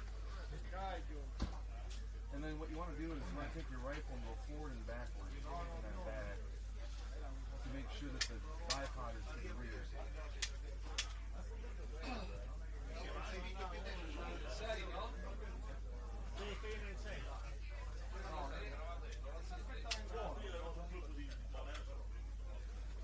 You can use the ring from the phonograph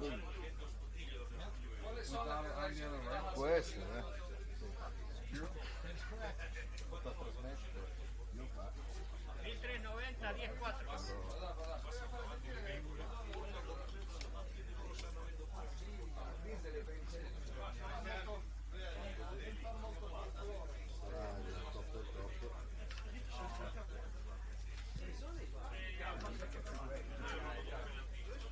Creo que se da ahí hacia el otro. 390.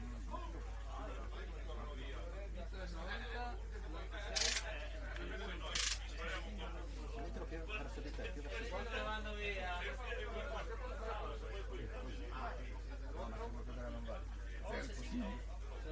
Adesso sta soffiando. Armando Barra. Titolo! Occhio alle uzzicano! Ma li fai vedere anche se non ti lega brutto? Figa che lo sa. È buona la e qua la morte sua è bollita. Questo lo lasciamo. Guarda, 5.000 di nuovo. La sesta per guardare lì. Aspetta, adesso arriva.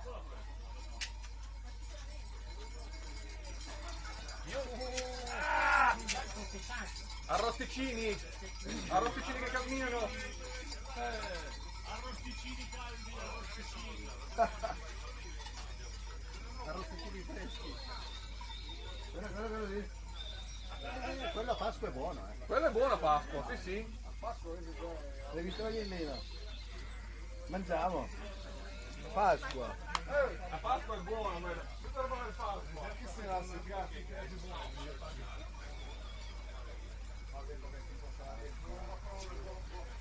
Ah, mi ha fatto fermare. Ma la volevi?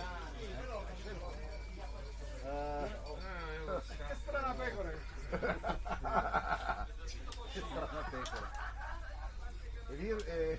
Sempre più bizarro.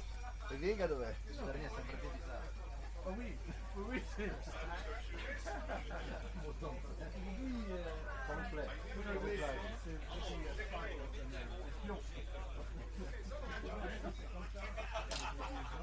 Ascolta. Un boa. Non è che c'è la bandiera davanti. Ah no, c'era il tipo, non lo vedevo e quindi pensavo che c'era la bandiera sopra. Lo vedi? Invece c'era la capoccia del tipo. Lo vedevo più. Zero cazzo. Ma no, zero. No. Poi c'è il dritto. Appunto, 07 agli 1. Per l'S class. I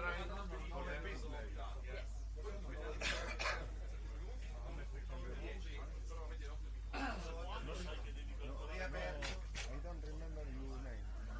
Blue. Sei a 29, 4 clic di altezza, confermi? Uno di deriva, left.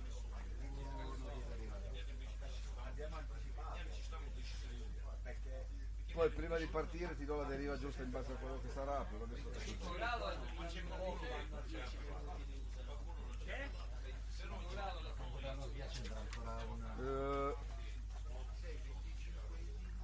metti le cartine di tutte là. La Brother, ce l'hai già? Ah, ecco dove avevo messo io la Brother. E poi c'è la Brother. Levo, ma levo lo lasciano lì? Alito!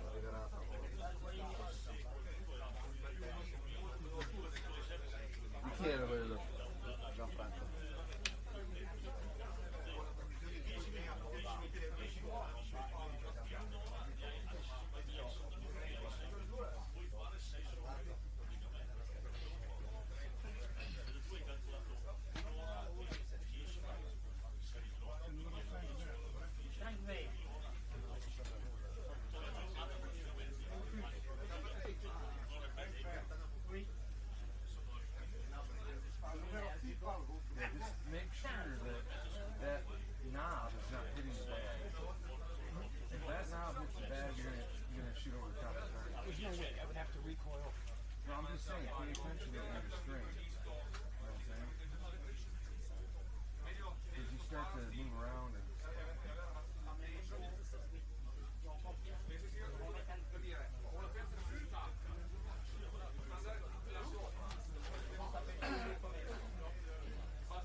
else all that. Just lower the scope. Questo andrebbe veramente là.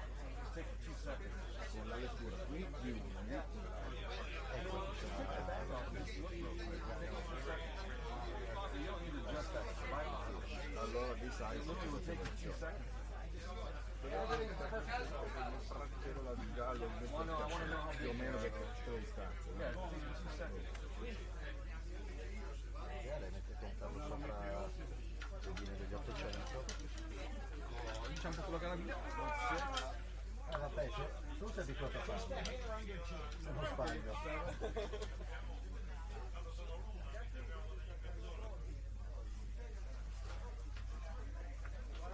Senti che arriva. Sarà un po' e mezzo di là. Tito! 2 minuti. 2 minuti. I just want to verify. 5 secondi. Ha cambiato. Posso mettergli tanti più velocemente?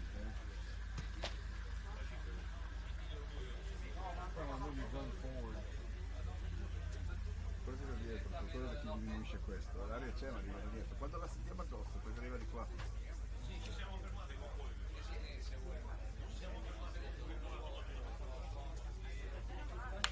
Un po'.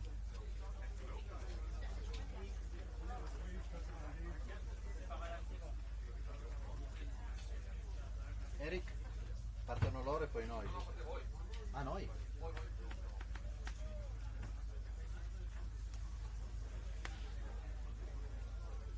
So we're red. Red, 5. Red, red, red.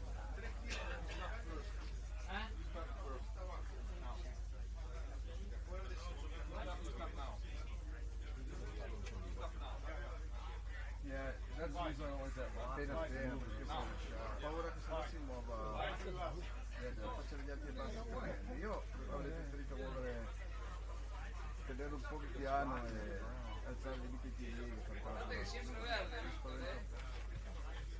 Giochiamo.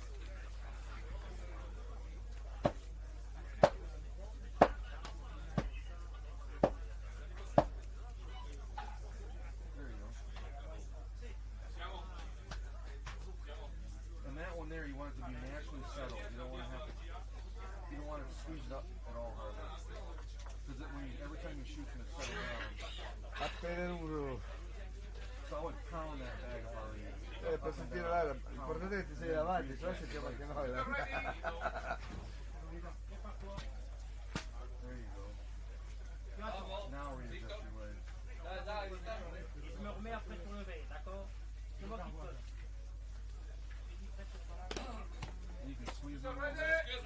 Alright, we're going to start shooting. Mo' e mezzo di deriva.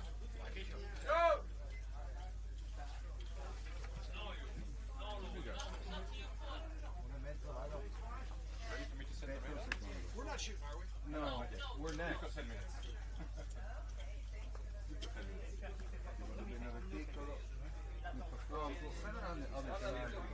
Quando vuoi. Okay. The weight right now because I would set it down. Put the gun on the right.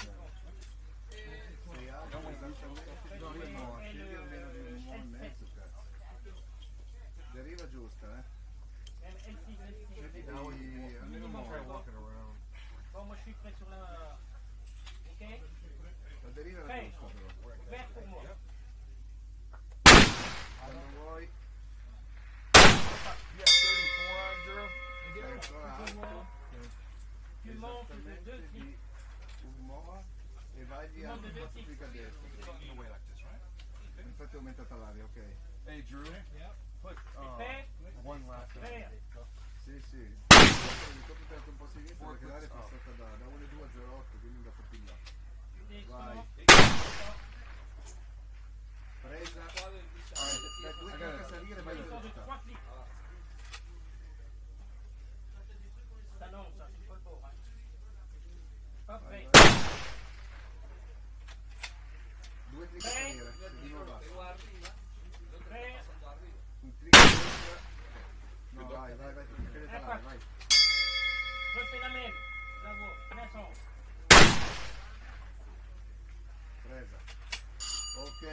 Più 4,2? Ah no, ma quanti colpi hai fatto? Tutti, no? 5. Ok, 4,2. Quanto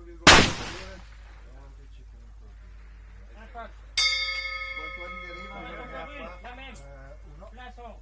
Uno, quindi dagli 3 click left. 2 click Left. Boom. Aspetta che vado a cercare il cartello, perché adesso io parlo te. 6 rosso ci sono. Red 5, Drew. Quando vuoi. 7 minutes 30. Numero 6 sono un po' più veloce di quello che dovrebbe essere. No, è ribasso, vai. Ok.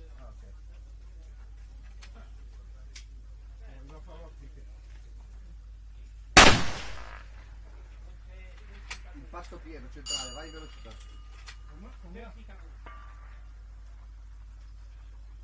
Aria costante, vai. Non l'ho vista. Ah, l'hai presa. Sempre centrale allora, vai. Vai, centrale, stai facendo rotata in centro, vai in velocità.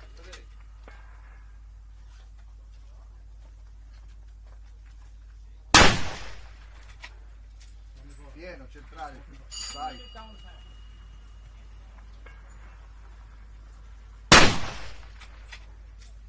Pieno.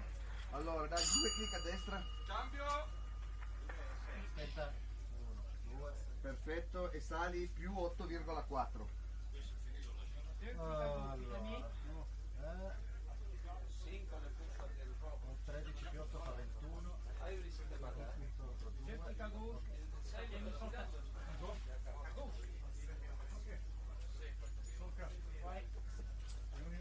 Aria costante, sei scesa a 0 adesso, però le bandiere scese a 0, quindi l'aria ti dovrebbe andare così più a sinistra e gli toglierei 2 clic a destra. Aspetta, devo trovare la piastra, devo mettermi. Aspetta per l'aria, tu controlla, poi ci parliamo. Sì, ti taro dopo, perché 3 clics à droite. poi mi dici la deriva che hai esatto. Allora io sono sempre a 1. 6 a 1, quindi devi andare a 1 e 2 se l'aria è costante. Qua sì, 1 e 2, perfetto. A sinistra. Ok, la munizione ce l'ho dentro. Vai.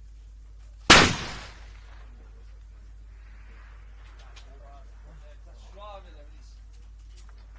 suave. 3 clics. La Madonna.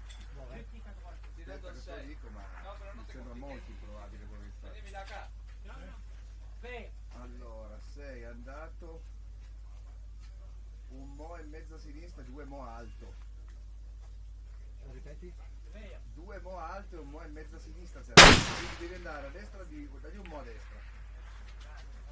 E scendi di 1 buono perché sembra quasi 2, ma c'è qualcosa che non torna. Secondo me ti ha intennato l'arma.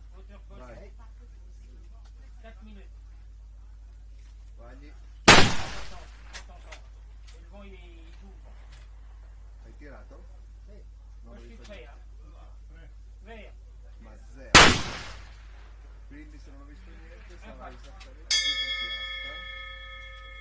Scendi di 3 clic. 4 up. Tu mets 2 clics à droite. Vai. Sono velocissimo. T'envoies tout de suite. Vert. Veramente veloce, Vai.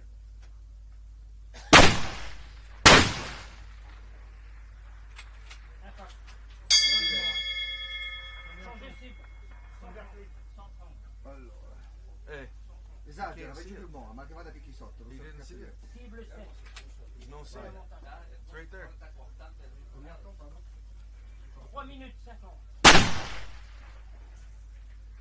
Presa. Un clic a sinistra e tira. Cosa? Tira un pelino più a sinistra, 6 a 1 e 3. Ma poca roba. 130, Vai. Ho perso la Take that half On back avait off. remonté aussi tout à l'heure.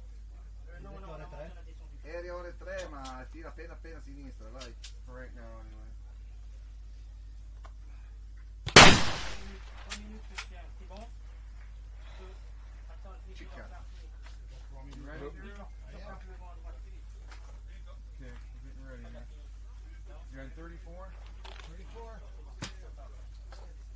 il vento costante passa dalla 07 a 1, quindi non so che cazzo sia successo. Eri alto di 2, mo' e passa. Who tells us? Questo qua non hai la misura, però. No, è 41, ce l'ho. We go? Erano altissimi. 2 minutes 50. Oh, they're done. Deriva, gliela giocavo perché ho il radar qua. E ti davo, passavi da un 2 moa a un moa. Glielo cambiavo, ma la deriva l'ho tutta presa. Però cosa faccio io poi con il fallo? Tutti 2 moa presa. La tabella 2 moa sopra. Non vorrei che l'asse così mi fermava. Ma di brutto, E poi a mollato si è dovuto andare, eri troppo a sinistra, è dovuto andare un po' più a destra, poi chiuso di deriva. Che fa? Pazzesco.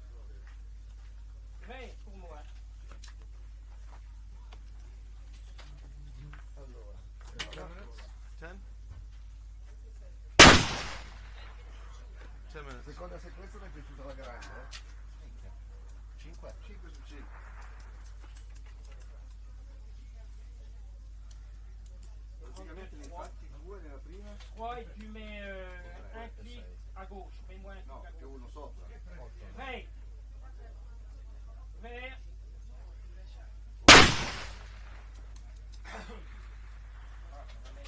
Une minute 30, attends. Reste encore 1 minute 30, attends.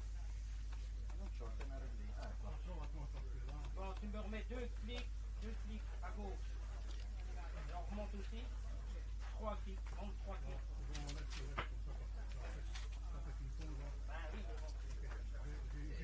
Vert.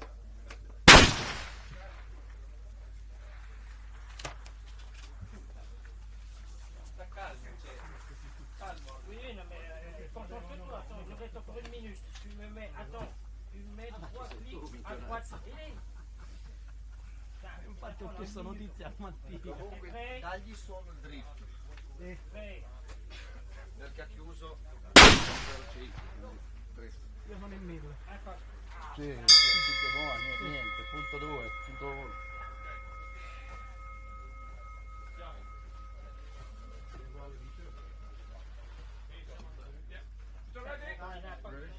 All right, get ready, Drew. All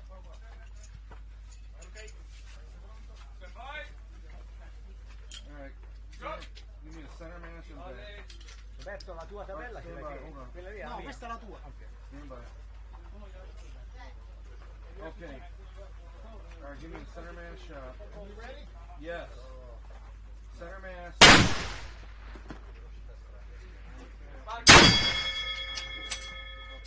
All right, top left corner. Aim for the top left corner. Top left. Was that a good shot? It was. All right. Aim for the top left corner. All right. Was that a good shot? Yes. All right, come up. Come up a minute. And aim for the top left corner. Top left corner. Poi dici dove vuoi che mi metta.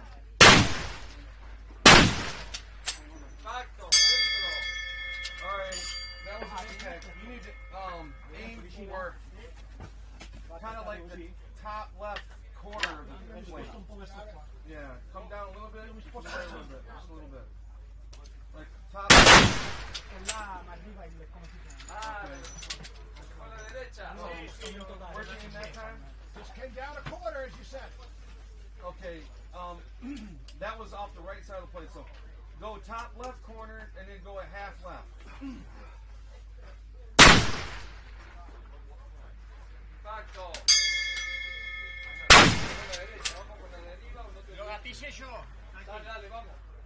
Okay, what's your elevation right I'm now? at 35. Okay, go to 38 and a half. Ha fatto con 9. Ha fatto del 79, mi diceva Mattia, tutte alte sono andate. And then Parto con 9. 38 and a half. Okay, and we're gonna aim for the top left corner. Sì. Actually, let's do this. Let's go You're going to 6 red, Drew. Io metti 8 e 8. Calo ancora, sì. Sbagliato di un miglio. Sì, sì. Go down a half. Down a half minute. Vabbè, dai, metto 8 e 8. You Facciamo went down a half? I did. All right, aim for the top left corner of 6 red. Top left corner of 6 red. 5 rosso, eh? Sì. Io ci sono. Vabbè, ancora.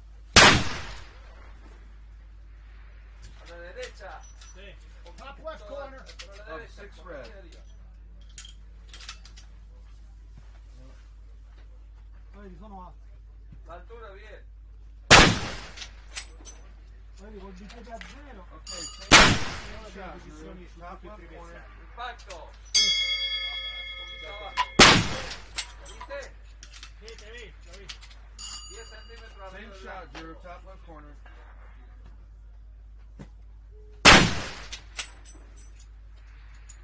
All right. Give me just go to top left corner and just go a quarter to the right. Right. Levanta, pegó abajo. Pasó abajo. No, you missed off the right edge. Go back to the top left corner. Top right corner. Top left corner. Top left. Impacto. Igual haciendo. Okay. That was an impact, right? All right, we're going. Where are you at now? I'm at 38. All right, go to 40. 40. Go to 44 and a half. Fila derecha. Sí, pasó a la derecha. Sì, ma io c'ho. Io c'ho 4 and a half. Yep. And then give me another. In mezzo c'è come faccio la rotazione della palla, lascio così. Give me another quarter. No, cosa mi ha detto di aumentare un po'. Go up one. Tu normalmente con 20-0 c'hai 1-0-1 calcolato, cioè un tempo, il click è diciamo 0 verso sinistra, tirati un po' in sopra. All right, then you gotta let me know before you shoot. Left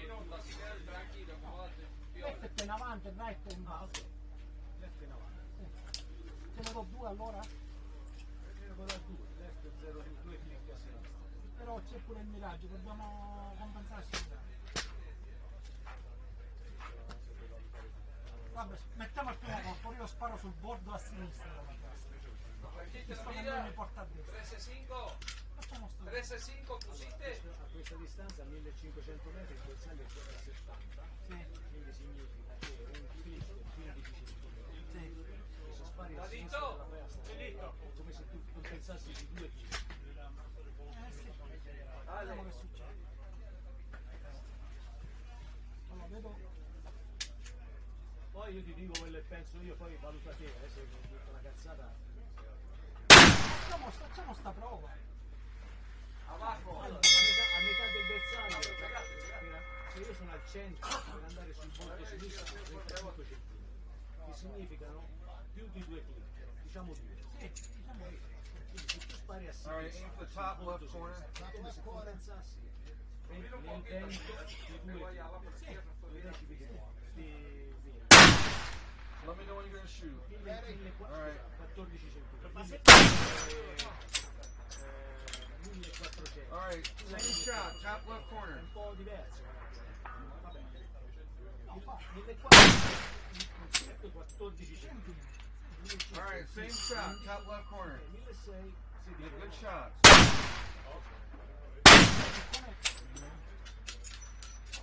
Same shot, top left corner. Make good shots. Non sto guardando il video, sto guardando il Sì. Quindi dici te non basta la correzione del 0. Was that a good shot? I poked it. All right, top left corner, make a good shot. Abajo. Con un metro al Con un metro solo. El otro para mí fue a la derecha. Those last two shots you got at the bottom. You had a little tiny group, and all of a sudden those last two are at the bottom. Good shots. No, I just pulled just a little bit on the 4. The 5 was. All right, good guardo la job. posizione You got- a 1000.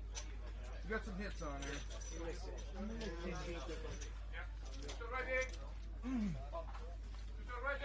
Well, you got first second and third on both 6 and 7. And so, we'll see. But this was much better. The second target was much better. This one deteriorated and that one was all, I don't know what happened there. That's strange, because I felt good on one. Yeah. Alright, we'll get the stuff out of here.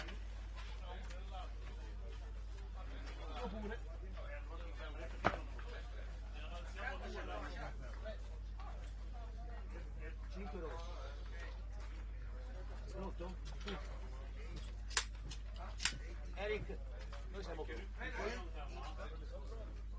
Aspetta un secondo. 2 seconds to remove the stop. Okay, look.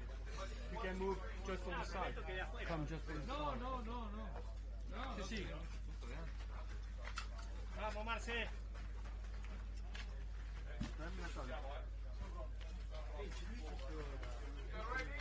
Dale, accomodai un po'.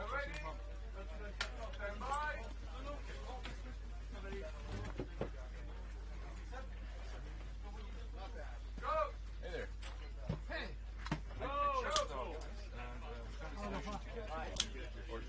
For you to take it with you. Okay. What? If you still want. Yes.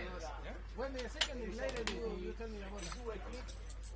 But you're okay with us running it right now, right? During your shoot? Yes. Come l'hai messo prima.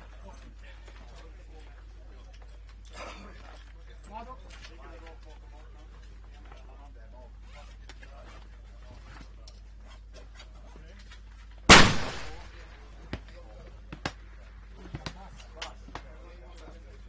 Io ti darei almeno di 3 click, perché sono andato su un quarto di mila, di mezzo mila. Però possiamo centrare. Da centrale. Alzati altri un paio di click e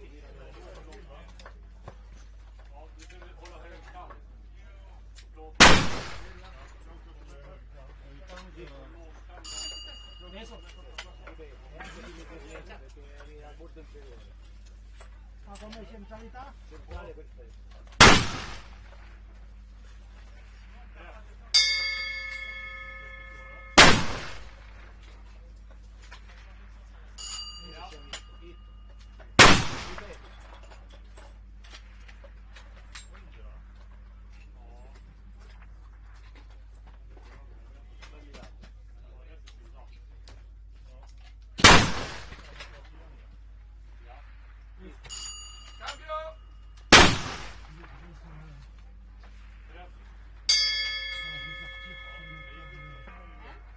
Ricordati le variation? Sì, ok, grazie, che già l'avevo dimenticata. Quant'è? 10 e 2.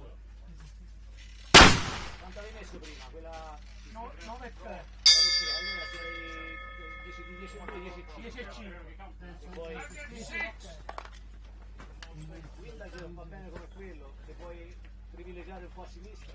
No, ma ora vedi che sparava a sinistra. Ma. Ah ok, allora lo sai te. Sì, sparavo a sinistra. Guardi!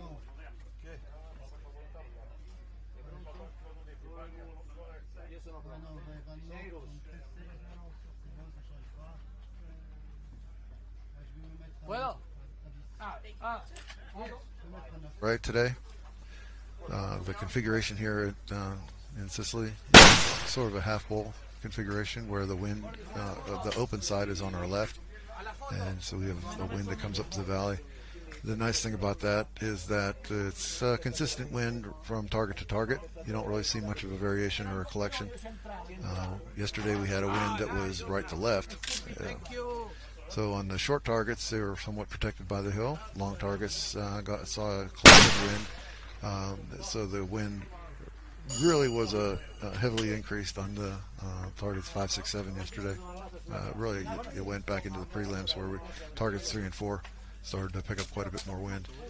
But just due to the contour, it was quite a challenge trying to keep up with it and the influence of the terrain. Today, however, is very predictable from shot to shot, target to target. The winds are not changing that much, so that's pretty much why we're seeing considerably higher scores today than what we had yesterday. The finals are going to be represented, of course, some shooters from day 1, but it's going to be heavily loaded for day 2 shooters.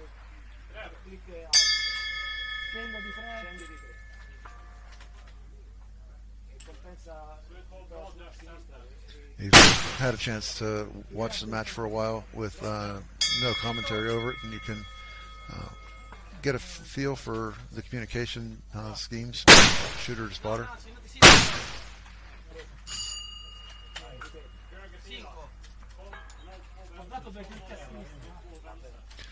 You know, some teams may call the location of the miss, so they may call something, say, low right or something like that, and give it the dimension. More common, however, is just to call out the correction, what it takes to get to the center of the plate from where you were first shot. So it's more actionable for the shooter to hear a correction as opposed to hear information and then make a correction from that.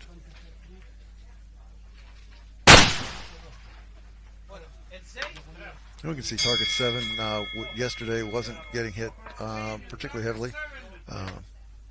Today is seeing quite a few impacts. With the crowd that we've got here, these are pretty much the top shooters from around the world that have come and gathered for this match. Whenever you have a day with particularly good conditions or even mild, moderate conditions, you're going to see a lot of impacts because people and the teams learn how to compensate for whatever conditions they're dealing with. As long as it's a somewhat steady condition, they can adapt and make impacts. Like I said, these are the best shooters in the world right now.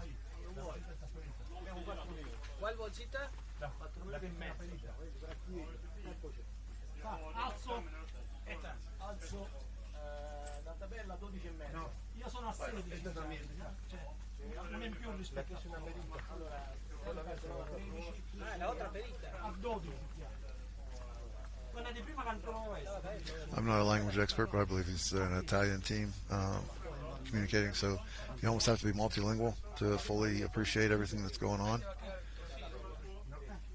But with this match where we've got 30 nationalities, over 30 nationalities represented, with over 220, 230 shooters, it's quite colorful on the language front.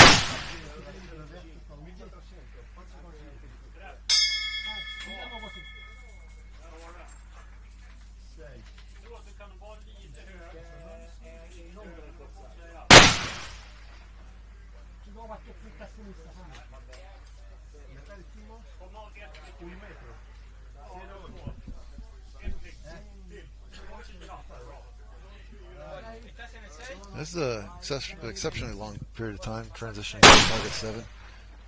Hopefully he doesn't run out of time on his string. We spent quite a long time discussing their approach to the shot. Now we've been hearing this bell ring quite a bit on the green targets, green 7. You can see what he did there. He was ready to close his chamber, but wasn't. He needed to make a position change. So he held his chamber back, or his bolt back. That keeps the bullet from heating up in the chamber and gaining unnecessary speed. So it's a very, very intelligent move on his part.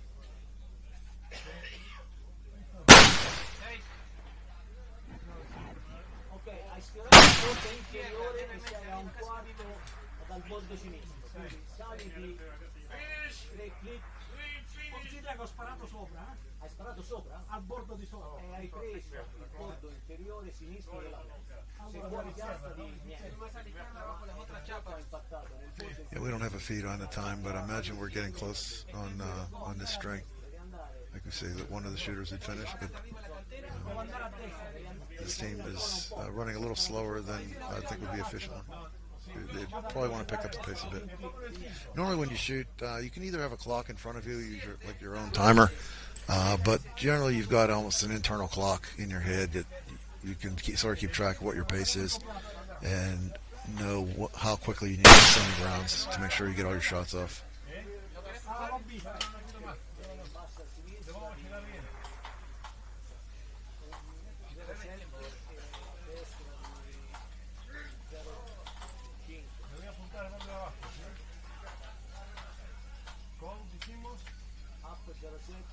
You know, in a situation like this where you get the sense that you're running short on time, one thing you do instead of dialing all your corrections is, like in this case, we saw where that impact was. Instead of dialing a correction, you can just hold off the opposite direction. Your eyes, like you can see he's doing the dialing. Your eyes are actually very good at coming up with a symmetry image or the opposite or mirrored image to give you the to bring your point of impact to the center. The downside to that, of course, is you have to remember from shot to shot what exactly was your hold. And sometimes you may forget and not quite give the same correction.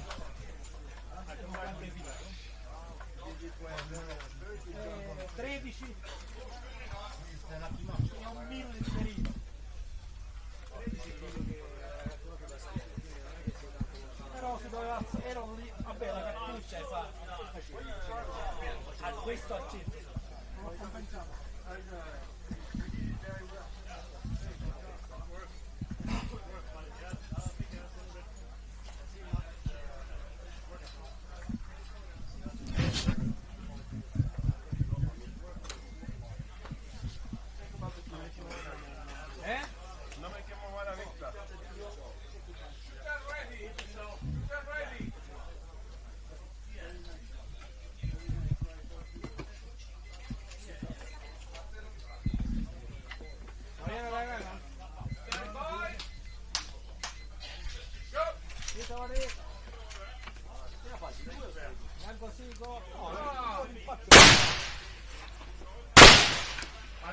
Alto, la linea.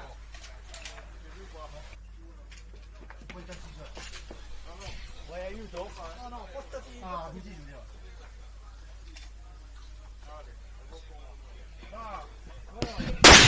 All right, we saw that shot drop. Well, I won't say exactly where, but yeah, it's a relatively minor correction to get centered on this one.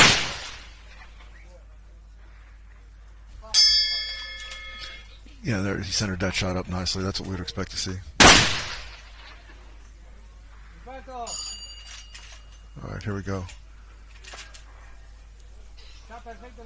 I've heard the target a few times over here, so I think we're racking up the hits on this one.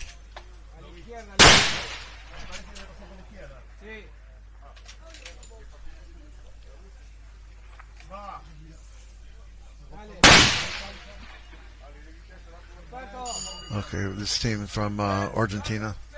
That's a bit of a trip for those folks. I believe this is their first time to attend a Sicily match. There's, again, I mentioned there are 30 plus countries represented, so they're from virtually every continent. It's just an amazing gathering.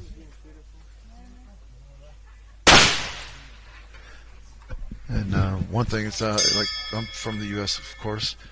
We've had a strong contingent coming in from a lot of them are a repeat from last year, but we also have the addition of the Black Bear Shooting Club has come in. They're based out of Virginia. They're a very strong group and very active in managing matches within the U.S. Several of the shooters that are in have already apparently going to be making it through the finals are in the Black Bear group. So they've had a good run, and as well as in the they're well positioned in the heavy class finals as well. So we welcome those guys to the match.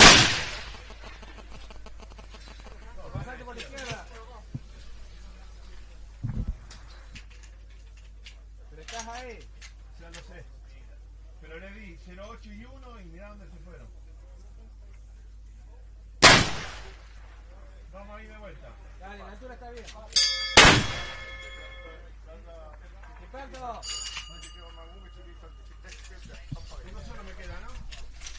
No, creo que dos. Este es el tercero. No, uno más queda.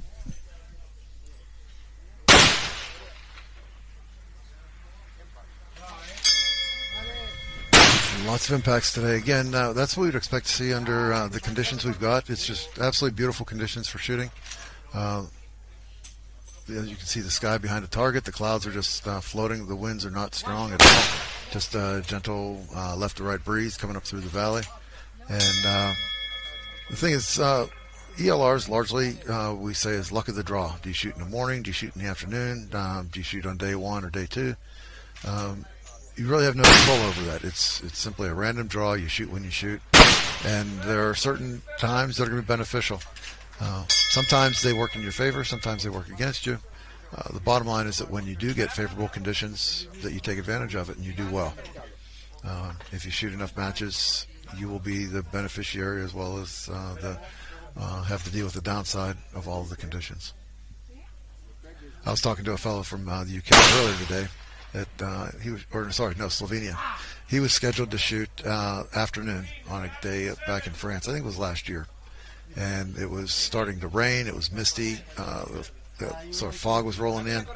Absolutely miserable conditions. So they halted shooting, and he ended up pushing to the next morning, where he had no clouds, bright, no wind, almost ideal conditions, and he was able to really run it. So as a result, he made it through to the finals, I believe. And had he shot the night before, most likely not, because the conditions were so bad. Again, it's just simply luck of the draw.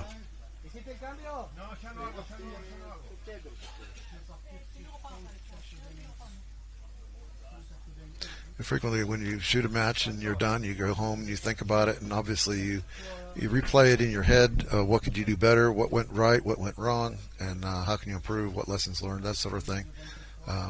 Obviously, conditions is one thing that you sort of allow to factor in so that you don't beat yourself up too much, but you do recognize that it's a variable. And again, focus on the things you've got control over, either during your string or after the fact, and then move on from there.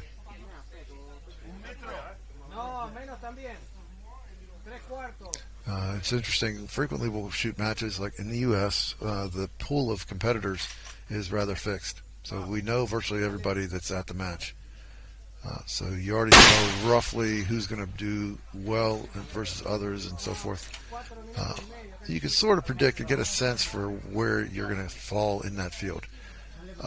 When we come to a match like this, there's so many unfamiliar faces and teams and so forth that you have absolutely no idea what to expect out of any given team. It's just an absolute crapshoot.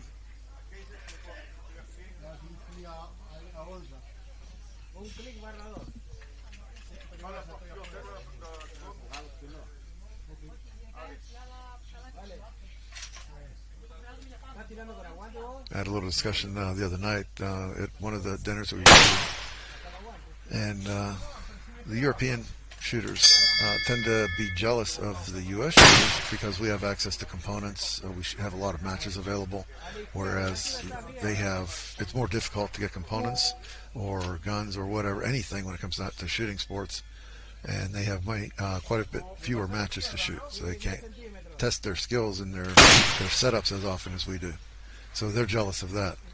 Well, we have, again, so many matches that we've almost become complacent that there's one match, then another match, then another match, and it's almost cookie cutter from one to the next. So there's really nothing that stands out, and as a result, the excitement level from match to match is somewhat muted. We contrast that with what we have here, where the excitement level is off the charts. It's something that we want to participate in and be part of and enjoy it. So as you can see, there's quite a few American teams. I think we have almost 20 American teams that have made the trip. It really speaks to what Rod and his team have done to produce such an event for us. And a lot of appreciation to those guys. So it's Rod, Corinne, Luca's running the line for the most part, as well as their other support staff. But they've done a fantastic job putting this match together.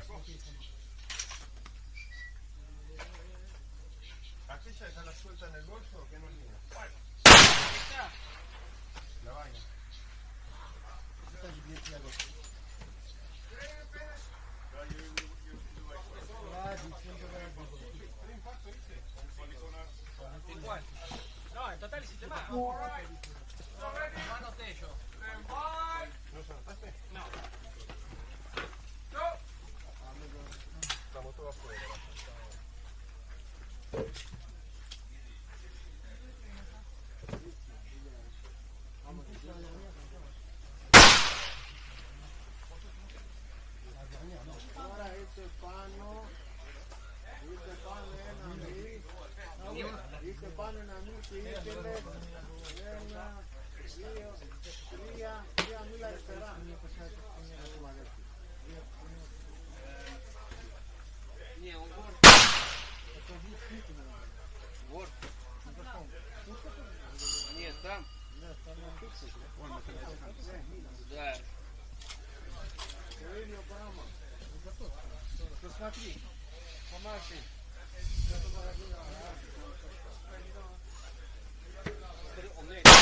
This is, I think, another new team to the Sicilian match, coming out of Greece, and you'll notice they're shooting 6.5 Creedmoor.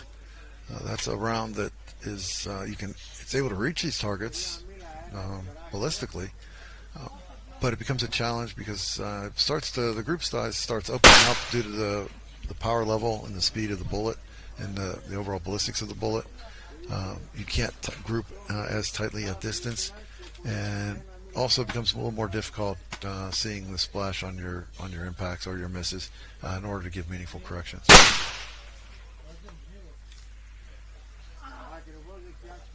What you can see, the conditions we have out there. This is a very dry climate here. I believe it's been months since they've had meaningful rain. So as a result, most of the impacts are presenting a decent dust signature.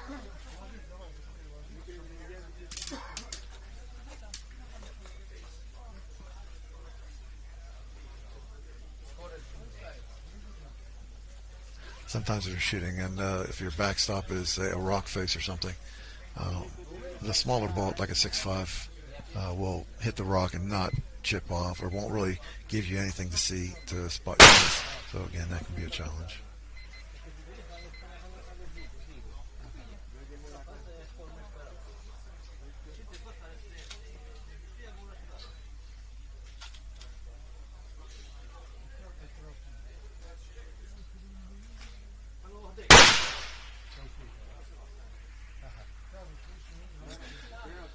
And I think we've mentioned this before, that when you come to an ELR match, or any sporting event for that matter, you come in with hopes to win the match. Everybody would love to win the match, but obviously there's only one winner. So if you've got a field of 225 shooters, it doesn't make sense to only be satisfied with winning, because we've got the skill level involved with this crowd is just phenomenal. So you've got to set your personal goals, whether it's maybe your placement, whether it's hit percentage, whether it's the long target shot, your personal best distance, any number of goals you may set for yourself for a given match. Or it could simply be consistency on your loading. Maybe you're trying to get your muzzle velocities to be more consistent. There's any number of ways to measure your own success beyond what just simply the scorecard. In that way, many people, or most, can take home some sense of success at the end of the match if they've been able to meet some of their goals.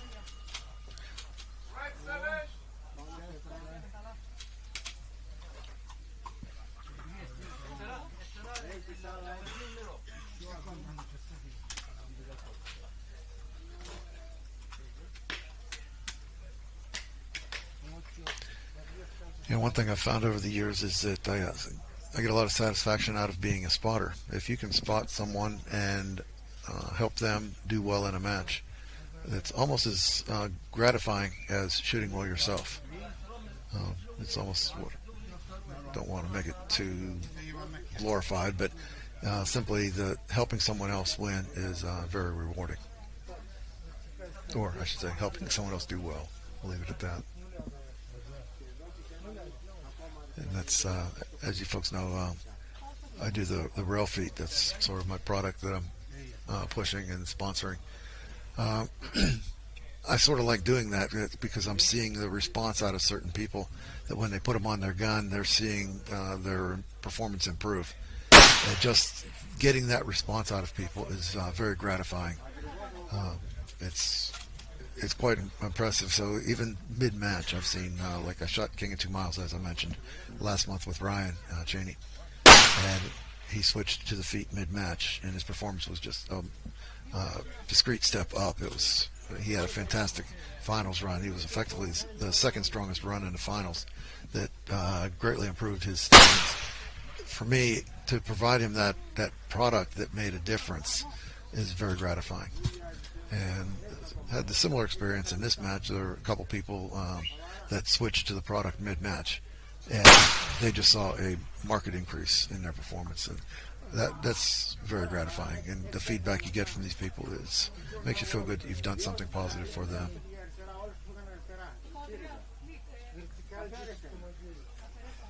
I don't like the fact that they beat me because of it, but we'll leave that alone, I guess.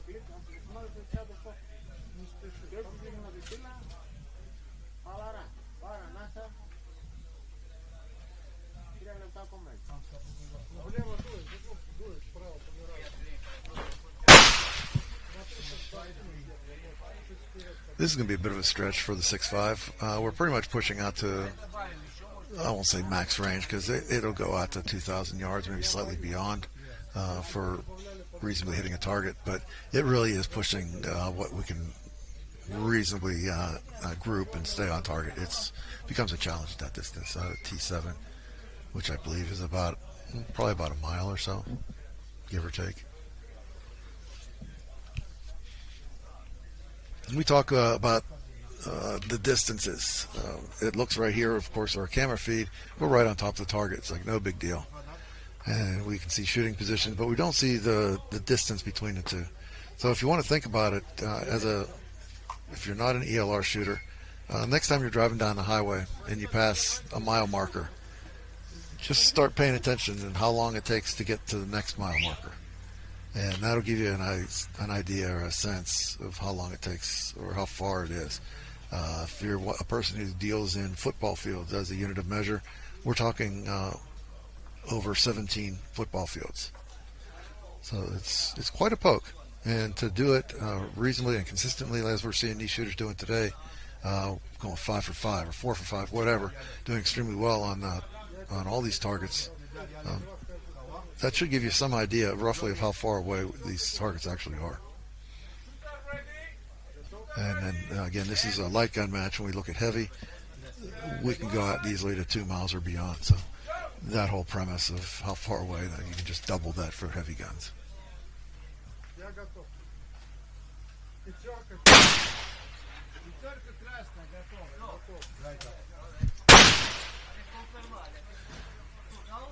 This is Robert. He's from Malta. He's been a longtime partner of our match director, Rod Formosa.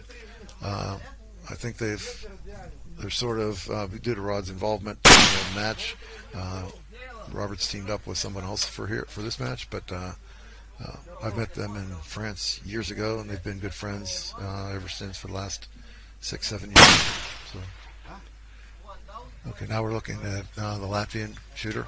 Now, Latvia came last year to this match. They did reasonably well, and they're back again this year, and again continuing their success.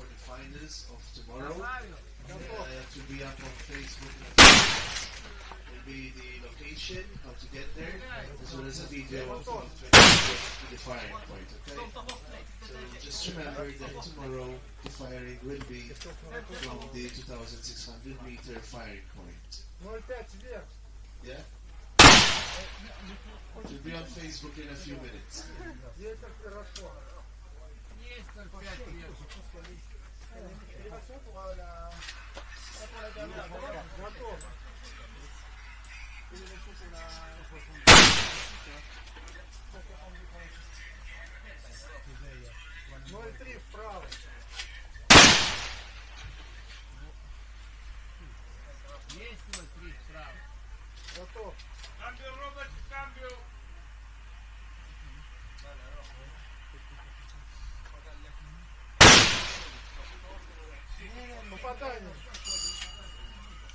Вертикаль сколько? Шестерку переходи. Ветер сколько ты? 0,6. Ветер 1 добавь. 0,1. 0,1 добавь. Вертикаль 12,4. Да, есть. Давай 12,5. Есть 12,5.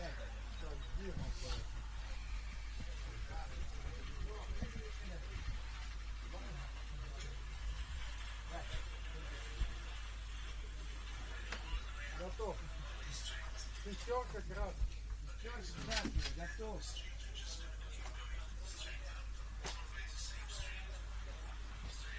La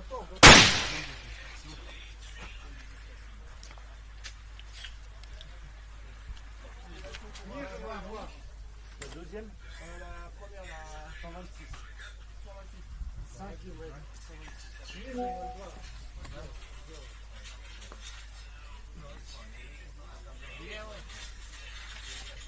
Готов.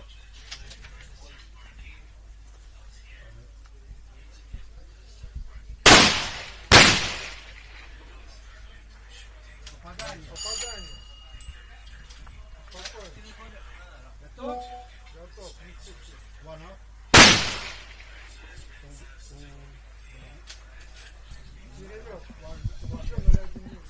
Viens là si ça te saoule. Ah, ils l'ont cloué.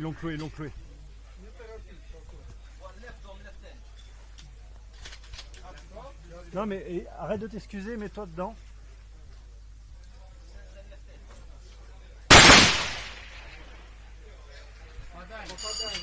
Tranquille.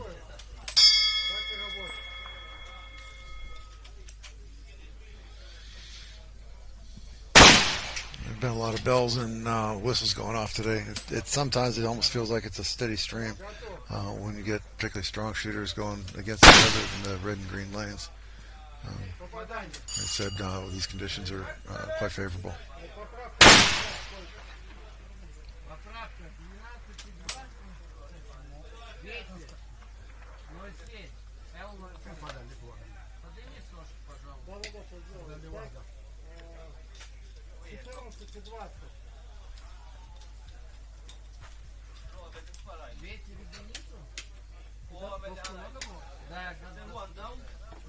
You can see the information panel at the bottom of the screen. Looks like they're running a 6.5 PRC caliber or cartridge for this match. And again, the 6.5 is one that you can get there with it, but again, the projectile weight and energy downrange starts becoming a limiting factor for getting a meaningful response.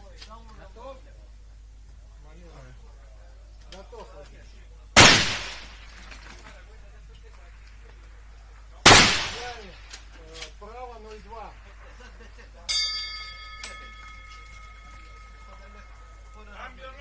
Есть право 0,2. Готов.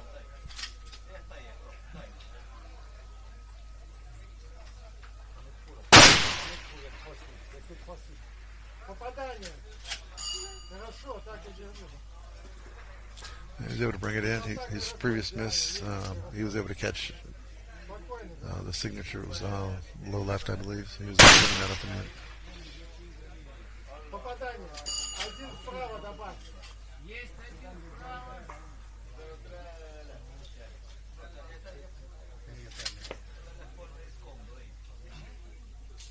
Готов? Готов.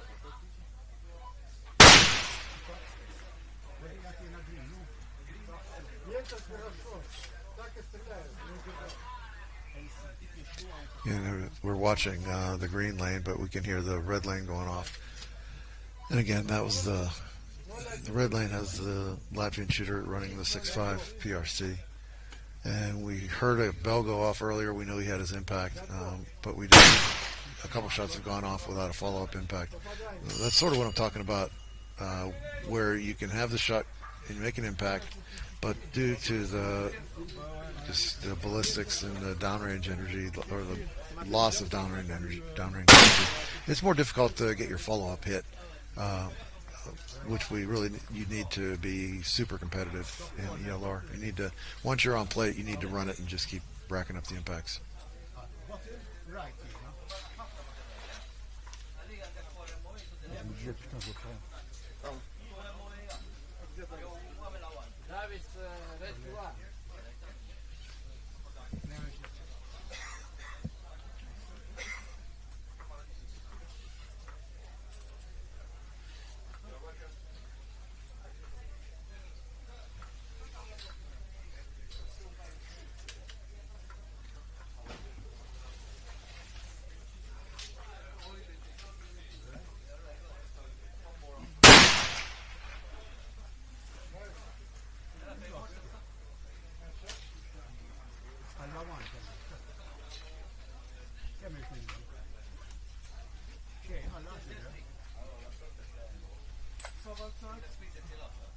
125 L5.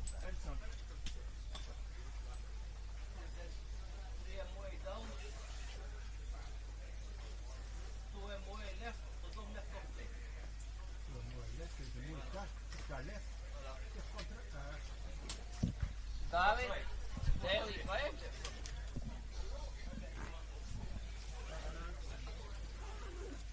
1391.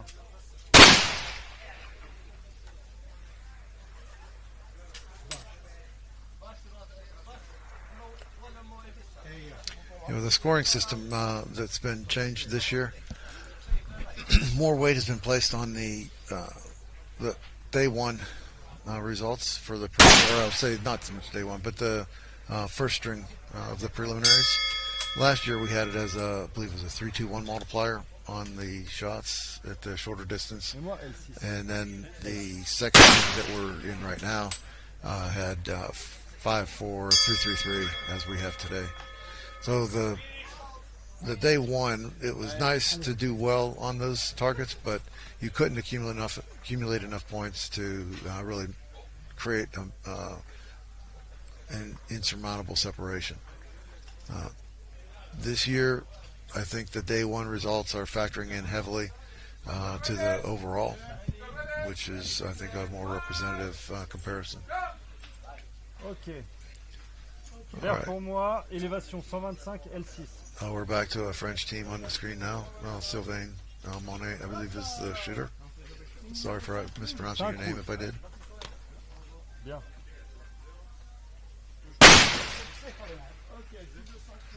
125 L6. Vert pour moi.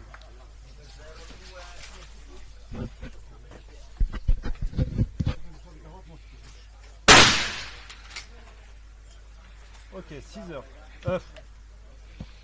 That was a pretty strong feedback for the shooter. He should make an easy correction on that. Obviously, we can see there's a little more. Ok, vas-y. Yeah, obviously, there's a more left to right wind than what he originally assumed. Sometimes it's hard to pick that up. You can see the grass isn't doing all that much. Shooters and spotters, we watch the mirage as well, and that'll give us a cumulative effect of what the air is doing from where we are and the target. And it's since we're shooting over a valley, most of that mirage is becoming near the target. So it gives you an indication of what's happening at the target. By mirage, that's sort of like the wavy feeling that you get coming off of a surface. So you can see it just either coming straight up that tells you have virtually no wind, or what angle it is to the side can be used to come up with an approximate wind speed. So that's one of our primary reads we use for determining the wind.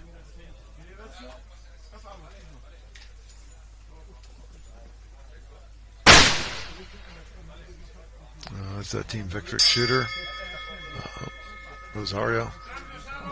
He's been quite active on the commentary table or panel this week, so I appreciate his support there, particularly for the Italian audience. It's been funny. We'll sit here with an open translator out on our phones just so we can communicate back and forth. It's been entertaining.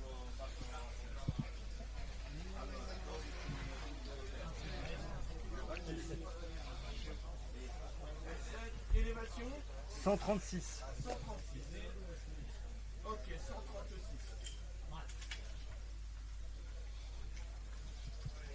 En cible. Ok, en cible. Vert pour moi.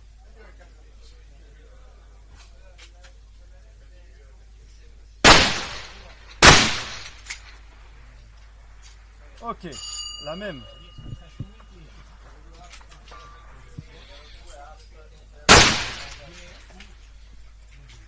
Ok, attends. Tu me fais une contre-visée 11 heures. You just caught the edge on that one.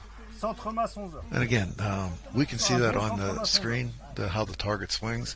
And that's something that the spotter and shooter are also looking at. Because we don't always see a dark mark on the target when we make our impact. So one of the things we're looking for is how the target swings, which edge kicks back first, things like that. If it's an even swing, tells you you hit the center of the plate. You can read a lot from the way the target swings.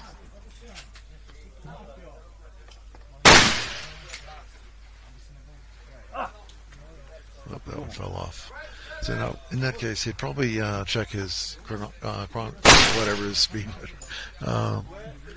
chronograph just to check, did the speed drop off, or was that something else? So if for whatever reason that bullet was particularly slow, he would really disregard that as an outlier.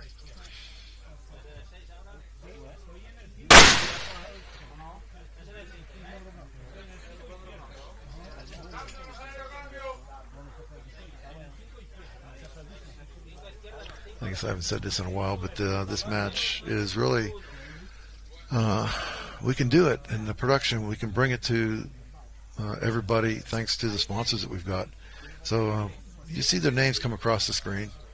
It's everything from optics to the barrels, the chassis, and some of the things are even aren't even firearms related.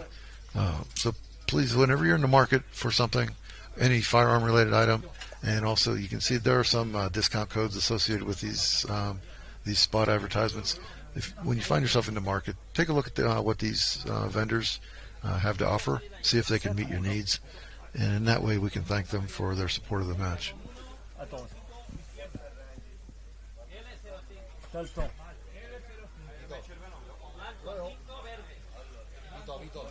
Il reste 5 minutes. Attention ton radar. 7 rouges. It's interesting. We're watching an Italian team, but I can hear the French commentary from the French team. 160. That is this match when it comes in a nutshell.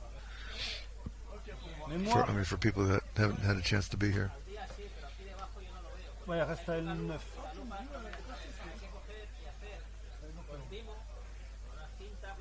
Mais c'est L9. Vert pour moi. 160 L9. Vert pour moi.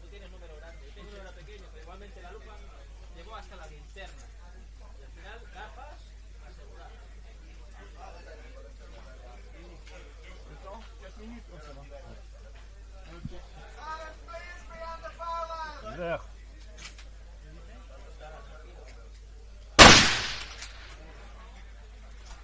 Ok, tu me fais centre-masse 3 heures. Un chouïa. On est en haut à gauche, tu me fais un centre-masse 4 heures.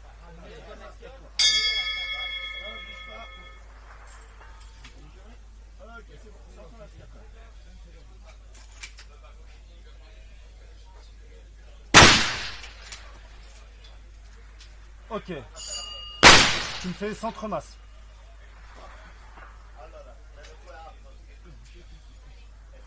Concentre-toi, on est bien, les constantes sont bonnes.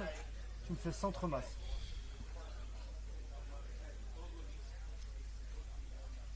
Vert pour moi. Attends, prends le temps. On a 3 minutes. Remets-le si tu veux. Ok.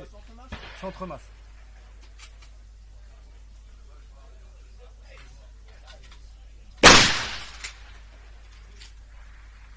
Allez, au revoir. You can notice the rifle position here on Sylvain is very much the same as what he had on his 5 and 6 targets as far as the position of his rifle in his shoulder.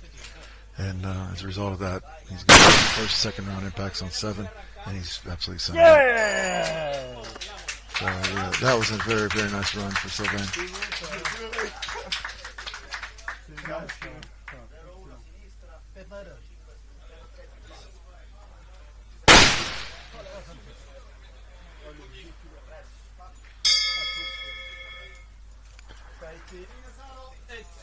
Rosario finished up with an impact, which is always nice.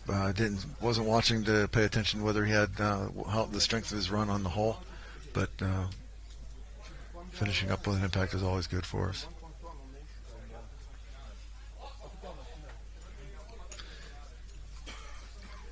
We've got a few more shooters to go. Probably maybe 5 to 10 more shooters to go. Or sorry, 5 or 10 to 12. Sorry about that. So we're getting close to the end. But you never know as far as standings. At any given time, at any point in time, you can have a shooter come in and just blow everyone's doors off. It can come from anywhere.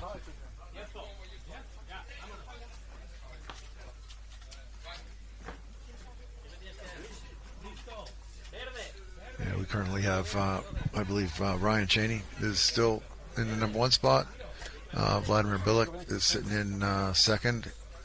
And it's actually a rather close match at this point. There's only a couple thousand points separating them. And Jordan, whatever. You can go online to Facebook and you'll be able to find the standings. There's also a live score sheet. I believe it's on Google Sheets. You can go there to see exactly what the current standings as well as the current scores. If you're interested to follow just how these guys are doing. I'm happy to see that a couple of my more recent rail feet convertees have made the finals. So shout out to Gary McLeod and Maureen Snow from Canada. They switched to the feet this morning. They picked them up yesterday, did a little testing with them yesterday afternoon at the 100-meter range, and then ran with them today. And I think Maureen went 5 for 5, and then either 3 for 5 or 4 for 5, and then 3 or 4 on target 7 as well. So she had a strong run that ended up bringing her up into the finals. Congratulations.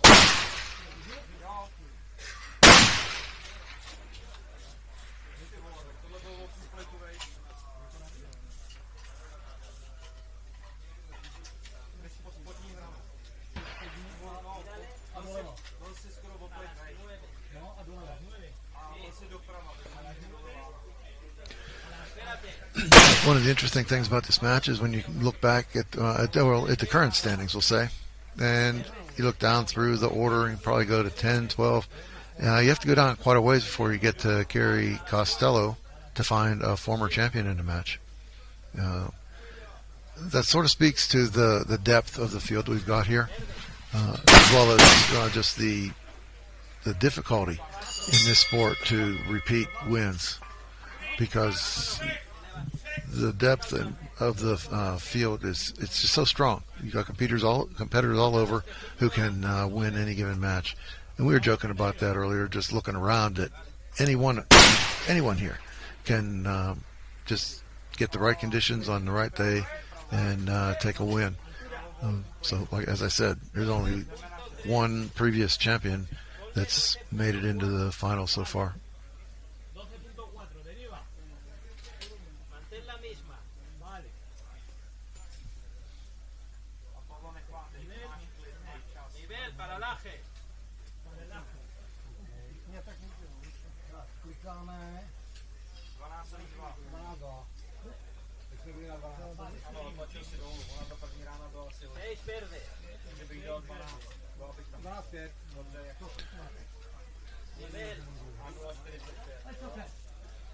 Well, it looks like with Sylvain's strength, we may have a new number 1 spot. So, again, it's a really tight field with the scoring and the high scores that are going on. At the end of the day, yesterday, Ryan was comfortably in the lead by quite a margin. But the strength of the shooters today and the conditions have allowed for quite a few points. And I guess at this point, yes, Sylvain has moved into first place by about 1,800 points.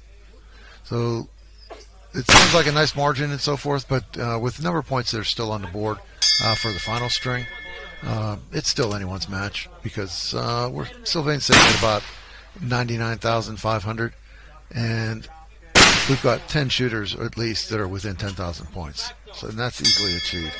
And we've seen that in the U.S. as well, that people come from the teens or whatever to come back and win a match in the finals. So if you're in the finals, you have a chance to win it. That's what it comes down to, if you can just really pour it on in the finals. So everybody's got their work cut out for them to just keep it going on the next round on Sunday.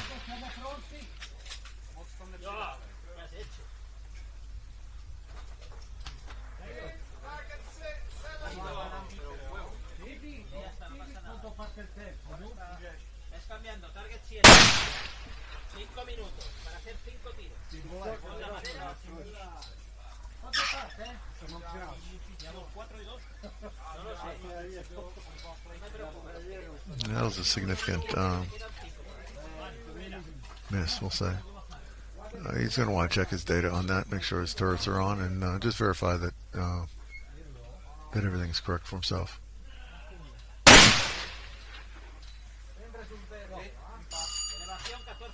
That's a pretty good correction, given the how far the first shot was from there. That was a very good correction. Occasionally we'll do that. We'll shoot a match and someone will be way off. We're talking maybe 5 mils or something like that. 5 mils off to the right and 2 mils high. Something very drastic. And it's like, well, okay, someone will, many times the spotter won't see it because it's almost outside his field of view. But someone else will call out the spot. And then the shooter will correct and get an impact. So occasionally we'll get a really good spot from teammates, or not teammates, but competitors. In the U.S., usually most matches, the spotters from other teams will call out corrections to help the shooter.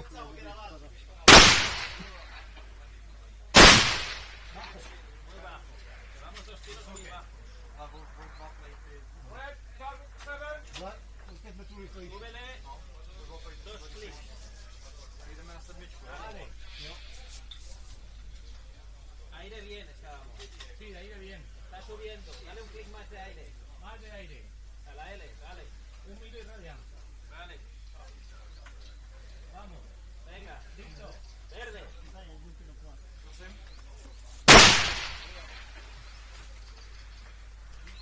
¿Muy bajo?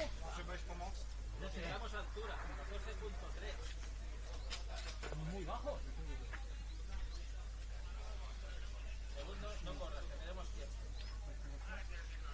Dale. Dale 3 clics más para arriba de aire. Aire, ya me aire. Elevación. No. 1, 2, 3. Sí, como mínimo. Vale, vale. Échale 4, tío. Ahora me pasaré por arriba. I think I'll just sit here during this shooter and allow the home country viewers to appreciate what their guys are doing.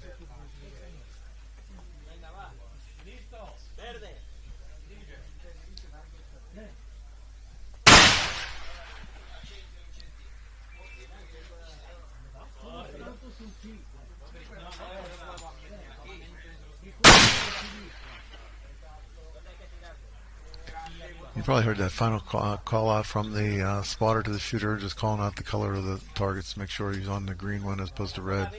It's very easy to get mixed up once you're starting to shoot your string. It's very easy to get on the wrong target. So the spotter will typically call out the color just to make sure they're on the right shot or on the right target.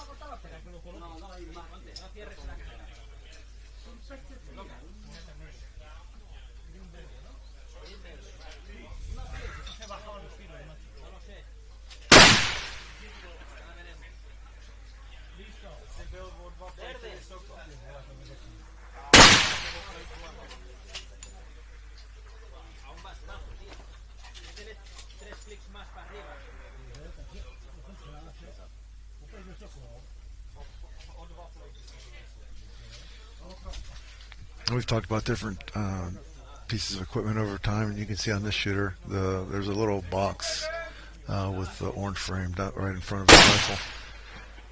That's his chronograph. It's called lab radar.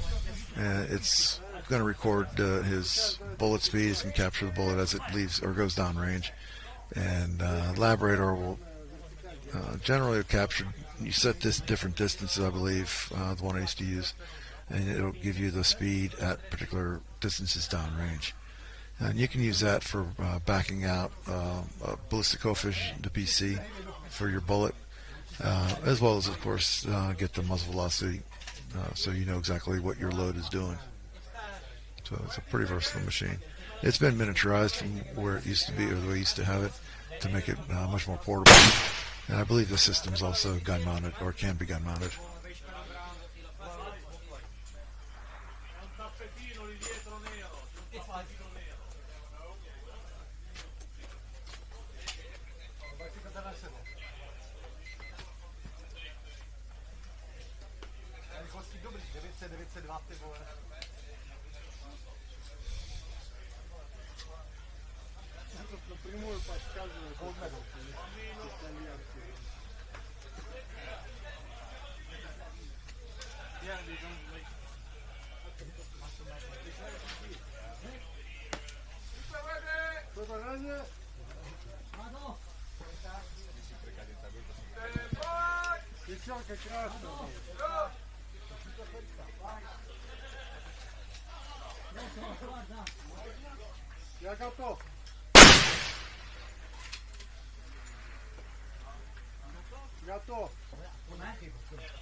If I was a little more social, I'd be able to give you the backstory on these folks as well, what they were shooting, their names and teams. But there's just so many shooters here, it's hard to keep up with what everyone is doing and how they're performing. Alright, so according to our stream here, the Italian team shooting a 338 Lapua Magnum. Again, the 338 Lapua is a very versatile round. For ELR, it's quite capable, and it's a very common use, so it's a very good starting point. So if there's someone wanting to get into, say, ELR light class, the 338 Lapua is a good starting point.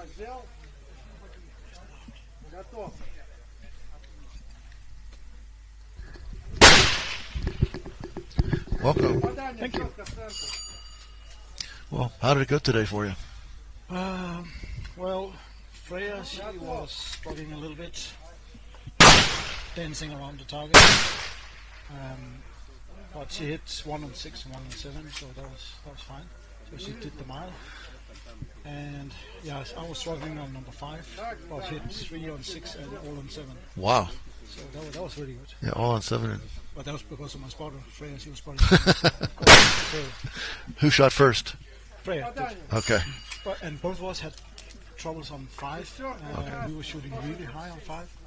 So we're thinking maybe our round, we were shooting 300 ring mag, maybe our rounds is going transonic in that area and then stabilizing again.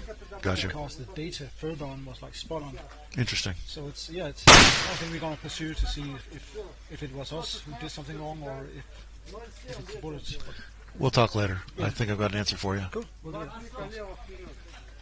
Oh, yeah. Oh, but it's an exciting competition, this one. Yeah, this is something that one of our sponsors, where are they here? Evo Ballistics. Yeah. We've talked about them a bit over the past few days. Yeah. That one of the things they're doing is they're developing a system so that you may start off with a standard G7 solution. Yeah. And the way they do it, it's once you go out past, say, 1,000 yards or so, that'll get you going. But then after that, you use your range data to fine-tune the drag curve. Yeah, yeah. And generally what they're seeing is that the G7 drag curve in particular in the transonic is much more draggy than real life. Okay. So you have to pull that curve down, which is exactly what you're seeing. When you start missing high, that's generally because you're entering transonic on G7. Yeah, yeah. So you bump that down, and the fact that you're back on track, you're really overcompensating that on the subsonic. Yes. But it's good that it works. Yeah. So really what you've got is an over-drag, under-drag combination that's getting you back on track. But it's easy to flatten that out. Yeah. So just and I talked to those guys, and they'll send us the results and their comments on that. So that's you're going to love really that. a good help. Yeah, once you do your drag curve again, then these things will be a piece. You won't overshoot 5. No, and I see a lot of people they're changing their muzzle velocity instead to have them to give the same numbers at the impact. But I'm like, but the muzzle velocity is what it is. Exactly. It's a drag curve that's changing out there. There's different ways of doing that. Some people, when they know that the target is out at a certain distance, and we say the Mach, which is the speed relative to the speed of sound, the Mach value at impact is a 1.2. Yeah. So they'll say if my Mach at impact is 1.2, I know I'm going to need to increase my BC. Yeah. Well, that's effective over the full range of the curve. Yes. So it's really it's like using a crayon to do a fine drawing. Yeah. So it's a brute force solution. Yeah. Yeah. So they end up with different solutions for different distances. Yeah. It's not very elegant. It works, but it's not very elegant. No. And we'd rather just have a single solution for a given rifle. Oh, that was a good hit on 6. Oh, just right of it. I can sort of relax now that I'm out of the finals. Yeah. You were in the finals. I was for quite a while. Yeah.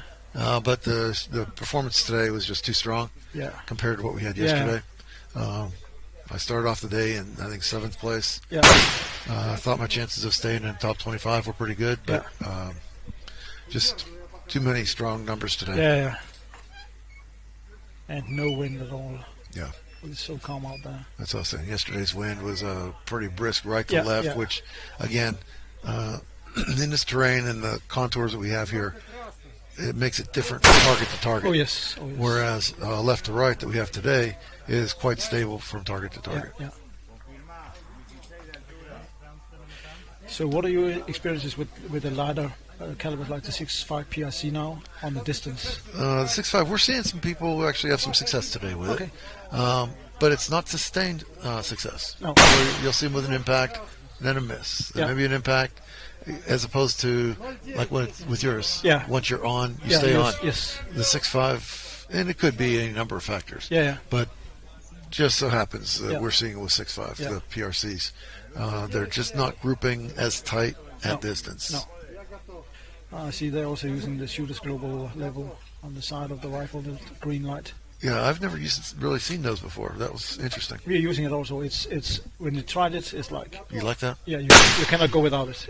It is so precise. It's 0.1 degree. Very or nice. you can adjust it, but and we go like 0.1 degree compared to a bubble level. Yeah. And it's a little bit more coarse when you use it. But absolutely. This one is like, it is so good. Yeah, bubble levels, it's a little easier to correct to it because you're in the ballpark. It's definitely less precise when you get down to the target. And here you get a visual cue the whole time. So it will turn blue when you're leaning right, and red when you're leaning left, and then green when you're right in the good zone. So, folks, you can see that on the live view here. That's the little LEDs on the side of the gun. So it's really an inclinometer telling you what kind of a slope you've got. And we really don't care how much of a slope. We just want to be flat. So we're looking for the green lights. That tells us we're not leaning right or left. And that matters in that because the bullet, when it's coming out of the gun, isn't just coming out straight away from you. No, it's coming up as well as going out. So now if your gun is turned to the side a little bit to the right or left, I will say right, that means now your bullet is coming out and up to the right. So then as it hits its apex and comes back down, it's going to keep going right. And there's no way of pulling it back. So once you introduce that error in the flight path, there's no coming back. No, it's like the end of the muzzle. That's the last time you have any influence on the bullets, because it's when it's out in the open, it's out in the open. It does what it does. Exactly. And for shooting, we know there's a lot of variables involved. All you can do is control the ones that you can at your gun. Exactly. Whether it's your loading, with aim, position, mechanics. We have a lot of control over those things. But once the bullet's gone, we just have to hope we predict in them the best way. Yeah, exactly.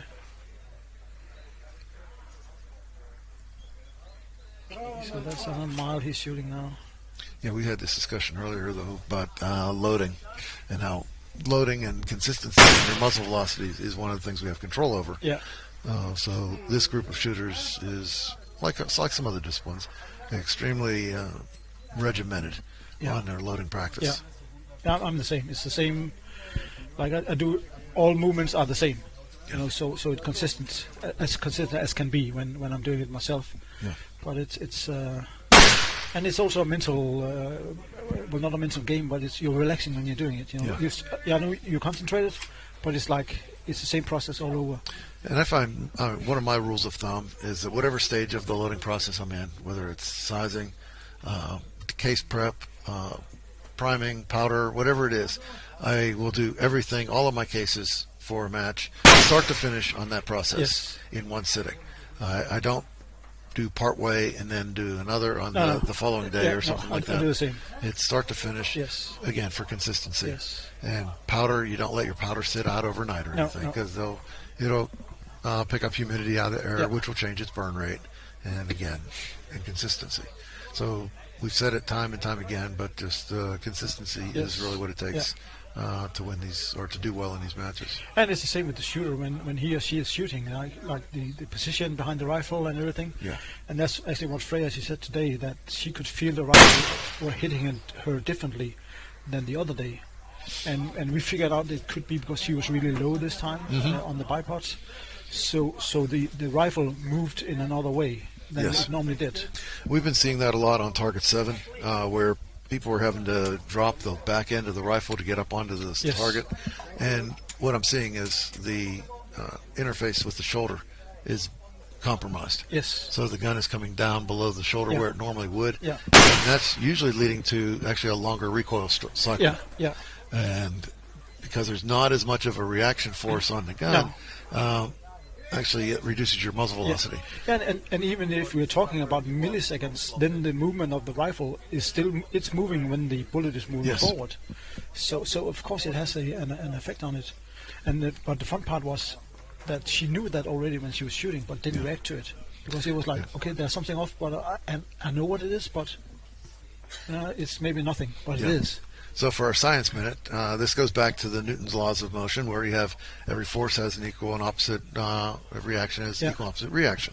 Okay, so when you go bang with the bullet, it's trying to go down the barrel, but it's pushing backward. It's pushing backward, which is causing the gun to recoil back.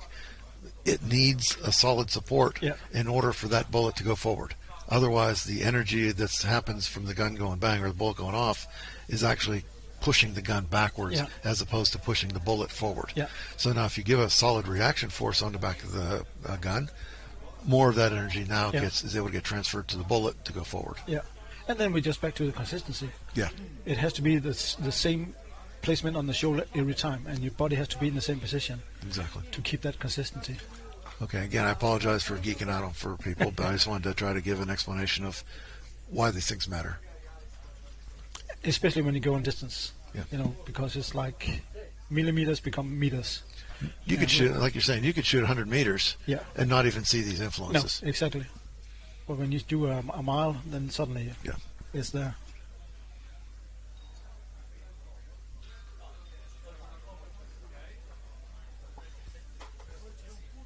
And it's also amazing how good the muzzle brakes are, picking up the recoil. Because you're not allowed to use silencers or suppressors here in Italy. Notice this team from Uruguay made the trip, so that was a significant venture for those folks. It's good to see them have an active ELR culture down there. Yeah.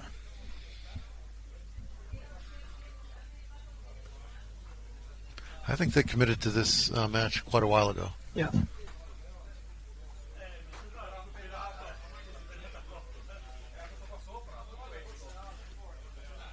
Spending a lot of time on setting up. Especially on 5. You normally don't want to give up time because you had 10 minutes to set up before this. Yeah. So it's a little out of the ordinary to see them spend that much time getting his early shots off on the first target. I mean, some people, they'll say, time starts now, and it's almost an immediate boom. Yeah. I don't like to rush it that much. No, you should be confident when you take the first. Yeah. Because even if it's only 10 minutes, it's still a long time. Yeah. And there's no sense in rushing a split second versus just taking an extra heartbeat to get into your natural rhythm. Especially if both lanes are doing that, because then you have this, because I can hear it sometimes, you have this, it's like almost like a double shot. Likely because one of them is just getting ready to break the trigger, and then the other one's shooting, and now you're just getting this little jerk that will break the trigger for you. Now these guys are paused. I wonder, they may not be on the clock yet. Oh no, they could be. I think they're still setting up. Yeah, it could be. I mean, just looking at it, it appears like they're just simply in setup mode. I'm not sure what would be causing the delay, but. So my apologies out for comments to the shooters, Mr. Uruguay and so forth. Yeah, they're setting up. He's not loaded yet. Yeah.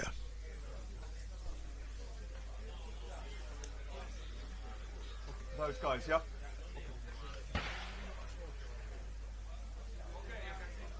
Yeah, and you'll hear the different communications between shooter spotter. Yeah. There's different systems people use. A lot of it has to do with what their fundamental shooting training was, whether they're coming from Army, Marines, or whatever their regiment or whatever they got their basic training.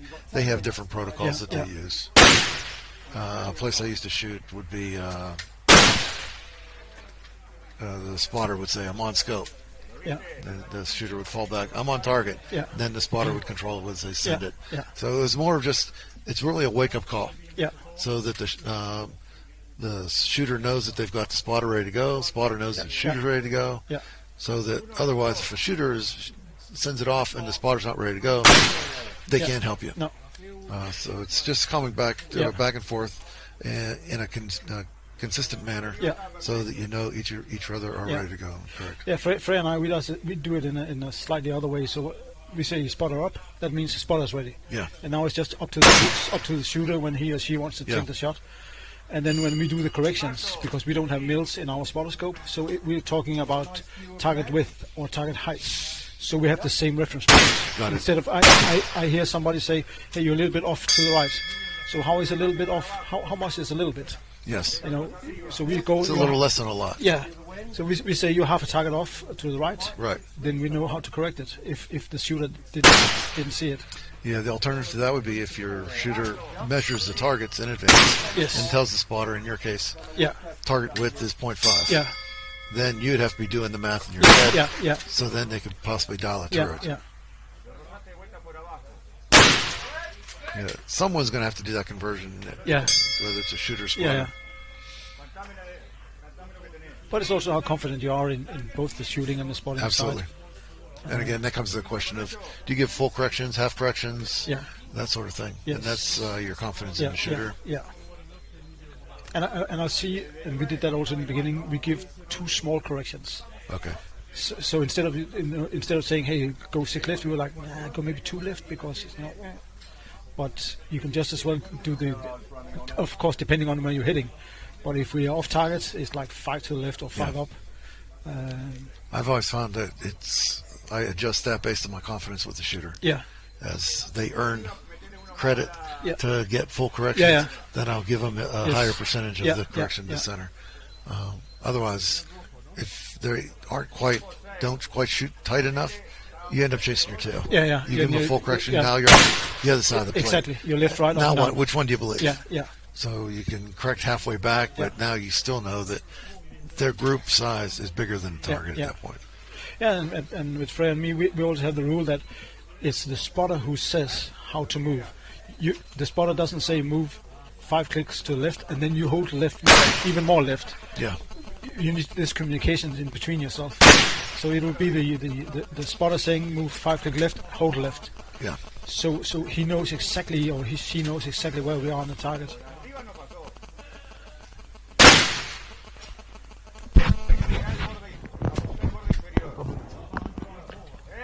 Now we're on 6.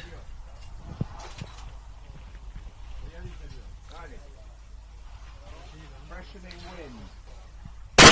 Picking up. It's 4 miles an hour. Yeah, it's at the upper end. Just off to the right. So and red 6 is 1479 meters away. That's quite a distance.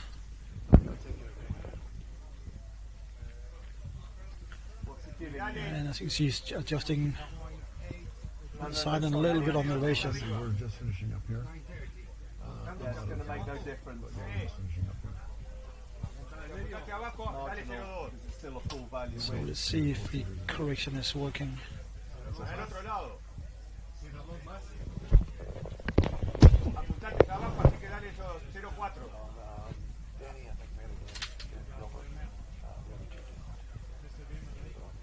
Spot him at.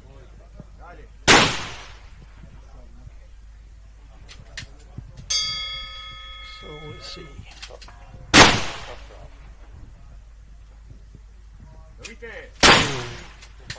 In the side he was perfect, but he didn't adjust enough in the elevation. That's unfortunate.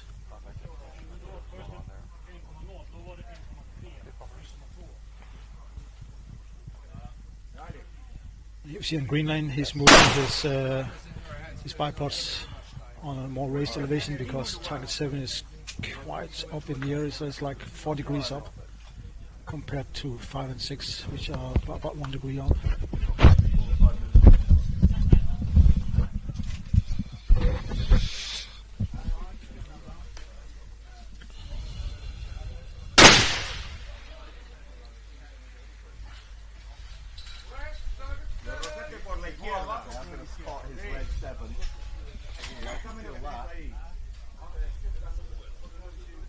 5. Yeah, I can feel it. We will try and avoid that. I'll call it. Yeah, that's a fresh enough. You could just feel it on my arm. Dale 21,3. Freshening. Y dale 2,2. Quedan 4 minutos. Slight angle change.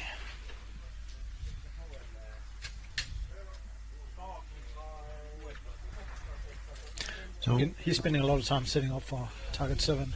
Yeah, we didn't see that impact. They probably saw it from the firing line. Yeah. Our angle is somewhat limited based on where the camera's positioned.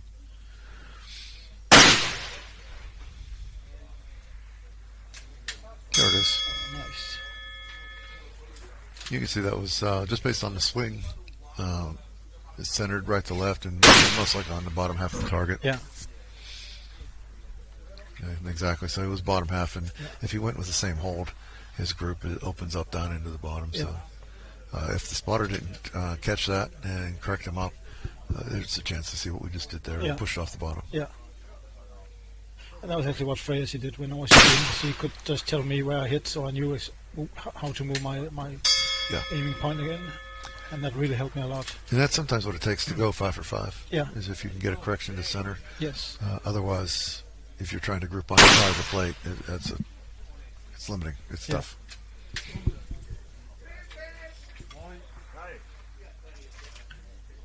You guys have done very well, though. Last year being your first year here. Yes. This is your second time back. Yeah. And we learn every time we're here, and there's so many great people who's giving us a lot of information and helping us. So it's so amazing with all the help we can get. You need to introduce me. Well, you helped us a lot also, so it's a learning experience for us. We are midgets amongst giants in this game now, but we are learning and we're trying to learn as fast as we can. You guys, both of you are doing quite well. Yeah, but I think especially with Freya, because she doesn't feel the. I don't think she feels the pressure as much as I do, because she's doing this for fun. She's really having a blast when she's shooting. That's good. And this is the only time I can tell her what to do. So for me, it's also good when I'm the spotter. She just lets you think you can. Yeah. No, but that's good. It's fun. It's really fun. I thought he was going to follow it up with another one. Yeah, because he hit high on the first one, and then now he's low. So it's that one's hard to tell because even that one may have been off the top. It's hard to tell. It could be on the other side. Yeah, these angles are very difficult to interpret. Yes, especially you're looking from the down and up. Yeah. So we'll see this one. There it is. That's a very good elevation correction. That's good. On the last one. And he's also waiting, pulling the loading lever and ahead, so the round doesn't get so hot. Yes. Most teams are good about that. Yeah. Occasionally you'll see one that's a little less disciplined. They'll chamber around and then fiddle around. Yeah. But most of them are very disciplined with their to avoid baking around. And we just go back to the consistency. Yeah. Because if it's in the breach and it's closed, you cannot control anything inside. Yeah, and we talked about this yesterday, where if I find myself in that situation, I need to make a correction after chambering it around, I'll generally just take it out and put a new one in. Yeah.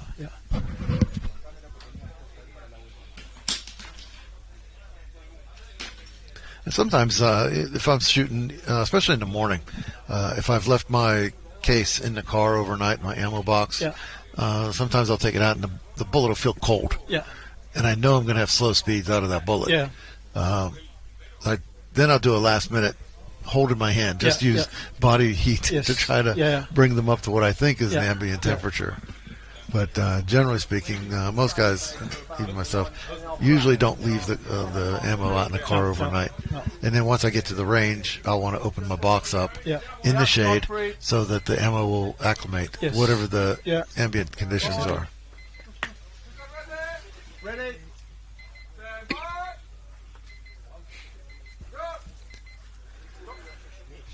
When you're ready.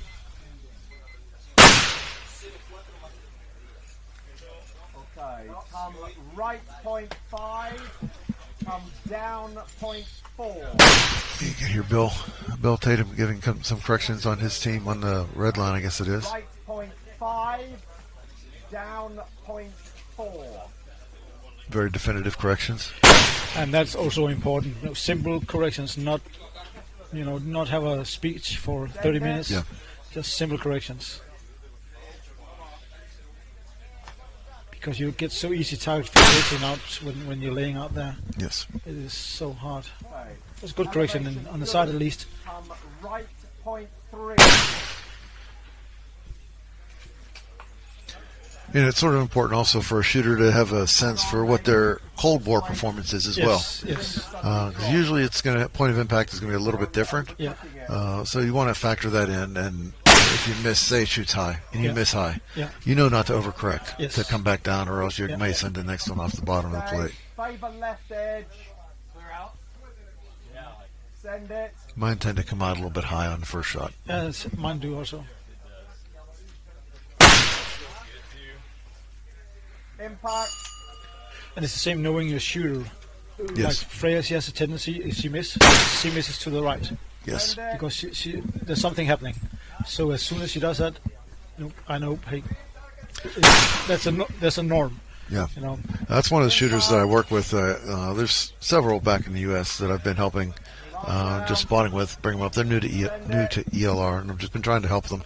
And one of them in particular, if he starts to get a little bit lax in his form, he's going to miss to the right. Yeah. Okay, let's switch.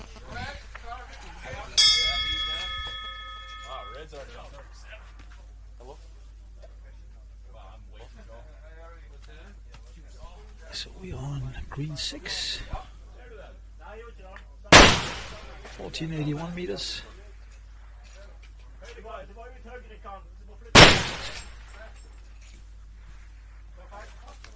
Also hits second shot. Nice. So he's shooting really fast now. Wind is light. Probably about 3 as planned.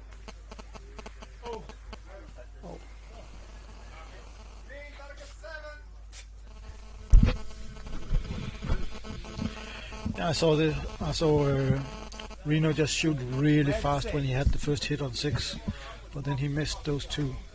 Some people do that. The philosophy is you want to shoot under the same wind conditions, and you want to keep sending them. Yeah. I generally have seen that people almost focus too much on the speed instead of everything else being consistent. Yes. I'd rather be a little more deliberate in my addressing the next shot, and because generally our conditions aren't changing that rapidly. No. And it's funny in that we may feel a wind gust.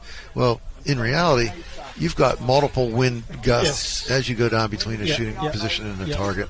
Whatever you feel is just one of those. Yeah. So if you think of it as a wave, and one place you sort of learn that is if you ever go sailing or on a boat, you can see the wind gusts on the surface of the water, and you realize that, hey, these are just cycles. So you don't overly react to one or the other. Yeah, exactly. Okay, fine. You happen to have a gust on you at this time. So be it. And here you're like 400 some meters over the valley floor, and you're shooting over a valley, and you cannot see the wind. So, and the only place you know how the wind is where you are, and maybe on the target. There's only 2 places. Everything in between is more or less guesswork. Of course, you can ballpark it, but it's really hard to figure it out. And sometimes it's difficult because there's one place we shoot where we have our King of 1 Mile. They'll clear out from the forest or whatever. They'll cut out or clear out a bunch of trees, plop a target in. But frequently, if you have a wind, maybe a right to left wind, it'll hit that cutout of trees and circulate. So many times, even though you've got a dominant right to left, it'll appear left to right down due to the dust at the target. So you can get misleading if you use dust as your cue. Get misleading results. So you really have to learn local terrains whenever you're making those calls, or get secondary at the very least. Like you're saying, it's tough here because, like you said, we're shooting over a valley floor.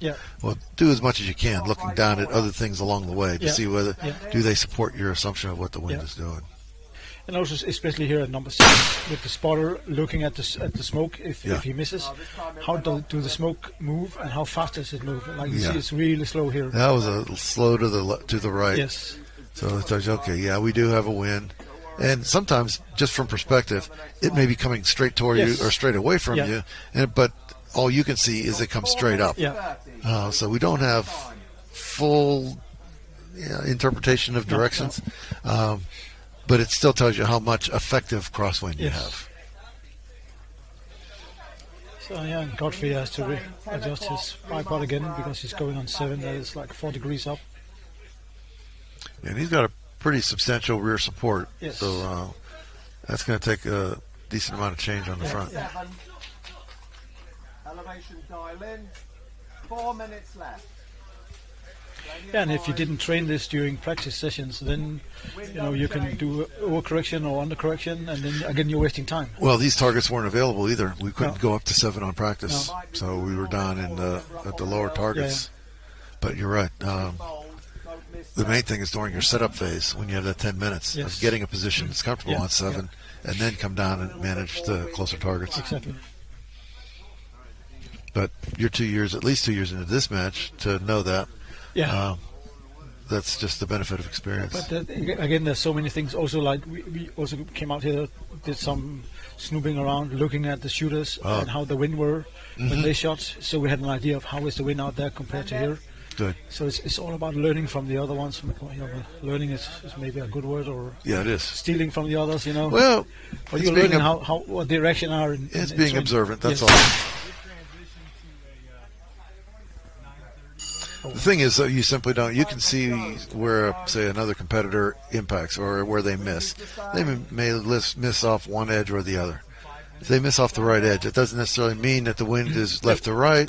It just means that their estimate or their guess of what was going to happen was off in that direction. Yeah. So it's. Yeah, we only look for the misses and how the splash look exactly. with the smoke or the dust. It's not always actionable, but if you see that say, all the impacts are on the right side of the plate, or the misses are going off the right edge, then you know, okay, maybe I need a little bit more left than I thought I needed.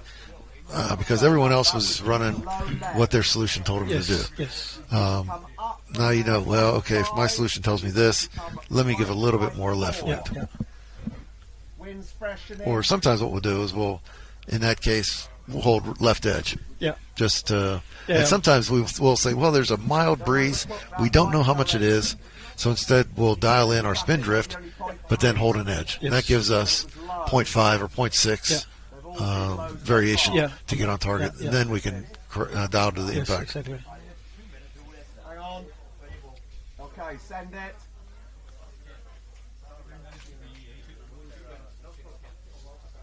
We're giving away our secrets here, you know. Hey, that's what it is. Hey, I'm learning. I'm taking notes. I've had people tell me that when I talk about the shooting or write an article about something about it, you're giving away your secrets. It's the more they know, the better we can be. And if everybody's sharing both the good experience and the bad experience, then everybody knows what not to do, and then more and more people will get a hang of this, and think it's really fun. I almost feel like I'm the other side, where when I have something to say, it almost feels trivial. Like, okay, this is my observation, but doesn't everybody know that already? So what's the point in putting it out there? Again, it's like we were told, hey, look for the splashes. And I was like, yeah, I do that, but I did that unconsciously, and I didn't know what to do with it. But now when the guy he said, hey, you can check the wind. How good is the wind? How strong is the wind out there? I was like, yeah, of course. But I did that unconsciously. I didn't know why I did it. I just did it. But now when you're putting words on it, then it's much easier to understand. Hey, this is just one of the things you can do. And so much of that becomes ingrained in you when you teach other people, someone else, how to do it. Yeah. Like you said, now you've got to put it into words. It's something you've done by feel. Yes. But okay, now you're articulating how to do it. Yes, and that's sometimes the hard thing to do. Yeah.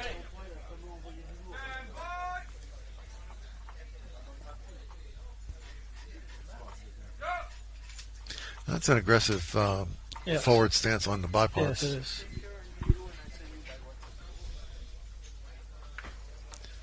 Well, it looks like we were about ready for a shift change. Yeah.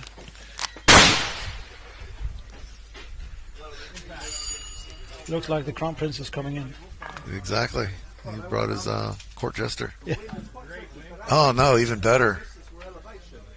We've got one of our sponsors from Poise Wealth, Mr. Drew Basinson.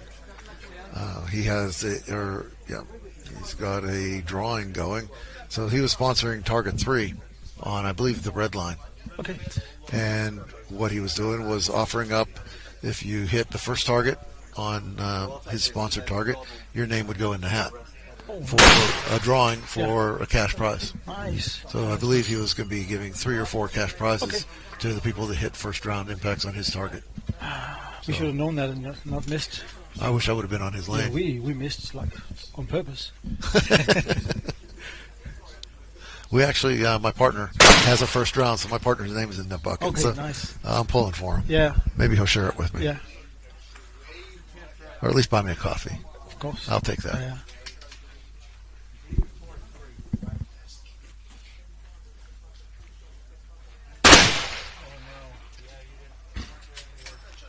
I apologize to the shooters that are going on. I don't mean to make light of what you're doing and your performance. Please don't take it that way. Just get a little bit of punch drunk near the end of our day here.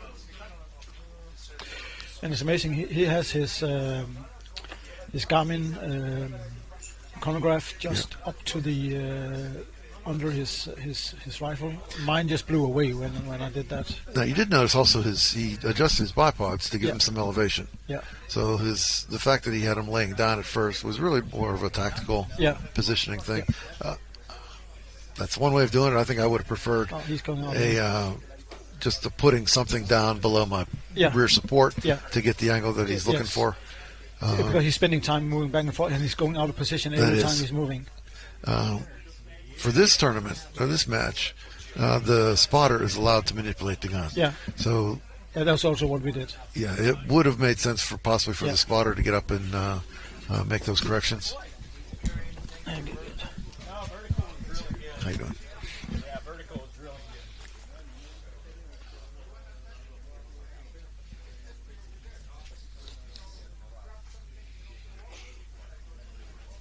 Come up? Nope. Good call. Great call.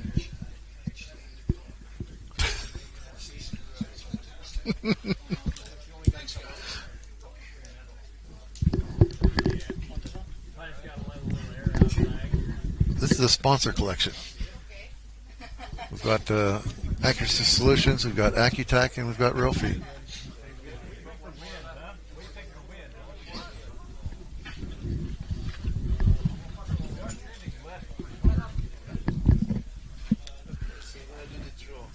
Okay.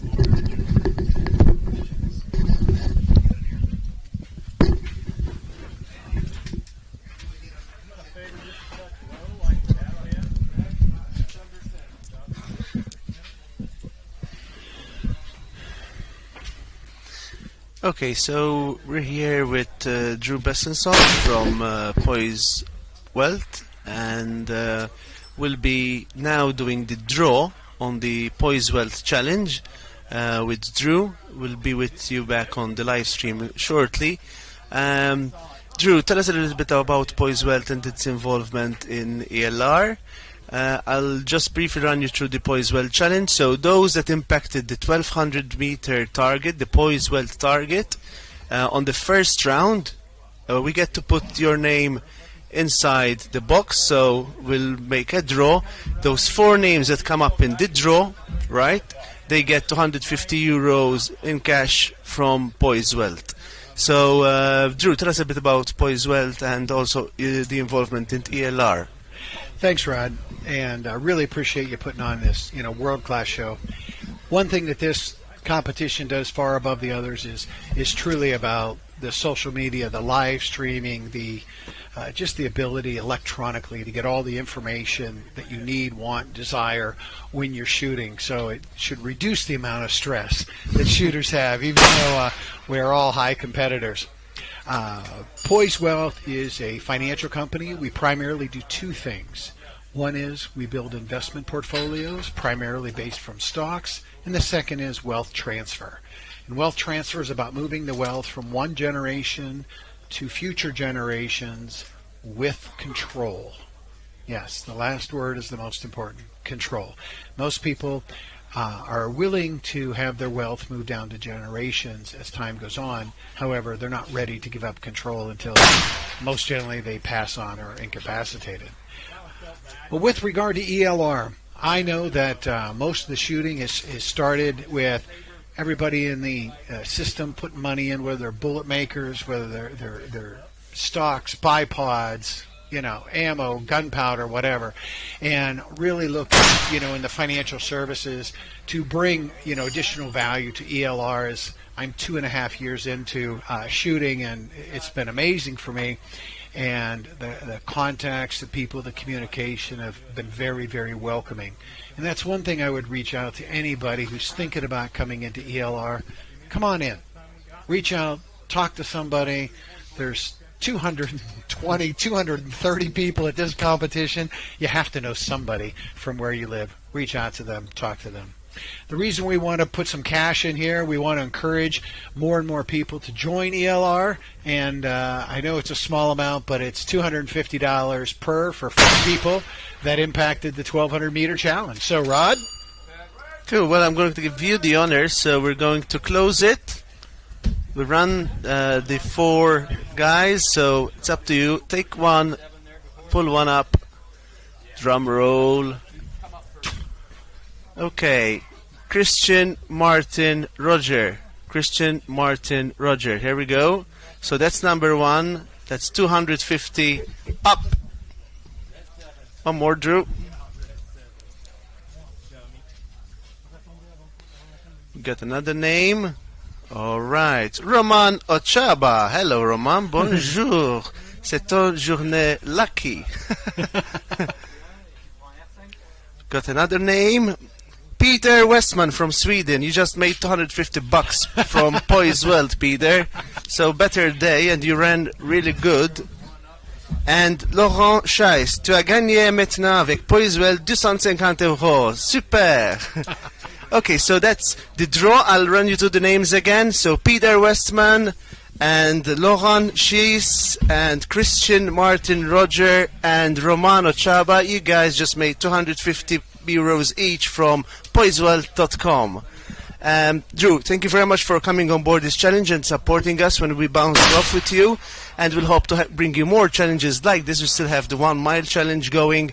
We'll do that in the next days. And we also have the AccuTac challenge. If you share the live stream, take a screenshot and send it to our email. We'll then we'll do a draw, and those that come up in the draw, that person will win one of the bipods from AccuTac. Thanks for joining us, and we'll switch back to the live stream. Thank you, Drew. Thanks, Rod. Grazie.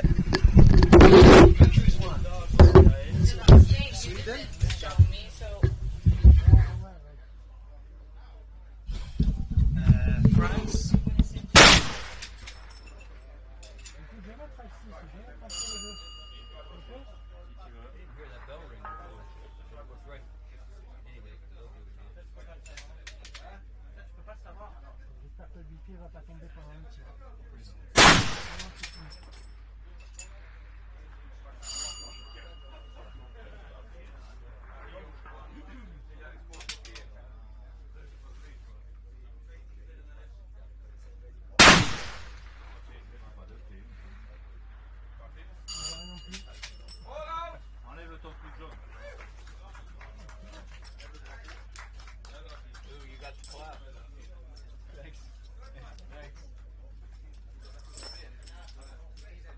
Good run, Alex. Thanks, bud.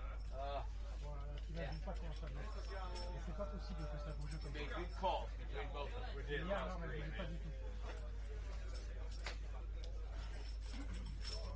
Put that in there.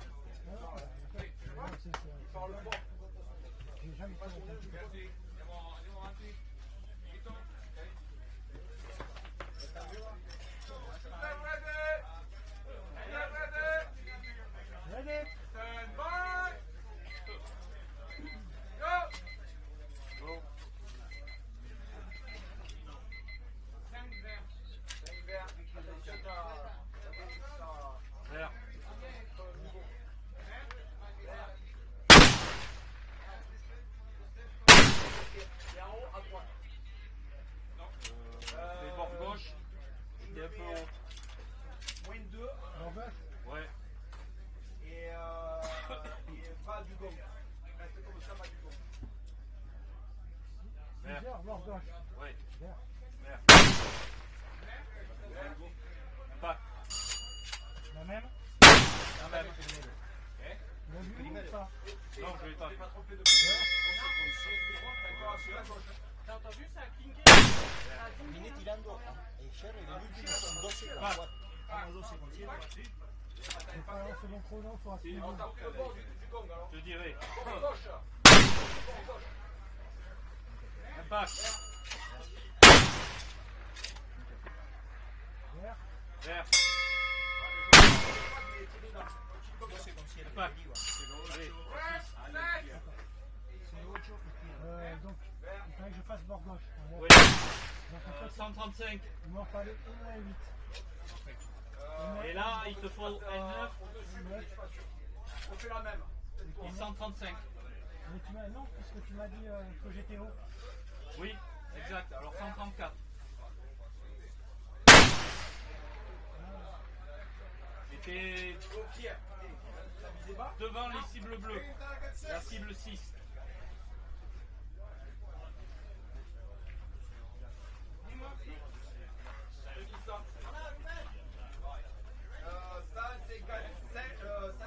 Il y a 8 minutes. Ouais, on a largement le temps. Et tu restes, t'as combien là? Moins 5. Et tu visais bord gauche, hein? Ouais. Alors mets moins. T'as mis quoi? J'ai mis un 9 pour 135. 2, hein? Ok. Vert. Vert. Vert.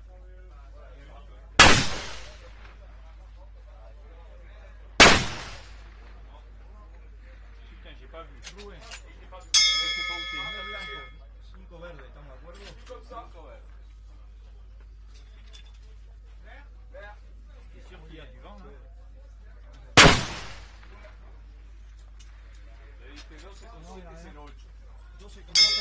En bord droit. Quel 4? En bord droit. Oui. Vert.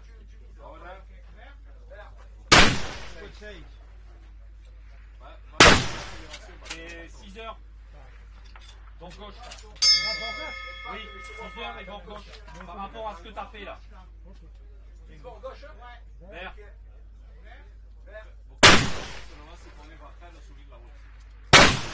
Cinco y 6 puedo hacerlo con la misma. Tu te fais balarder. J'ai pas vu. On fait comme l'ancien. Alors. Vert.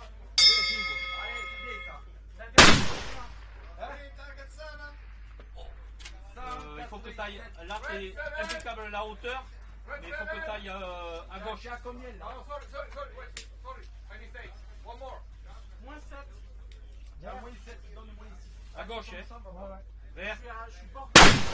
Bord gauche encore? Ouais, mais en haut, tu gardes. Oh, tu es en haut. T'es trop haut, mais l'autre, t'étais au milieu. Donc là, je suis bon. Là, t'es à la 7. Donc il me fallait plus, donc il m'en fallait 2. Donc il me fallait L11. Donc L11, je suis ici. L11, je suis à mi-chemin, donc là, il faut au moins être. Target 5 green.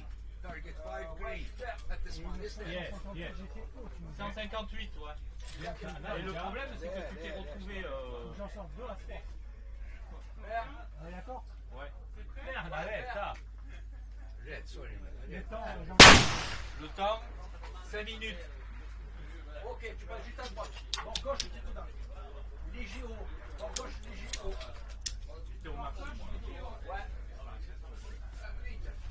7, cible de droite, hein. Ouais. Vert. Italia, J'étais au maximum. Je veux pas en avoir assez. Target 5, it's like 12.6. Ah, t'es juste dessous alors. Haut du gong. Bord gauche, haut du gong. 5.5. Vert. Uh-huh. Ah, passe encore à gauche. That's 0.7. Point 7, right? Left. Passe à droite. Left. Mais, ouais. 2. 1, 2, 4 minutes. Ça fait beaucoup. oh, bah, il en reste plus que 5. Ah, ouais. C'est bord gauche. Għalek najdlek.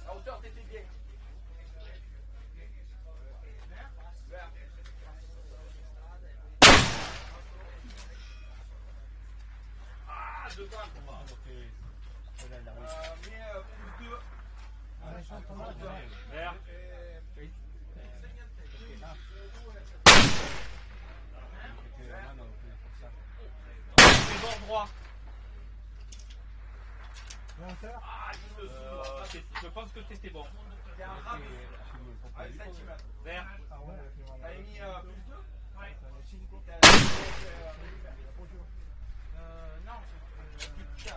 Fais 1 heure. Et force le bord droit. Vert.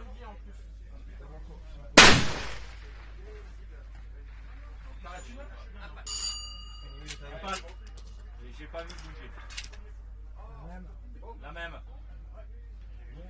Vert.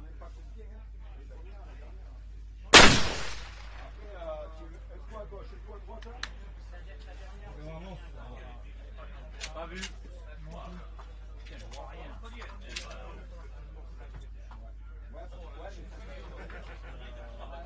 Vert.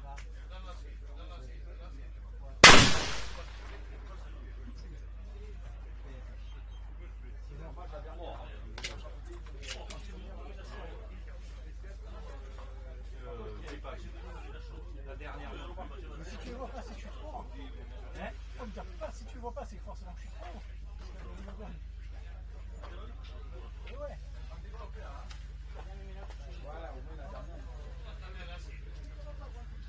Et tu vois, putain, mais t'étais trop bas tout à l'heure.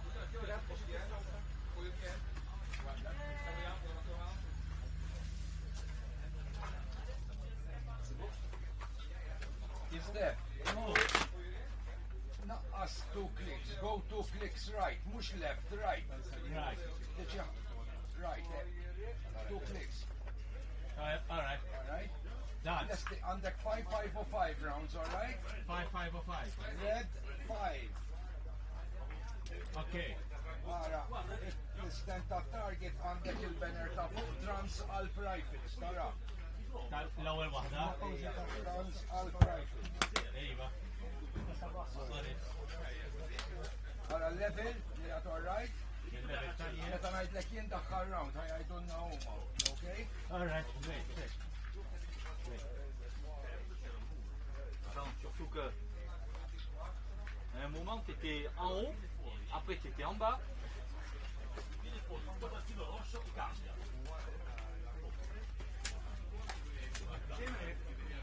Ja, zit mee. Gaat goed komen. Yes. Dankjewel.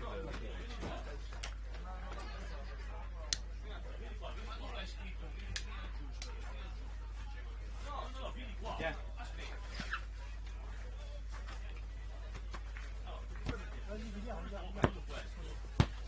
Center of plate, hold, step, alright? Yeah, alright.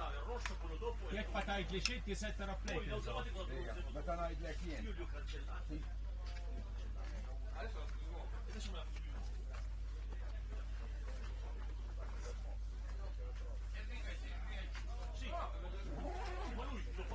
Fa diventare un quadratino su, io sono sotto adesso, fa diventare un quadratino su rosso e cambia il numero. Stefan, isma li ngħidlek jien. Allow, alright, meta ngħidlek. Wara nisparaw l-ewwel kien ngħidlek allow, load again. Okay. Għadek anti correction l-ewwel il-correction. Alright?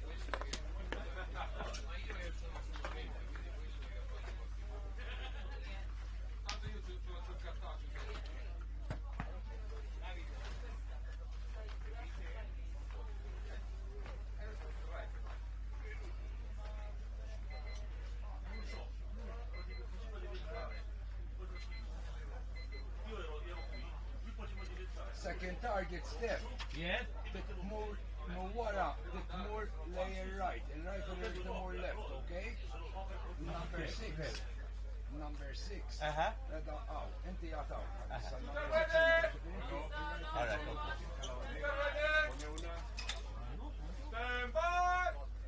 Right, low? Low.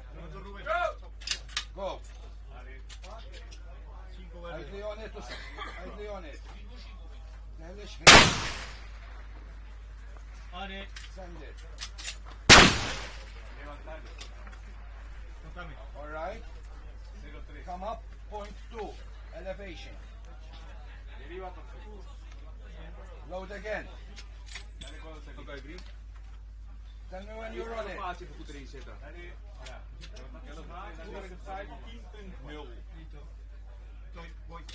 On it.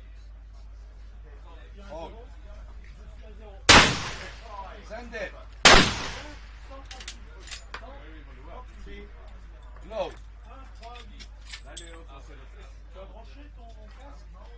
Come left. Elevation step. Point 3. Left. Left. Point 3.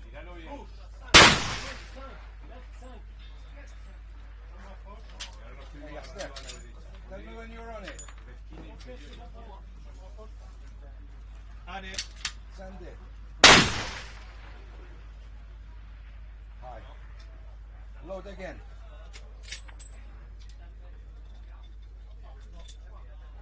Wrap around, Eva. Inside point 2. Inside, down. Point 2. Tell me when you're on it. Su medio milímetro cuando apunté. On it. Send it.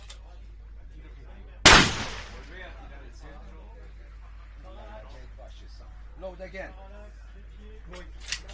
Come sparare, come Steve. Hurry ahead. Step. Centro hold top of plate. Tabbisix il-pjaġġa. Alright. Bravo, 6. On it. 8. Send it.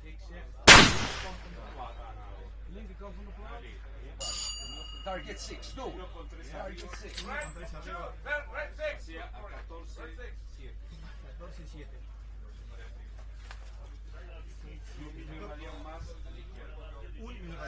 Tissejjax kif tasal fuqha. Ntellaw l-elevation.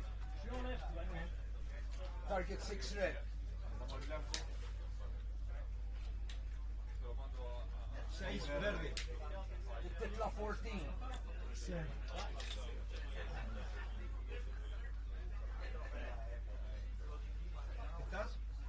Għandek il-blue targets wara, ja? Ejja.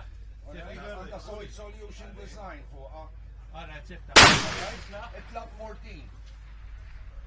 14 eżatt. Between point 1 left.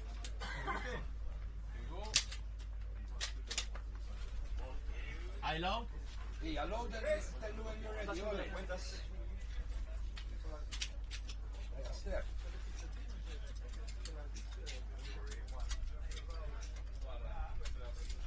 Għajt li ma ta' tkun lest tisparax. All right.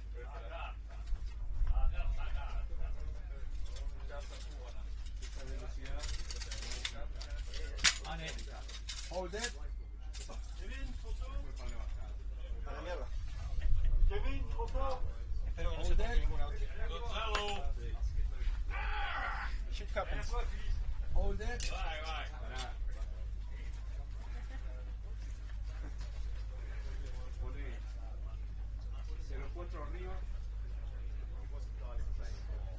Sí.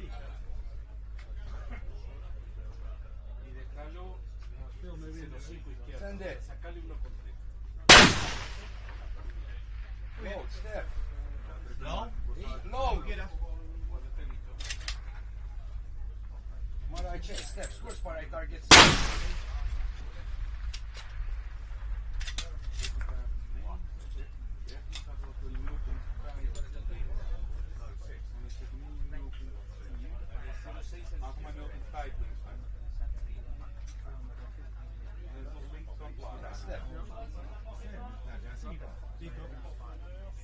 Target 6, solution għandek il-sign fuq.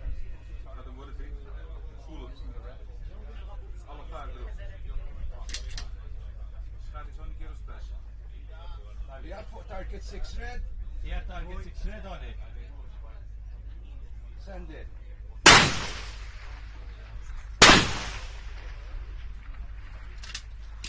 You're not on target 6 red. I'm on target 6 red.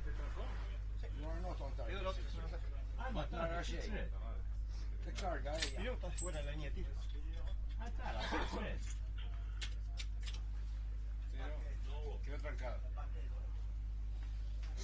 Hold top edge o spara. Għajd li meta tkun les, top edge, fin-nofs, top edge. Ready? Send it.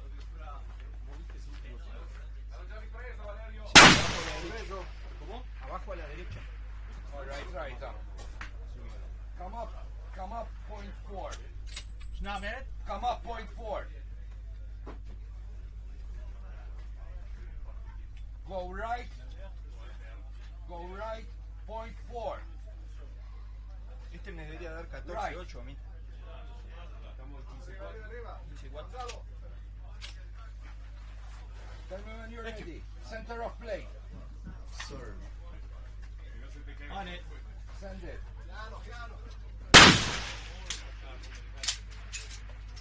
La, kemm mort il-bot. Load again. Kemm mort il-bot? Kemm mort il-bot?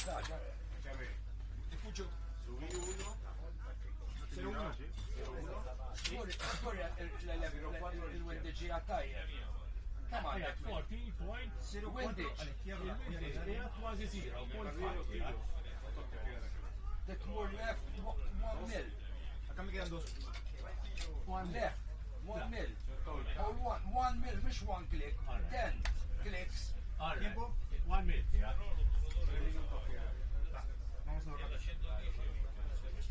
On it. Send it.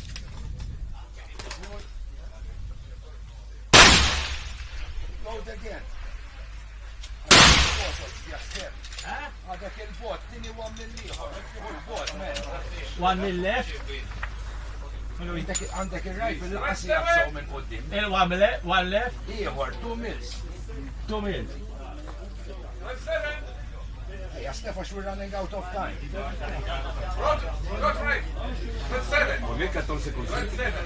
Ese, tisparax. Target 7, Steph. 7 fuq. Fuq titla minn qoddim. Iftaħ il-bol. 2.000 más a la izquierda. 2.4. No. Sería 1.5 o 3.5. 3.5. Okay, Steph, għax 2 minutes għalna. Ya que tenía más el costo. Voy.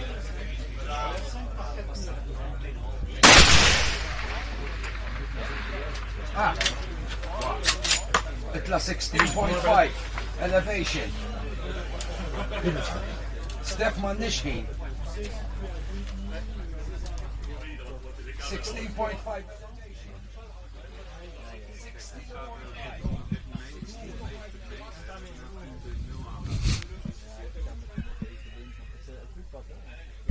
er allemaal een beetje overeind. Zie je ook, mensen zitten ernaast. Gewoon daarnaast qua elevatie, zeg maar. Die komen gewoon laag erin. Kijk links en rechts, maar komen gewoon. Maar goed, ik weet niet. Kijk, bij ons staat er ook 3 kliks in, in de elevatie, dat je denkt... Kan het nou? Ja. Sta je dus dan? Ja, kom zo. Dankjewel. Hoi dan.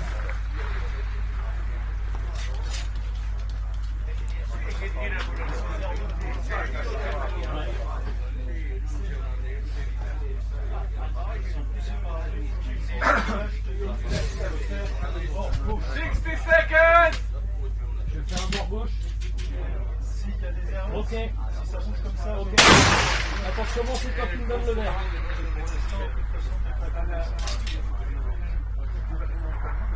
C'est pas moi qui prends la décision.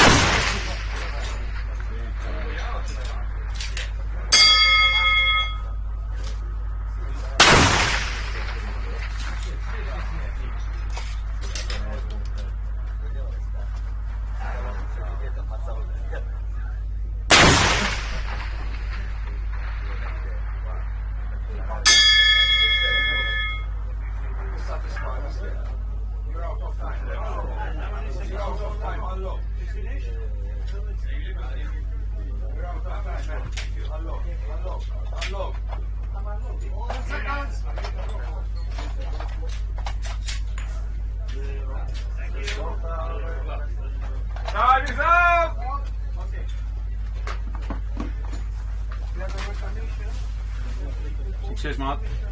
Goed. Best doen. 10.00.5 weet je? Ja. Linkerkant plat. Hé, linkerkant plat.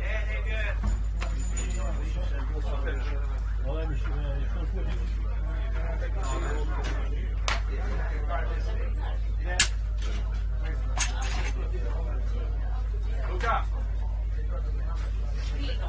Vincent.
Wat zegt de pocket erop? Heb ik de windmeter? No, voglio solo vedere dov'è. Voglio solo... di sotto. No, ma è quello... Zet die windmeter in? Heb je niet op de phone?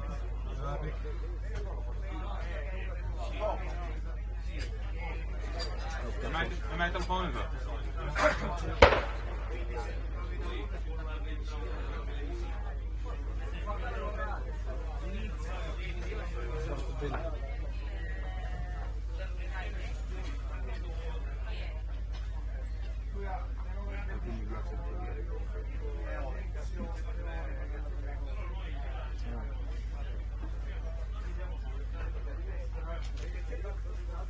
Hij staat op een line of sight.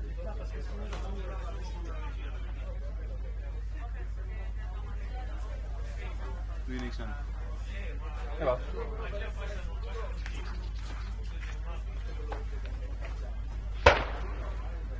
Die dieren van hem.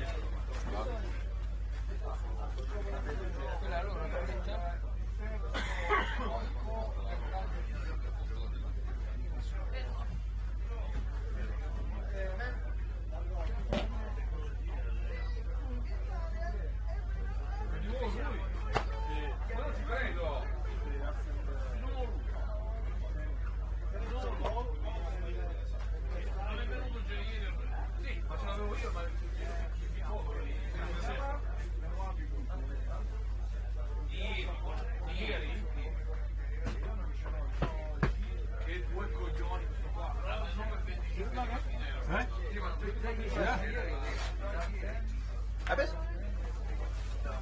Heb eens? Van jou? Om dit erbij te zetten.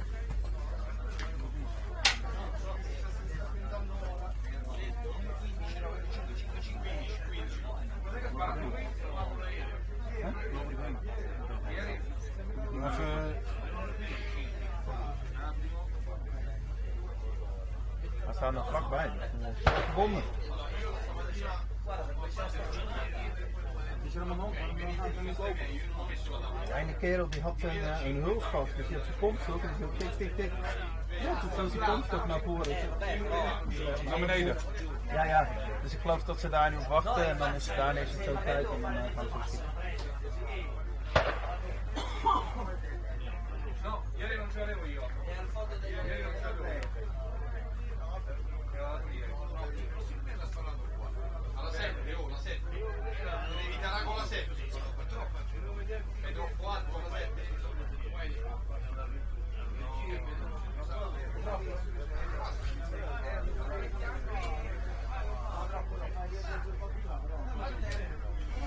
Hij heeft een pocketje meegenomen. Kijk, ik heb zo'n pocketje meegenomen. Dat is gewoon een auto die anti-bureau heeft.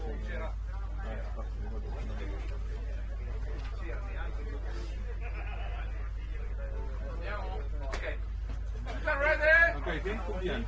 Maar je kan gewoon maar Oké jongens, succes! Stand by! Go! Linkerkant klaar. Ready.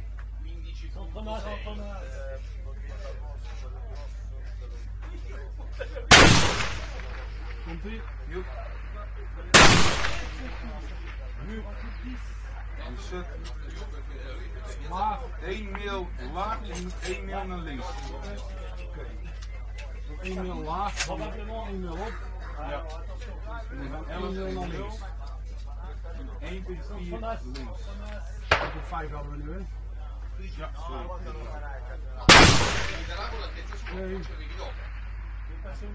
Nee. Komt hier.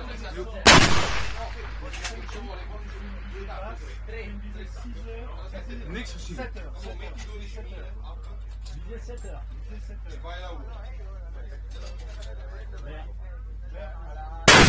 Centerplate, ja? Centerplate. Kom maar. Ready.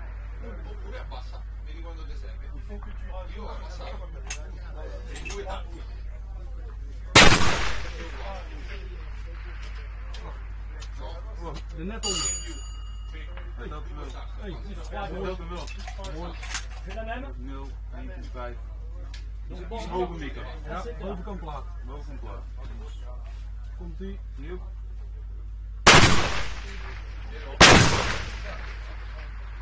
Ja.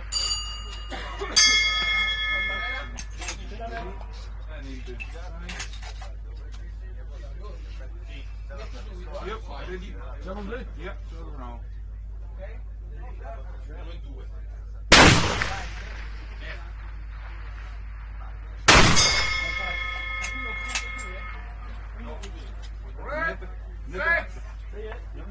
Net erachter. Je moet ietsjes terug. Ja, we moeten naar 6.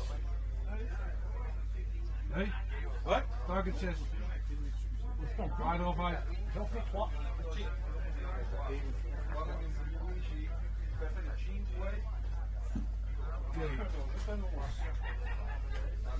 Oké, elevatie. Attends, acquisition.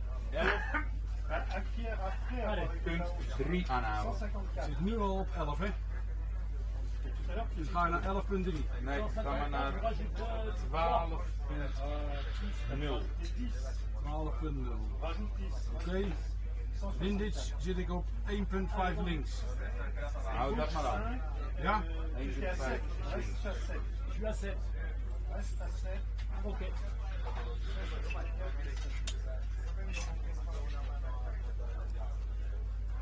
Green 6. Attention, green. Oula là là. C'est bon. Excuse-moi. C'est pas grave, c'est pas grave. Oké, rustig aan. Vers météo. Centre max. Elevatie heb je aangehouden? 12. 12, precies. 1,5 links. Ja. 12 elevatie. Ja. Centerplate. Centerplate. Hors supérieur, hors supérieur. Oh, fuck de ronde. Je moet 1 mil omhoog. Je moet naar 13. Winterspit. 13. Dat zat er goed.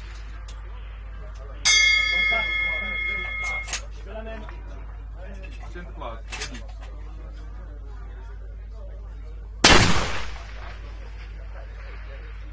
Bam. Ja, erop.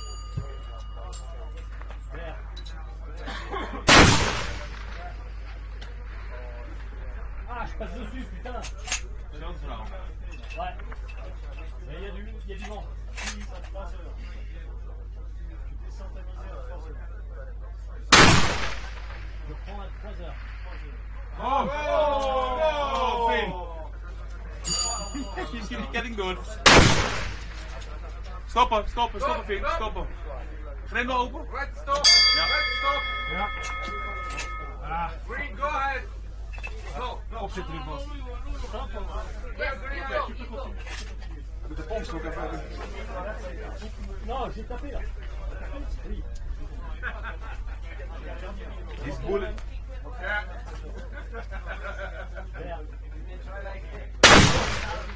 Dat is een keyboardkaart.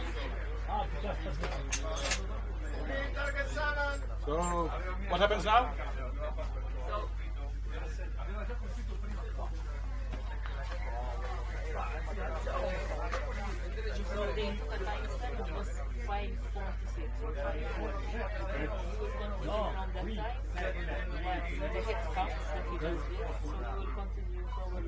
Because I already loaded, there's a bullet stuck in the barrel, so the range is getting.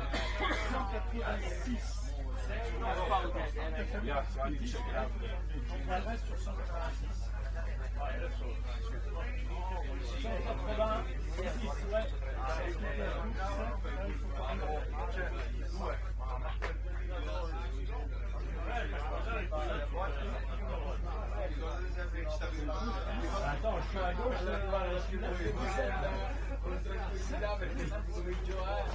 Dan zit hij in mijn koffer. Kun je weten? Ja, 3 wil.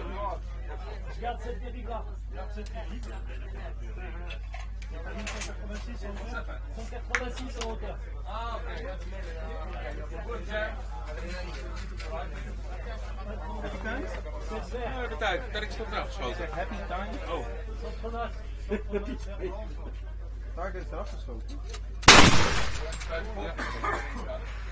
Oh. Was op voor de kruiden? Ja. Ik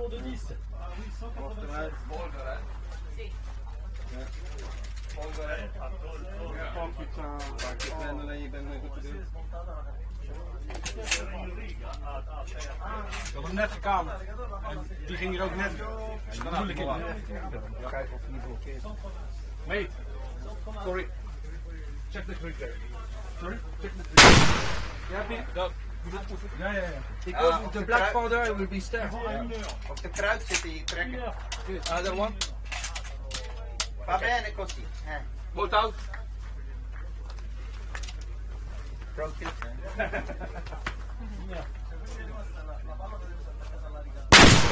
Hey, nou heb je helemaal niet meer genoeg patronen. Nee. Hoe ver zitten jullie? Laatst een beetje raak of niet? Ja. Ja? Nee? Wel een verhaal. Ja, hij telt wel. Maar is goed.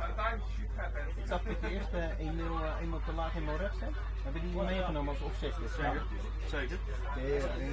Wat kon niet gebeuren toen jullie... Maar de 11 en we zijn in de 13 gegaan. Ja, en dan Deze is niet niks, maar deze was wel raak. En dan voor 7 heb je waarschijnlijk, ja, als het keer voor 2. Nou goed, ik ga weer. Dag. Bedankt hè. Die pompstok daarbij nog niet? Nee, ik doe het daar, maar je hebt niet meer nodig. Oké. Je doet normaal je veen nog niet meer open. Nee, ik wil er nu nog een patroon in duwen. Dan zit weer vast. Maar je duwt dus zo ver uit dat je kop al tegentrekt naar velden aan. Ja, dat is op al die patronen zit van dat plakje. Dus het gebeurt normaal nooit. Ja, dit is de tweede keer gedaan. Net hiervoor doen en nu hier. Maar we hadden, kijken, op 5 hadden we er 2. We hebben er hier 2. Ja. 11.3 en deze, ik heb eentje gemist. Clear! Dus mis, maar hij is niet tussenin. En hier hebben we deze mis, dus hit. Precies. Wel, hij is niet zo deden, want daar hebben we zo gezet. Hier is het goed. Hier is alleen mis. You have 5 minutes and 37 seconds left. Yes? Yep. Okay, that's fine. Can I put it back on the target? All right. Yeah.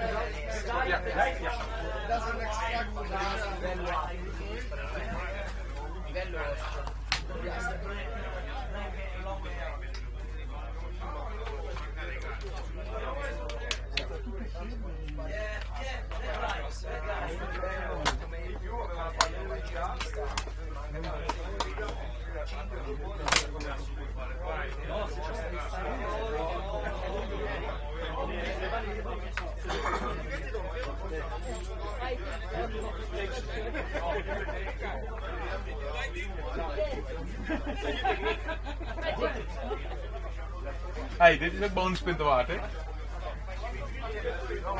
doet het nog goed ook, Piet. Lijkt het ook. Ja, het gaat goed. Maar hoe kunnen we nou zo aan over hebben? We kwamen er een paar tekort en nu hebben we er... Ja, maar je hebt er maar 8 nodig. Hij moet iemand vinden, als het doorgaat, van wie de patronen nog heeft. Ja, het scale pick. Gewoon proberen als je even die patronen kan halen. Ja, dat scale, gewoon proberen. Nou ja, dat is het.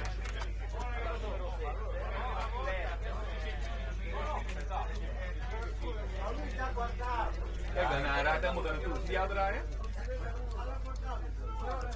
Maar goed, er zijn gasten die hebben 12 platen raak geschoten. Ja, dat gaan wij al niet meer redden. Dus ik verwacht niet dat ik...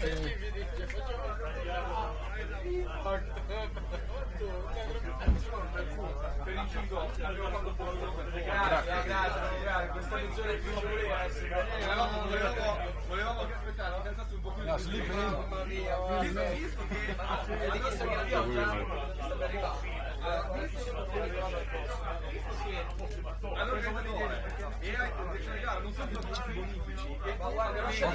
Hij was ook niet op de ketting, hij was op de plaat.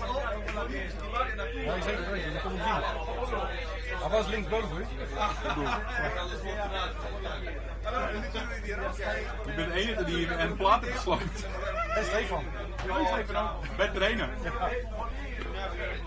Team Solid Solutions. Doe maar ook. Can I have a look from the scope? Yes, of course.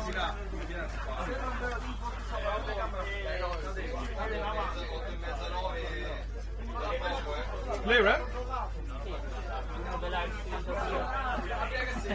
Really crazy.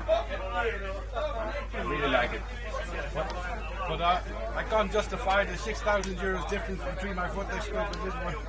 We're glad that we can borrow it from Harry.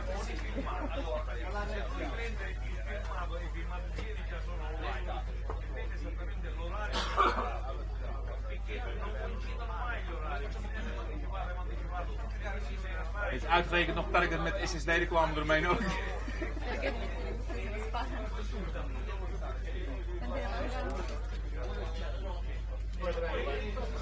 Maar eigenlijk nog even met de telefoon door een spottingscoop een foto maken van dat target. Kijk hoe het lukt.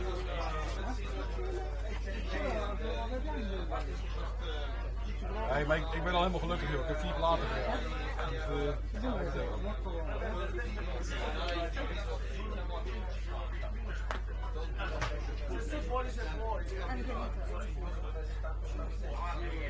Is toch gelukt ook? Je lag een rotpik, kijk dan.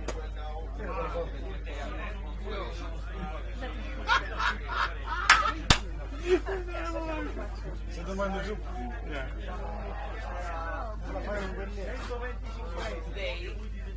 For now. I hope 5.000 fa 126 Hoe is je SD? Verschrikkelijk. Hoe kan dat nou? 10. Hoe kan dat nou? Je loopt op een gegeven moment, nu op dit moment. Luister, wat gaan we bij die volgende doen? Met 7. Hoeveel zijn we nu? 2 hele mil. Hier hadden we 13 staan. Zullen we naar 15,5 gaan? Ja, en wat hadden we staan voor? 13. Ja, beginnen we eens met 14. Ja, wacht even, want hoeveel zijn we nu? 2 mil. Oké, ja, dan gaan we gelijk naar 15. 15? Die andere school is steeds laag, laten we naar 15 gaan. 2 mil.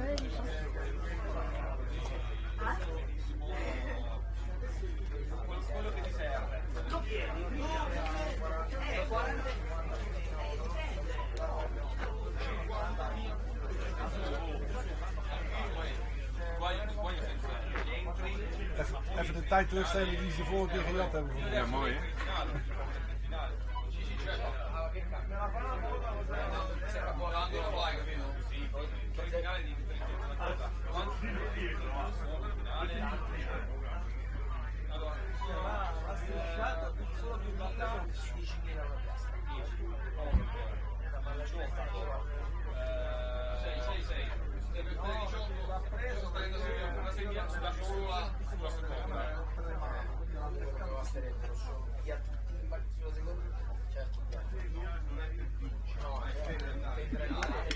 gaat er boven op de plaat. Mikt in het midden. Ja, dus dat zijn eigenlijk 3 tienden. En dan ik op te hoog zit. Eigenlijk. Voor het mooie zou je 12,7 aan moeten houden. 12,8. Laten we 12,8 doen? Ja, nu voor deze plaat bedoel je? Ja, of je mikt onderkant plaat. Nu. Laten we dat doen. Je hebt nog 2 schoten, hè? Ja. Met 12,8 niet anders dan 15. Ja. Ik dacht, ga gewoon door die plaat. Waarom niet? Hij staat goed. Dat bedoel ik. Daarom laadde ik door. Ik denk, ik heb hem nu. Gaan we het banaan.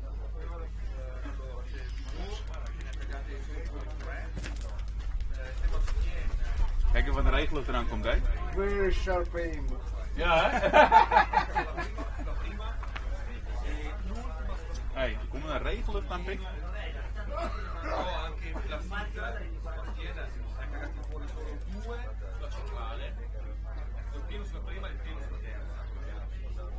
Dat er front ook.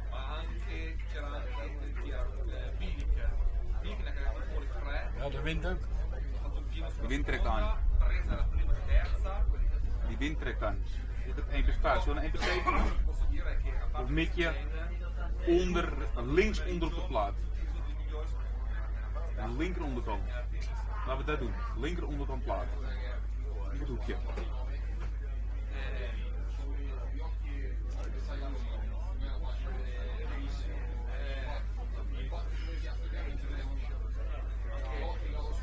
En de telefoon nog eens? Snap je dat de kudding niet verbindt, joh? Ja, gek. Zo gek. We zijn klaar. We lopen naar terug naar de auto.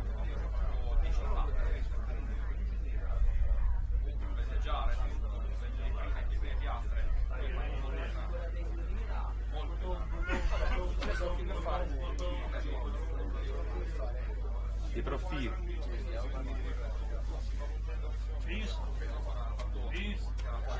Ja?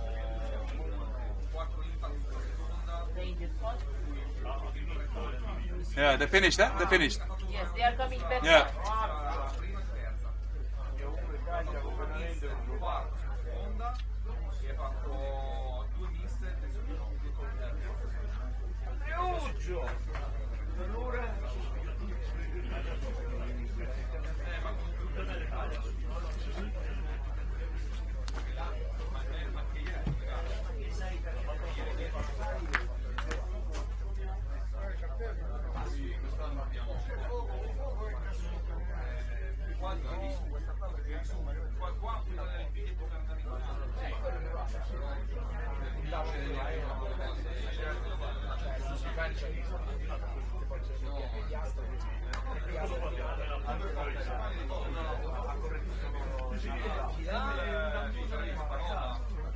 Minchia!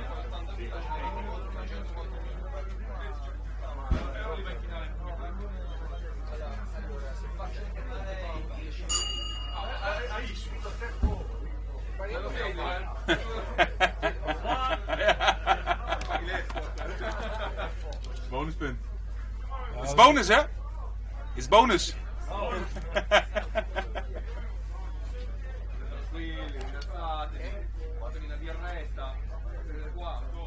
Dus we gaan naar...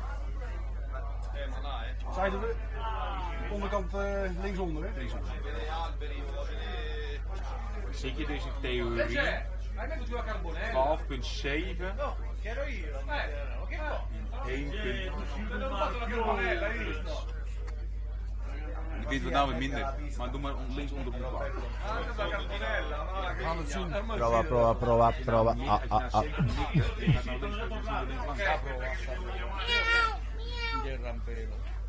Kijk, die wind is allemaal weggevallen. Center? Center onderkant plaat. Ja. Come compa, mi raccomando, Ho caduto, già era un po' ora. Ponte in alto la bandiera siciliana. Je hebt een andere mail van links, hè? Il cappello Ja. Di questo, portato bene prima. Io Midden onder komt planten. 60.000? No, però fai, lo rimette lui, no? No, sì, ma poi io faccio... No, io non la cambio.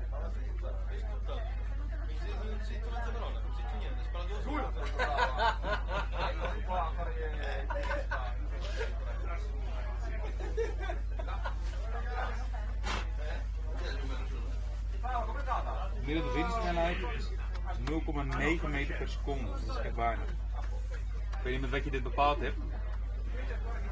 Dit is tussen de 1 en de 2. We zitten een mijlen ver vandaan. Je hebt 0,2 tot 0,6 en je zit op 1,5. Ja, we houden gewoon anderhalf. We gaan het zien. Goed en moeilijk. Kijk, we doen niet eens op de helft. Ik heb die dode gemaakt. We gaan per spot gewoon even analyseren. Perché quando...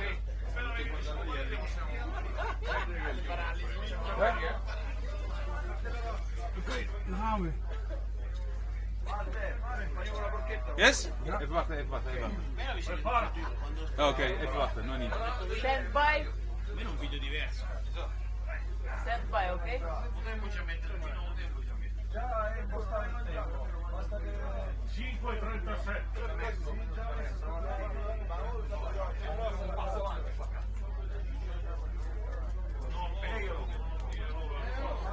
Però me la vedo.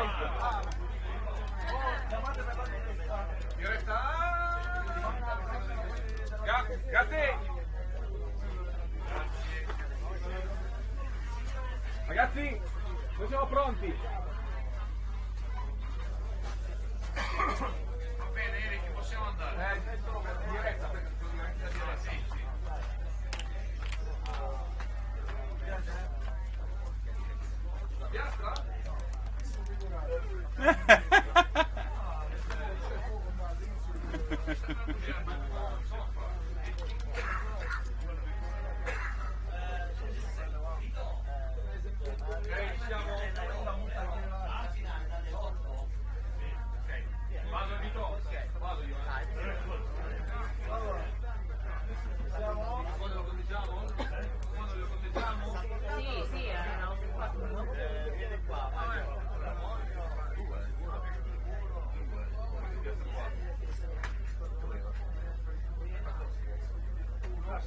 Ha fatto un battito poi miss tagliando i cavi. You ready? Yes? Scuffie, Eric.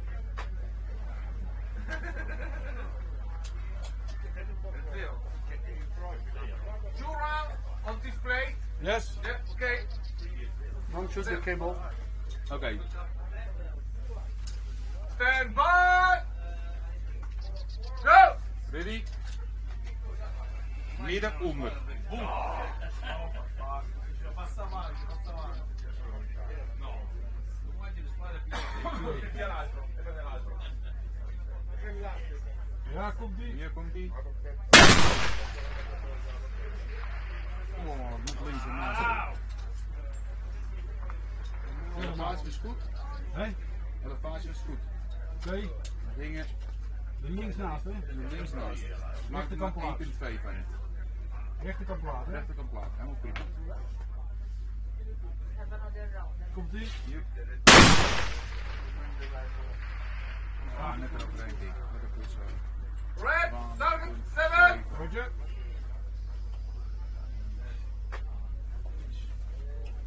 Oké, we gaan naar 15 mil elevatie.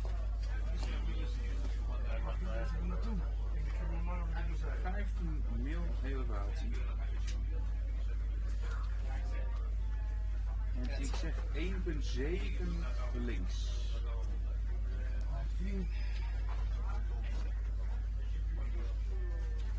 7. 15 mil elevatie. 15 mil elevatie, 1,7 links. Ja. Ja, maar. Rammelen, center target. Ready.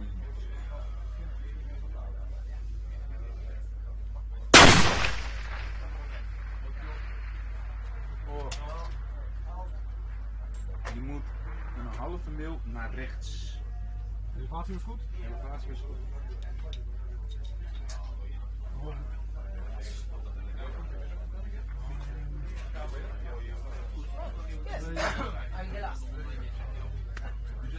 We gaan naar 2.2. Eens? Nee, naar rechts zei je. Ja? Je hebt gelijk. Dat is 1.3. 1.3. Akkoord.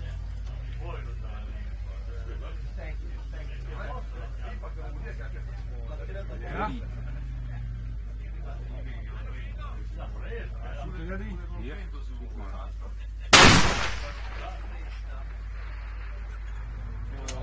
Je moet op de rechterrand mikken. Elevatie is goed. De rechterrand mikken.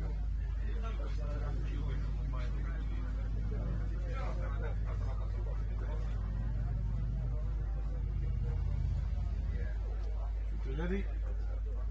Ready. Hit.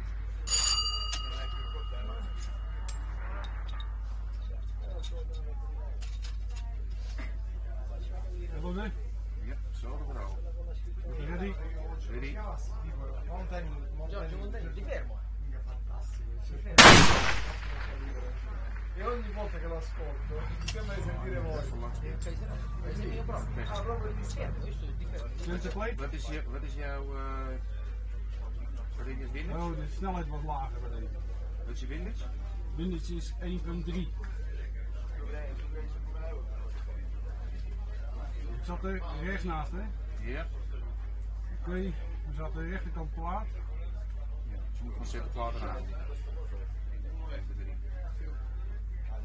Oké, alles er niks. Ja, kom maar. Doe dat niet.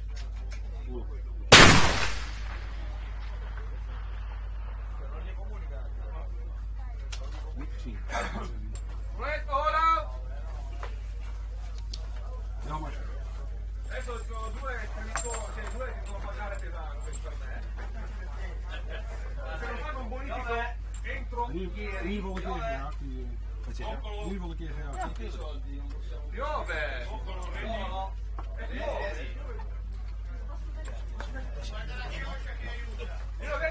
Io l'avevo detto che facevo venire a piovere, l'ho detto prima, stavamo la pioggia. Se vuoi, si può,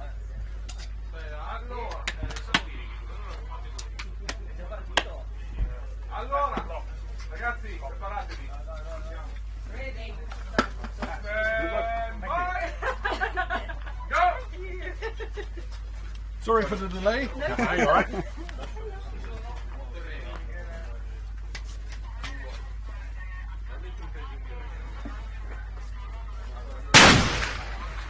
Lui said rain has started, so they feel at home.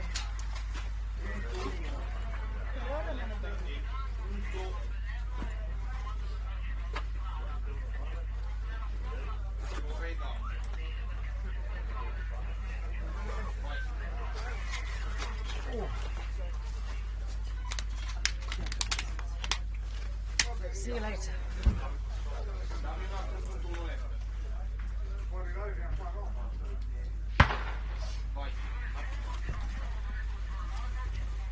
Okay, David Marcore from Armeria Marcore, one of our sponsors for this Extreme Shot Italia. Okay, impact, 12 o'clock. Great correction. David's spotter is Roberto Buccola from with Cut Bullet. Also one of the sponsors at this show. We saw one of his targets earlier on. Impact, nice one. No.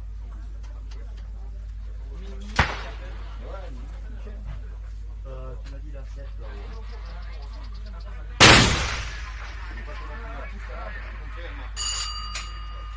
Bravo.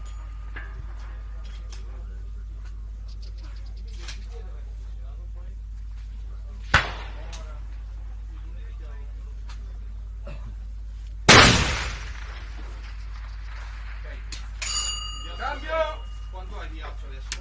12,5. La che era? No, no, aggiungi. Ah, scusa? Appunto 1 euro.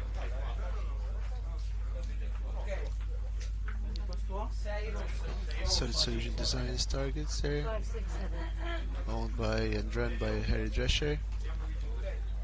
He's a number of, probably one of the largest distributor for ELR related equipment in the European Union. David Marker there is running, I believe, a Sacco TRG 42, the custom Verilon, David's choice for the last few years.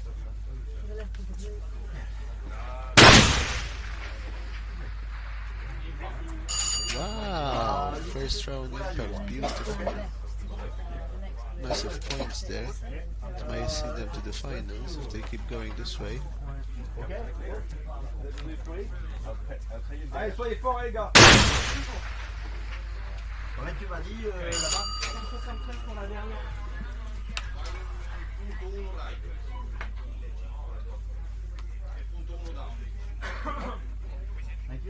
Sì.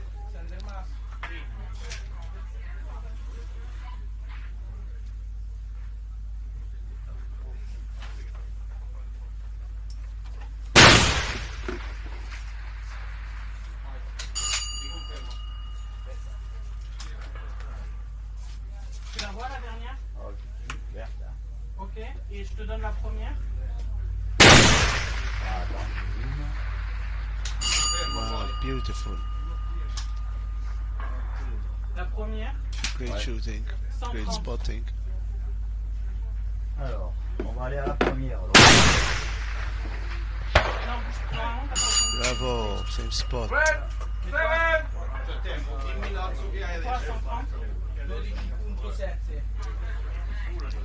Ottima regia. 15.1. Sì, quando ne deriva C'est la 5.2. He's got 1.2 left. Moins 5.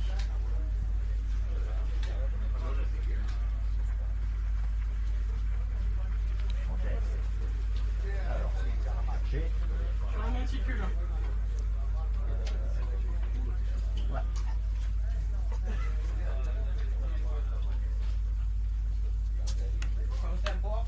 Ah, c'hai più di 5 minuti.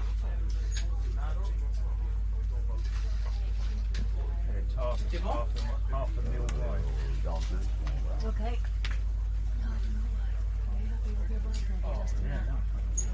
Non. Alors la 5, elle est à sa...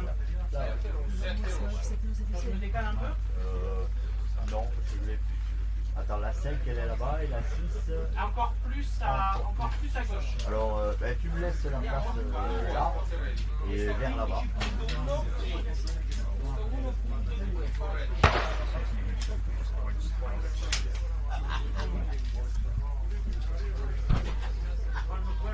Tu m'entends bien? J'ai pas allumé le casque encore, donc... Ah bah ouais, on va prendre Wow, first round. Amazing. Great shooting there. Bravi ragazzi. 129. Ah. 129. Dérive. Ouais. Moins 5. Dérive. Moins 4. Ouais.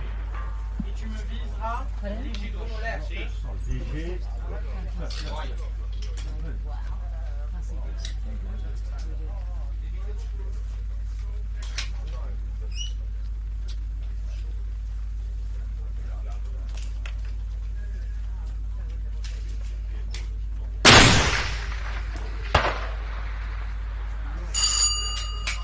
Fantastico. Fantastico. Vuol dire hanno la munizione tirata in modo eccellente e hanno una rosata lì abbastanza stretta, lo spotting anche, spotting fantastico e ovviamente l'esecuzione del tiro perfetta. Bravi ragazzi, una rosata siamo su 7-8 pollici lì. De toute façon, il faut qu'on attende qu'il ait fini, lui, là. Le mec, ouais. À côté. Ouais.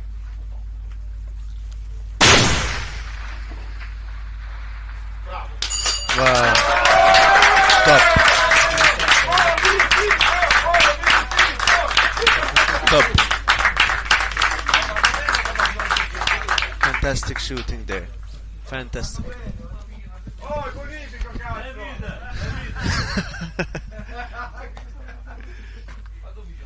Amazing shooting. Fatto 75.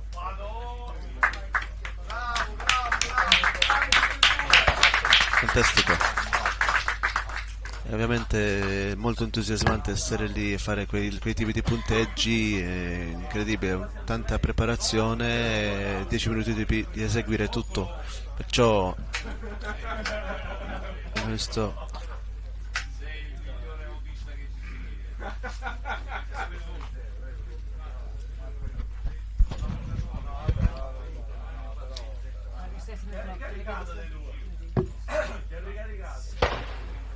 Ragazzi, che chiudiamo e poi festeggiamo, va. Tutti ready? Yes. Tutti ready? Yes. Stand by. tiratore francese, adesso che tira con una Accuracy International lì, Night Force Beast, no, questa sarebbe Just off the bottom corner of the target. Right. Bottom right corner, that's it. Okay. Aiming.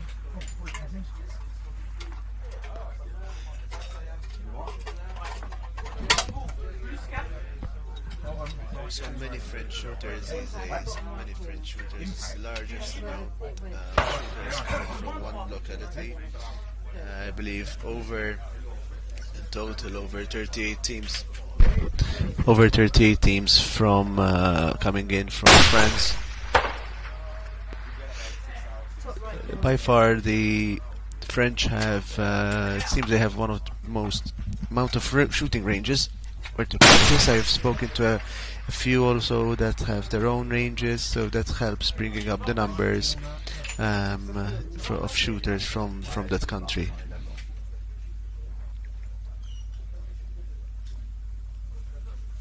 Ready? Ready.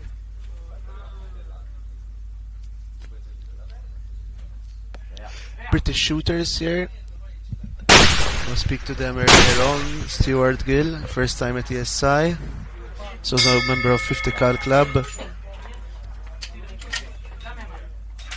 You can see Delta Optical, they're one of our sponsors, together with SSD, Transal Precision Rifles, and Hunting Monaco. Poise Welt just beneath the shooter. Heinel, German brand, came on board first time this year, and Dynamic Shooting Academy from Chris Battisson.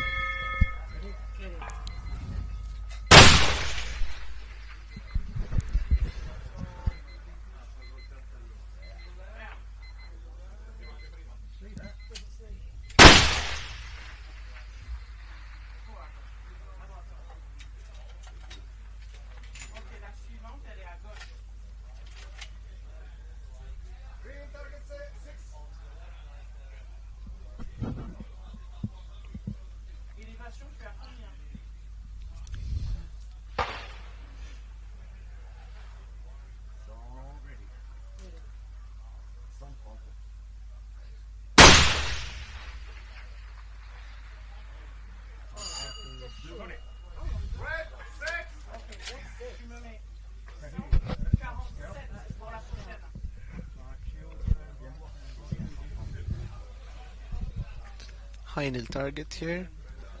Heinel came on board to say hello to them. Great team. They came over here and 3 or 4 person team as a sponsor, and they were really nice, and they put on some of their firearms up so that people could try them. They make both semi-automatic and bolt action, anything from 6.5, 308, 338. I hope to see maybe a 50 cal from them, or 416 50 cal bolt face. They also came over with Steiner for the first time, and we were using their rangefinders. Amazing stuff. If you haven't had a look at their Bino rangefinder, I invite you to check it out on their website. They have a 6-kilometer model and also a 12-kilometer model, and we were using them to range targets. They're spot on, really great glass. It's got a reticle inside. It identifies the target and starts flickering, and then gives you a range, instant ranging. We did it here over to 6,000-7,000 meters. It's bang on. Amazing stuff from Steiner.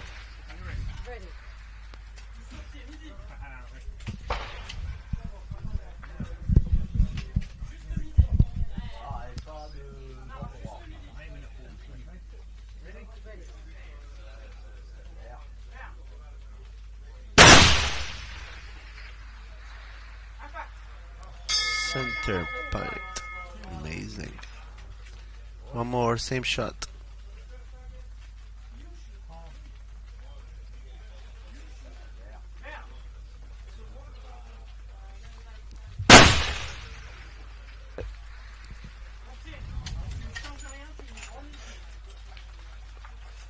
Sì.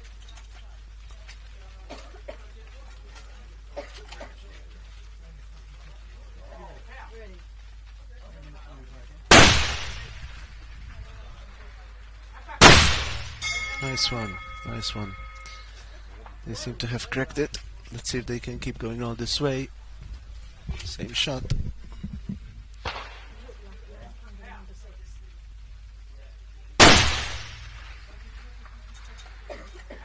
Impact, nice one. It's a nice size group there.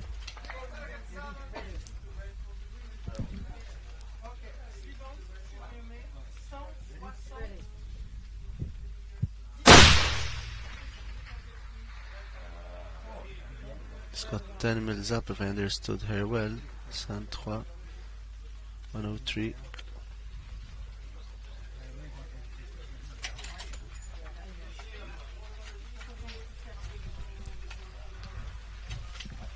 Being joined here by David Marcore. Ciao David, buongiorno. Una prestazione, come dite in italiano, prestazione da Dio. Sì. Stavo guardando qua mentre hai fatto quella rosata, munizione fantastica, performance fantastica, esecuzione perfetta, incredibile, veramente bravi. Grazie, soprattutto grazie a Roberto che è stato molto bravo a farmi entrare in piastra dal secondo colpo in poi, quindi abbiamo missato solo la prima, siamo riusciti ad entrare subito in piastra e da lì abbiamo corretto veramente poco, ma quello che bastava, non Infatti, troppo. E la rosata era anche centrale. Perché, esatto, bravo. Avevi perché una rosata sì. forse di 7-8 pollici anche al miglio, Sì. vuol dire che avete la munizione perfetta. Dimmi un po' della vostra munizione. Considera che la nostra munizione della Wingcat, quindi comunque una munizione 300 grani. Quale palla? 300 grani? 300. Monolitica, perciò. Sì, monolitica, sì. Che gira bene comunque da questo passo di rigatura. Che passo di rigatura hai? Abbiamo 1.935 come passo di rigatura. 1.935. Twist 19.35. Yeah, they were running windcut bullets. The team I have here from Armera Marcore, David Marcore, was running solids in G38, 300 grain windcut bullets. Also one of our sponsors, both of them, David Shooting and Roberto Spotting. Really amazing, really amazing groups. They were shooting and they managed to center the group very early on, and they managed to keep it all throughout their string till the final, till the last target. That was really amazing shooting to watch and experience in live stream. David, dimmi un po'. Scarichiamo la tensione, Ronaldo, scarichiamo. Dimmi un po' come vi siete preparati, dai. Allora, a dire la verità abbiamo fatto pochissimi allenamenti perché, ringraziamo Dio, fortunatamente quest'anno è nata mia figlia, quindi ho avuto poco. Congratulazioni. Grazie. Ho avuto veramente poco tempo per allenarmi, dato che vicino a casa nostra non abbiamo poligoni adeguati, quindi abbiamo fatto una giornata, un check a 300 metri di riconferma, l'arma è la stessa. Che rosata fai a 300 metri? Ma Rod, io ti posso confermare che a 400 metri, perché 300 ho fatto dei test rapidi con, diciamo tra virgolette, poco senso. A 400 metri praticamente si toccano tutti e quattro i fori, quindi ho una rosata di un foro solo a 100 metri praticamente 4 ai 5 colpi io allargo un foro a 100 metri, quindi la munizione è un SD fantastica e ho proprio diciamo azzeccato, si può dire azzeccato diciamo l'altezza giusta della munizione, che fa molta differenza questo. Quale software utilizzate? Quale software utilizzate per la ballistic? Applied Ballistics? Sì, Applied Ballistics.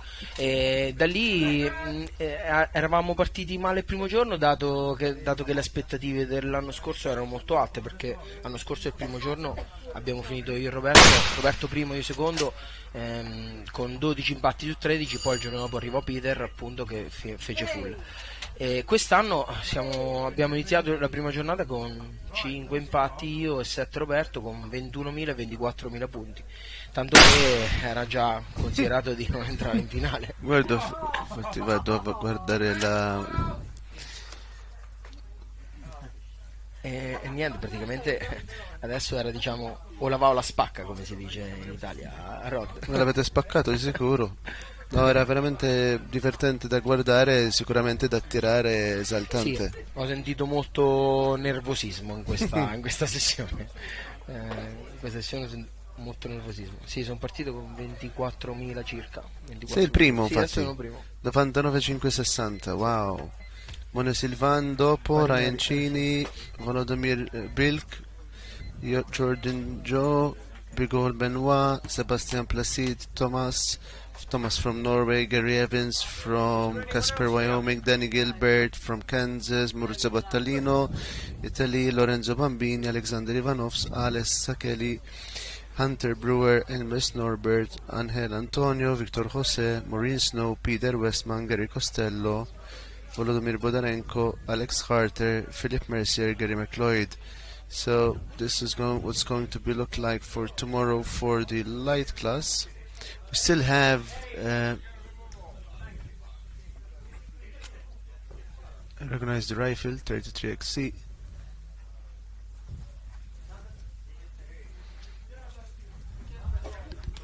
Yes, they're gonna do some trials of the rail feet ELR at the moment.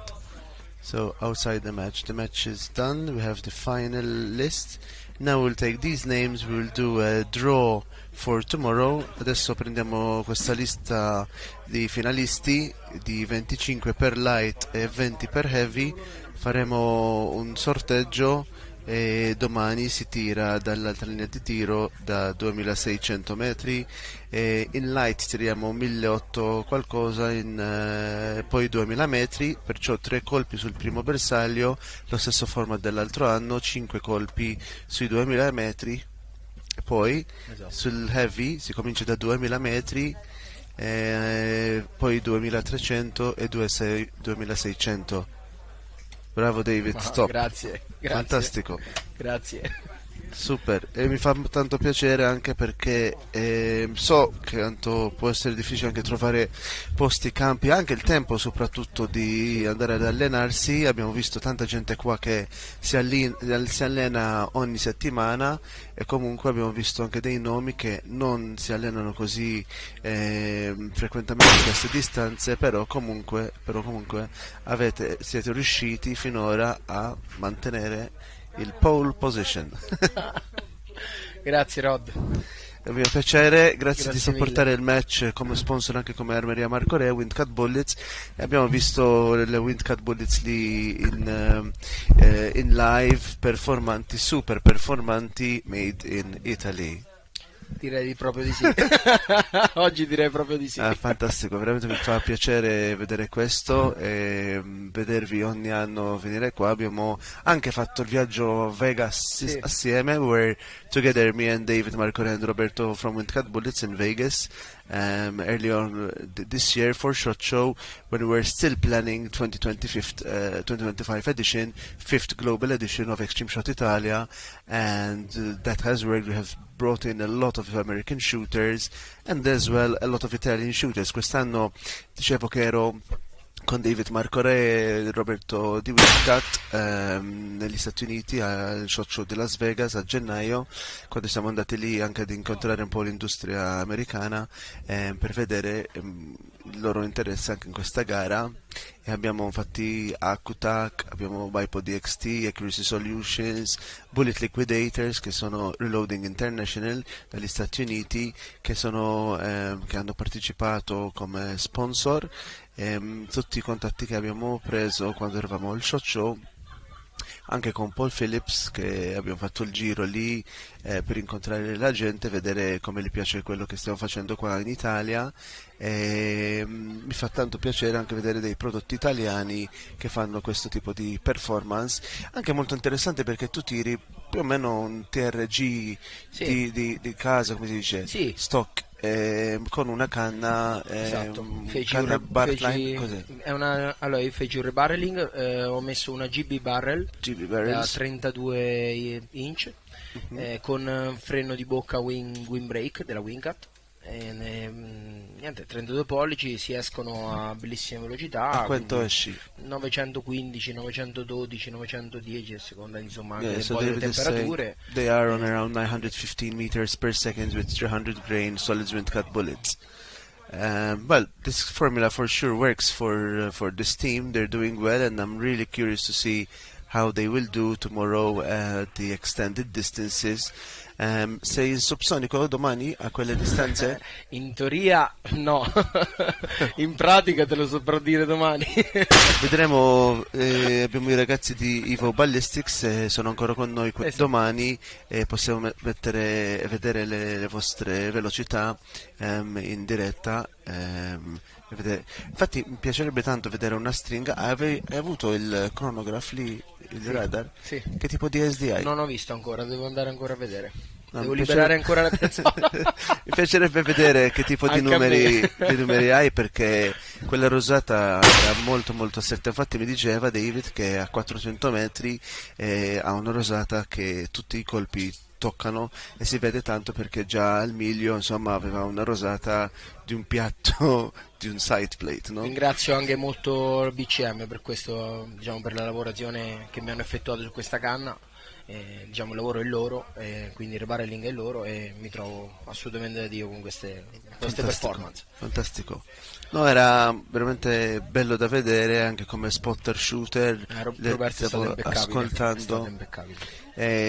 Qua infatti noi premiamo sia lo spotter che il tiratore, specialmente quest'anno, sia di trofei sia di premi, perché sappiamo che il tiratore senza lo spotter in questo sport non si può fare, un po' anche come rally e altri sport dove hai il navigator, e da noi abbiamo lo spotter, e se lo spotter non lo becca, non lo vede, sei perso. Esatto. E quello è un gioco di team, anche perché questo sport è molto divertente perché si fa sempre fra due persone. Io e Roberto infatti abbiamo un gran feeling, perché comunque sono tanti anni che tiriamo insieme, quindi a livello ludico, diciamo, e poi abbiamo iniziato a fare agonismo nel 2022. Appunto molto, molto recentemente, insomma, poco, 3 anni. Questo è il terzo anno, quindi. Però abbiamo avuto sempre bellissime soddisfazioni anche in altri circuiti, quindi.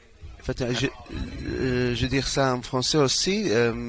Quand ils ont tiré, il m'a dit que David, il tirait avec des balles Windcat, qui sont monolithiques, Windcat bullets de 300 grains. Ils sortent d'une vitesse de 913 mètres par seconde. Et on avoue qu'ils ont une performance super à cette distance.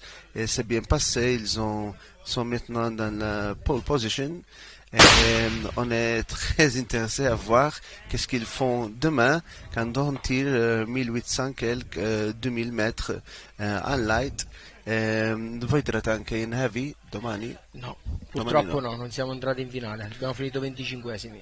In heavy cosa avete tirato? Abbiamo tirato le 375 del 375 Ceitac io e 416 Barrett Roberto. Come è andata in heavy? Allora, in heavy è stata la mia prima volta, diciamo, nella heavy. Purtroppo non avevo a disposizione l'arma, quindi, diciamo, sono venuto con un'arma di backup, tra virgolette, ma solo, non che non andava bene l'arma, ma non avevo feeling con quest'arma, avevo tirato 10 colpi circa, giusto per partire e venire giù, insomma, però andava molto bene.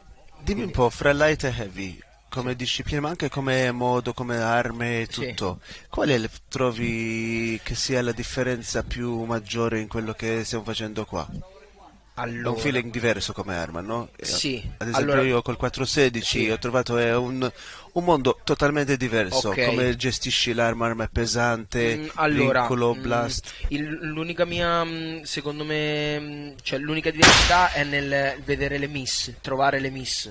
Quindi qui, secondo me, nella light, come aumentano le distanze, è molto più difficile dei big, ok? Onestamente non ho mai tirato oltre i 2000 metri con un 375, quindi non so nemmeno dirti cosa accade, anche perché oggi è stata la mia prima volta. L'ho Interessante, provato- però hai avuto molto più impatti con un 338 che col 375. Sì, ho molto più feeling con quest'arma, Rod. Il 375 non ho avuto tempo nemmeno di fare allenamenti, di provare, di sentire un po' di feeling e sensazione con l'arma. Avevo un leggero difetto meccanico anche sullo scatto, che fortunatamente mi ha permesso di fare la gara, però purtroppo mi ha dato delle difficoltà, quindi sentivo un leggero click sul grilletto prima di partire. Non era, Sì, non ti dà l'assicurazione che cercavi, no? non riesci a avere quella costanza e quel feeling e quella sicurezza nel lasciare il colpo, e quindi comunque mi sono reso conto che speravo nella 338, nella light class, che è comunque mi sento la mia classe, ecco. Infatti era anche quella ragione per cui abbiamo avuto il light e heavy, anche per dare più possibilità di tiro e gente di esperienzare entrambi discipline. E domani vedremo anche delle carabine light che tirano nel heavy alle distanze più estreme. Sicuramente dopo i 2000 metri, 2300 metri abbiamo un paio di 300 norma, un paio di 338 che faranno le gare, 33. Io penso sarà molto competitiva, anche perché quelli che sanno, che hanno imparato bene quelle armi, come tu descrivevi con il 338, faranno, penso io, una prestazione. Io ci scommetterei su 2 o 3 nomi di quelli. Sì, perché comunque aumentando le distanze aumentiamo anche le percentuali di errore, insomma, quindi comunque è ancora più facile sbagliare, è ancora più difficile entrare in piastra. È vero che con calibro più performante hai comunque sia più peso palla, quindi riesci a individuare prima le miss, hai delle belle comunque velocità, perché sono tutte armi performanti, non sono armi, la maggior parte sono a questo dei livello, custom, quindi armi di serie fai difficoltà ad andare oltre, insomma. Però ci sono dei bei 338, dei bei 33 che comunque, se crea una bella base di punti e poi magari sei anche un po' fortunato che nel transonico ti lavora bene sulle piastre più lontane, perché no? Possiamo avere qualche bel tiratore con grossa esperienza che, perché no? Può anche... Infatti quest'anno abbiamo pulito anche la zona accanto al bersaglio, abbiamo mosso il bersaglio in una location più desiderabile per vedere l'impatto, vedere anzi più i miss, quelli che hai mancato, così uno può aggiustare come avete fatto tu e Roberto. E io ci scommetterei qualcosa su quei ragazzi che fanno il light, anche perché penso che hanno avuto più tempo a regolare quelle carabine. Ad esempio io col 416 ho fatto 25 colpi di prove, 4 cariche e 4 ricariche diverse. Hai trovato subito il nodo giusto, c'era un nodo, giusta, certo. ho detto tempo non ne ho più, e ho preso quello che c'era e sono andato, mentre tanti che sono ad esempio in light hanno fatto delle prove abbastanza di un certo, insomma, hanno studiati molto bene. Perciò sanno che hanno munizione molto performante, e se riescono a beccare un miss e vederlo, quei ragazzi sanno come portare, sicuramente se sono in finale, sanno come portare quello in sagoma. Sì, perché considera che come vedi e come sai ci sono gente da oltreoceano che comunque hanno possibilità di, diciamo, vicino casa di poter far tiri estremi. Sì, alcuni hanno anche il loro poligono privato 2, 3, 4 mila metri. Considera che noi vicino a casa nostra abbiamo il più lontano che c'è a 3 ore di autostrada, a 1200 metri. Comunque non hai una tabella, quindi per quanto tu puoi andare col tuo 375 416, ma non hai una tabella, comunque lì le distanze, i drop sono ancora più alti, quindi non è detto che possiamo avere una bellissima prestazione da qualche fantastico tiratore, perché ci sono dei nomi incredibili in questa lista di tiratori, che con un 33 o un 338 possa impattare le piastre più lontane. Infatti, hai un messaggio per la gente italiana che ci segue da casa? Ogni anno la gente italiana si fa più avanti, però Sì. comunque si fa un po' fatica in Italia ancora ad avere certi numeri, anche se quest'anno abbiamo visto un interesse, forse gli italiani sono il secondo più alto.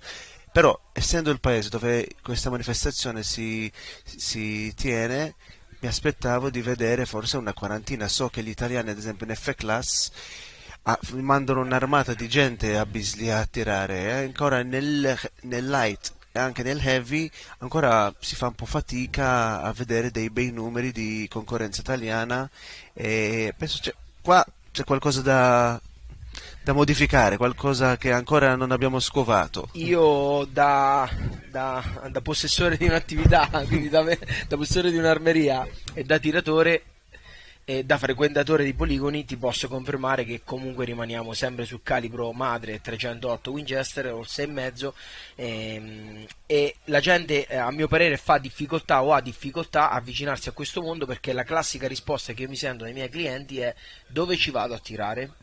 Come faccio ad andare a sparare con quest'arma? Compro un 338 per tirare a 300 metri?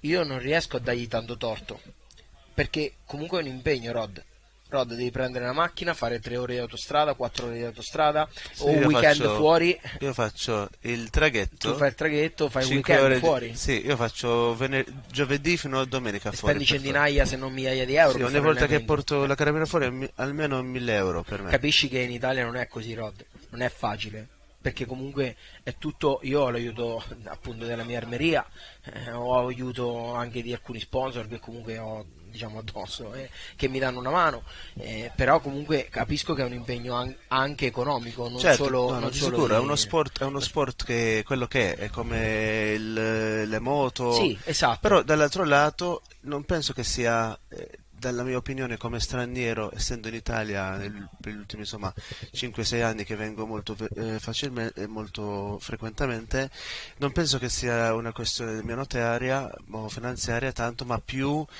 una questione Di forse poligoni. di attitudine anche. Sì, Perché sì. ad esempio voi non li avete, ma ci siete. Sì, sì, in un certo, modo o certo, l'altro lo certo. fate. Altri prendono la macchina, fanno 6 ore di guida e sono in Francia, Sì. o vanno, non so, in altri posti, fanno qualche ora e sono lì. Mentre ancora in Italia so che ci sono tantissimi, ad esempio TRG in Italia, Sì. forse sono più venduti al mondo. Vero, vero. 338 guardo sui siti italiani di seconda mano, è piena l'Italia con queste armi, ma La non li risposta è sempre vediamo. la stessa, Rod. Non ci sono i poligoni. Dai miei clienti sento sempre la stessa risposta. Dai miei amici che vorrei farli avvicinare sento sempre la stessa risposta. Però ho detto anche a Fabrizio e altri, avete anche la possibilità qua in Italia, da quello che ho capito, di mandare arma da armeria ad armeria, Sì, sì, ti prendi un è volo possibile. Ryanair, vieni Sì. qua, ti fai 3-4 giorni Come in facciamo anche Sicilia. noi. Ringrazio appunto anche un'armeria qui appunto di Marsala, che comunque ci dà una mano, ci aiuta in questo, Armeria Amato che ci Cioè, è aiuta molto, in questo. è molto possibile, ad esempio sì, per sì. me non lo posso inviare così da armeria da dove sono io, non funziona così, devo per forza venire con Sì, quello. è diverso, con un altro stato è diverso. È diverso. Perciò per gli italiani, a modo come la vedo io, non è così difficile, perché mandi il tuo equipaggiamento, vieni qua. Io normalmente quando vengo, faccio 3 ore di prove la mattina, poi vado, faccio un po' di lavoro, ritorno di pomeriggio, faccio altre 2, 3, 4 ore di prove, e vengo qua, porto gente, non so, dalla Francia, vengono dall'Inghilterra, fanno il volo, fanno 3-4 giorni, facciamo un po' di tutto per dire, Sì, quei 4 sì. giorni, e riusciamo anche a fare quello che ci piace, soprattutto avendo un campo del genere dove uno può tirare fino a 1700-1800 metri e godersi l'esperienza anche siciliana, che è un'esperienza che in tanti qua, in tante nazionalità, li ha piaciuto tantissimo, perché Come d'altronde ho fatto io, ho portato anche la famiglia, mi sto godendo un Esattamente. po' di vacanza Esattamente. oltre la gara. gara, no? Esatto, nei momenti morti in cui non sparo mi faccio un bagno, mi faccio un giro, vado a visitare un paese qui vicino, cerco di fare un po' di vacanza. E anche adesso con l'Italia ci sono le possibilità anche con il 50. Sì. Conosco forse 9 o 10 italiani finora che Possessori. hanno il 50 Sì. BMG. Abbiamo visto anche il 50, perché ci sono nell'opinione mia due tipi di 50, quello per dire di serie, Sì. e poi hai il 50 che è classico per l'ELR, no? Come abbiamo visto ad esempio dagli americani, hanno avuto quello nero con la canna filettata così, è un bel 50 idoneo esattamente per questa disciplina, che non è il 50 che trovi di serie magari per con dire. canne 27 pollici o Sì, 30, sono insomma, 40-42 pollici. sì, cambiano le velocità, cambia la tutto, balistica, sì, cambia tutto, quindi, sono su quasi 3000 piedi al secondo con 800 grani. Abbiamo anche visto questo weekend qua un bellissimo 460 Vestal con la 700 grani che escono sopra i 1000, sono 970 metri al secondo con la 700 grani. È un bel viaggiare. Io l'ho tirato, ho fatto 3 colpi e se mi dava l'opportunità di prendere altri 2 direi facci tirare 2 colpi. una carabina fantastica, ma sapendo che oggi anche in Italia qua, insomma, io dico, gli italiani viaggiano tanto per mangiare di sicuro. Mi dicono sempre, ci sono 2 cose per cui gli italiani viaggiano tanto: il primo è il mangiare, il secondo lo scappo. E per il tiro sembra insomma che ancora gli italiani fanno un po' fatica, però io li invito a venire qua anche in Sicilia a vedere cosa si fa, anche se fanno un viaggio durante l'anno. Vengono a vedere un po' cos'è che si fa, fanno weekend di prove. Normalmente il campo è disponibile se uno fa, specialmente durante la settimana, 2-3 giorni di pratica. Vediamo il nostro spotter. C'è Roberto di Wildcat Bullets, infatti, che sarà con noi adesso in diretta. Gli chiediamo qualche domanda. Abbiamo visto qualcosa, il ragazzo ha capito, esattamente cosa non lo so perché altrimenti gliele apprendo, però ho visto che le cuffie. Ho visto che qualcosa ha capito, l'abbiamo visto anche l'altro anno, ha fatto una prestazione bellissima, mi fa piacere che anche l'ha fatta con le sue palle, Wildcat Bullets. Rob, dimmi un po', ti ho visto che l'hai portato in sagoma molto velocemente, già il secondo colpo era già in sagoma. Allora, dello spotting, perché era quello il tuo, da quello che ho capito, lo spotting, la munizione l'hai ricaricata lui? L'ho ricaricata io, le sue Wildcat 300 con N570. Qual è il segreto, Rob? Ma nello spotting il segreto è cercare di minimizzare l'errore e non perdere, diciamo, colpi extra per entrare in piastra, perché soprattutto i primi colpi sono quelli che danno più punti. Quindi se si perde un colpo bisogna subito entrare e cercare di mantenere poi il gruppo e la costanza dentro.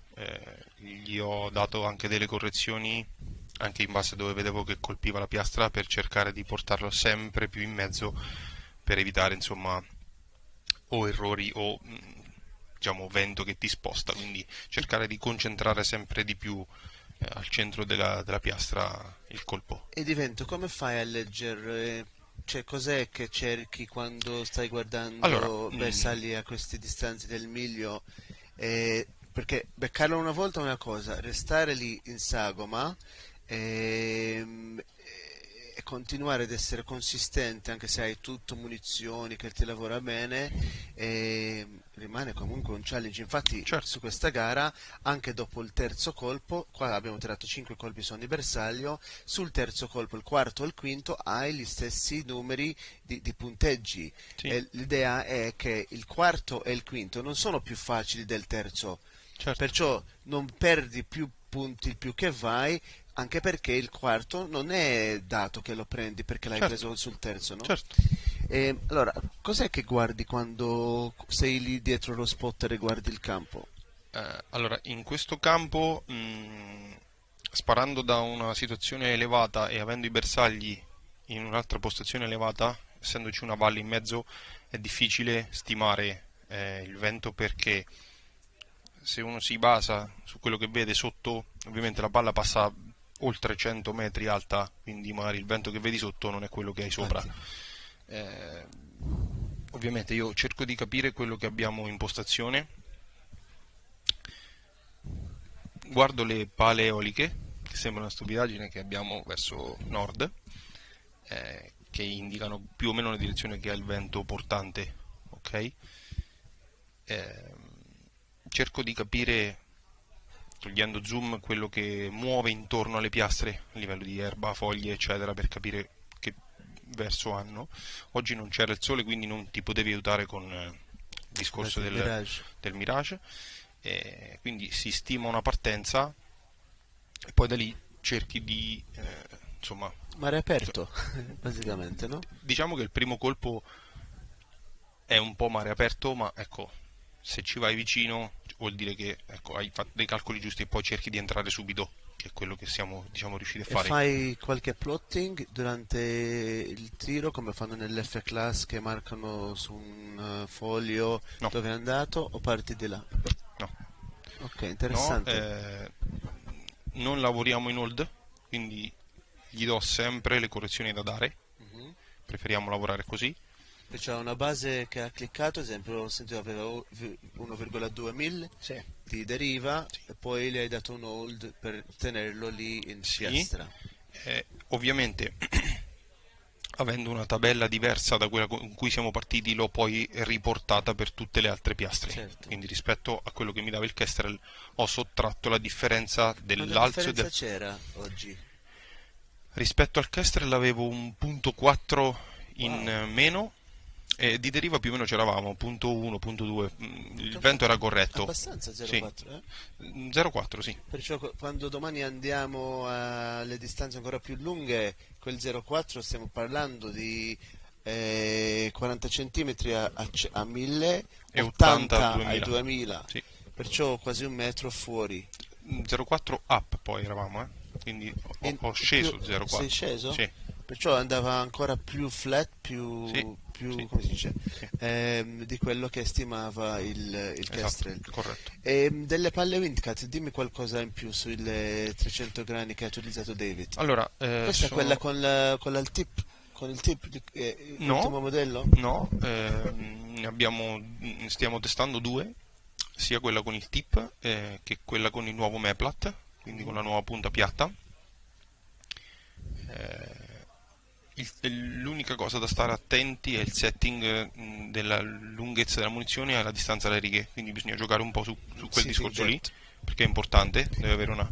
In quanto lo aggiungi o lo diminuisci? Cioè non so, 0,3 pollici, 0,05? Allora, abbiamo trovato un buon compromesso a circa 1 millimetro dalle righe, perché se ci avviciniamo troppo abbiamo troppa poca tenuta nel colletto, quindi ci siamo dovuti allontanare un po'.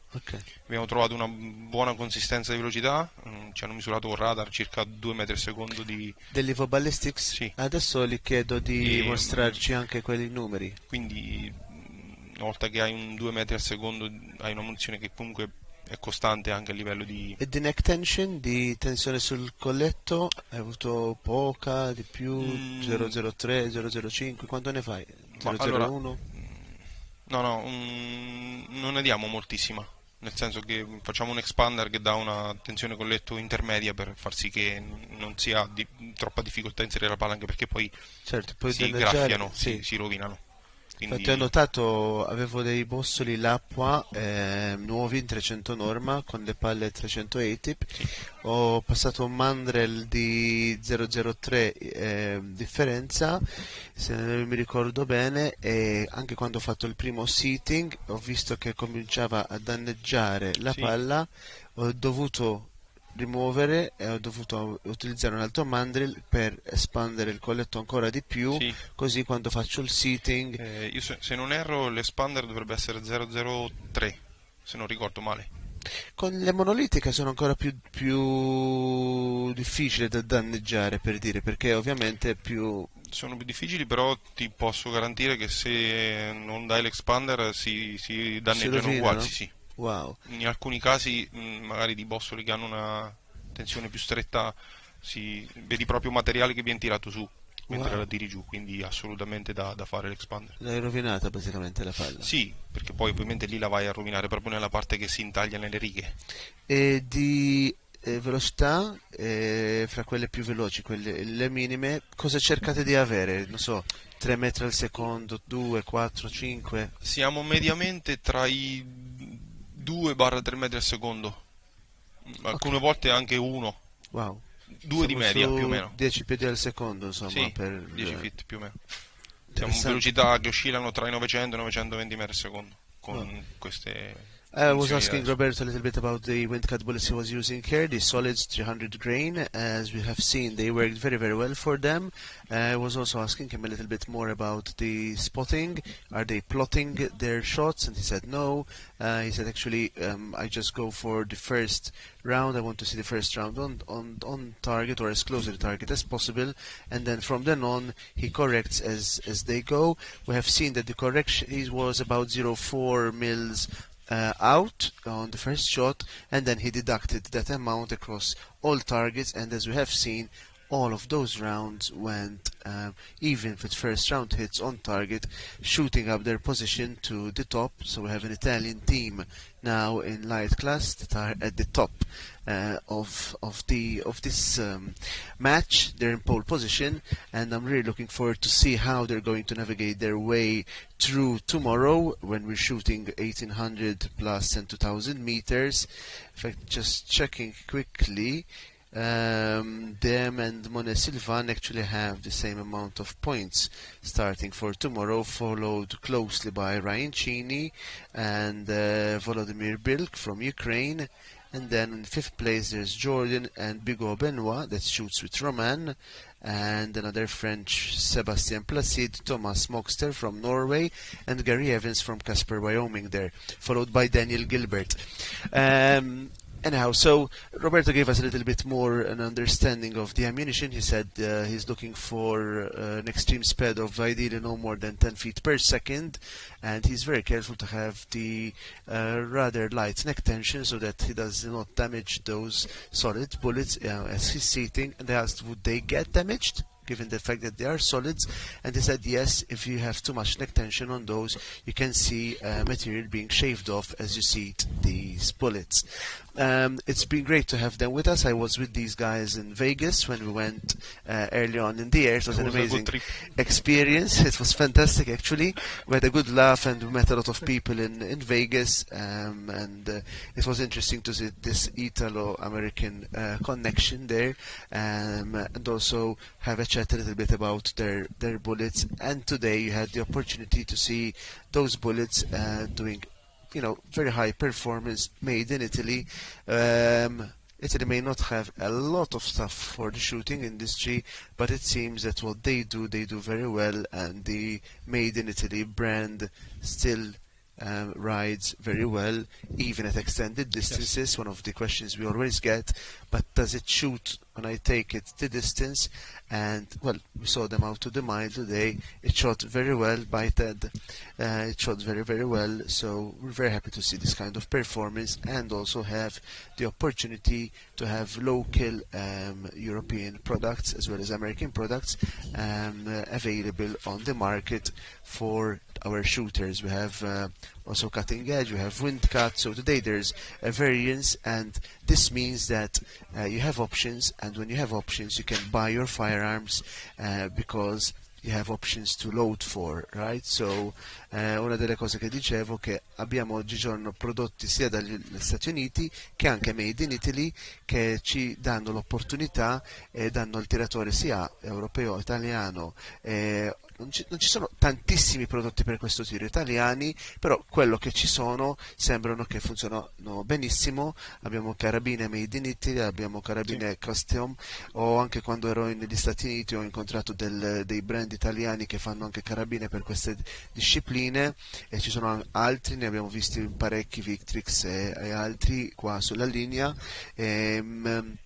Munizione italiana, abbiamo visto anche palle monolitiche italiane e tiratori bravi italiani che oggigiorno insomma sono lì al top. Ragazzi, io vi becco domani quando siete sulla linea di tiro o qualche sorpresa dopo, vediamo come va, spero di vedervi dai primi 3 con gli altri e, come dite in italiano, che vinca il migliore. Grazie Roberto di essere qua con me, grazie David, come sempre. in bocca al lupo anche con la bimba, sono sicuro che se l'avesse capito sarebbe molto contenta di vederti lì. Oggi è stata presente, forse è stato anche quello. Top. Grazie ragazzi, ci vediamo domani. We'll see you tomorrow for Extreme Shot Italia heavy class and light class finals, starting from light class 1800 and then going to 2000 meters. May I remind everyone that we will move to the firing point, which is 1000 meters further away. I have published on Facebook the video and the Google Maps location on how to get there, as well as the video showing you how to get there from the main street. Normally we go up the street to go towards the range. This time we're going down and then we're turning left. There's a sign saying Folgatore, and we go up the street and we'll drive about 10 to 15 minutes slowly up the road to get to the finals firing point. Make sure to get there early. We have a reputation of getting the firing line going quite fast. We're normally always ahead of schedule, even up to an hour, so it will enable us to have a great time tomorrow on the finals. I'm really looking forward to see these rounds fly across the 4 Sicilian valleys here, and from then on we'll have a finals dinner tomorrow where we'll bring together, I think, over 70 people that will be attending the finals dinner to spend some time together after a great week. Actually, it's more than a week, 9 days of shooting. We've done 4 days of training and over 5 days of matches, so plus 9 days on this event. Catch you tomorrow. Thanks for being with us and follow us on the live. One thing I'll remind you, you have the AccuTac challenge. When you share the live stream, share our live stream, take a screenshot and send it to our email. We'll pick a name from that live, from those emails that we've received, and you get the chance to win an AccuTac bipod. Thank you, Felipe from AccuTac, for sending us the prizes and making us, making everything more interesting, both for us as well as for our audience. Catch you tomorrow. Thank you. Thank you.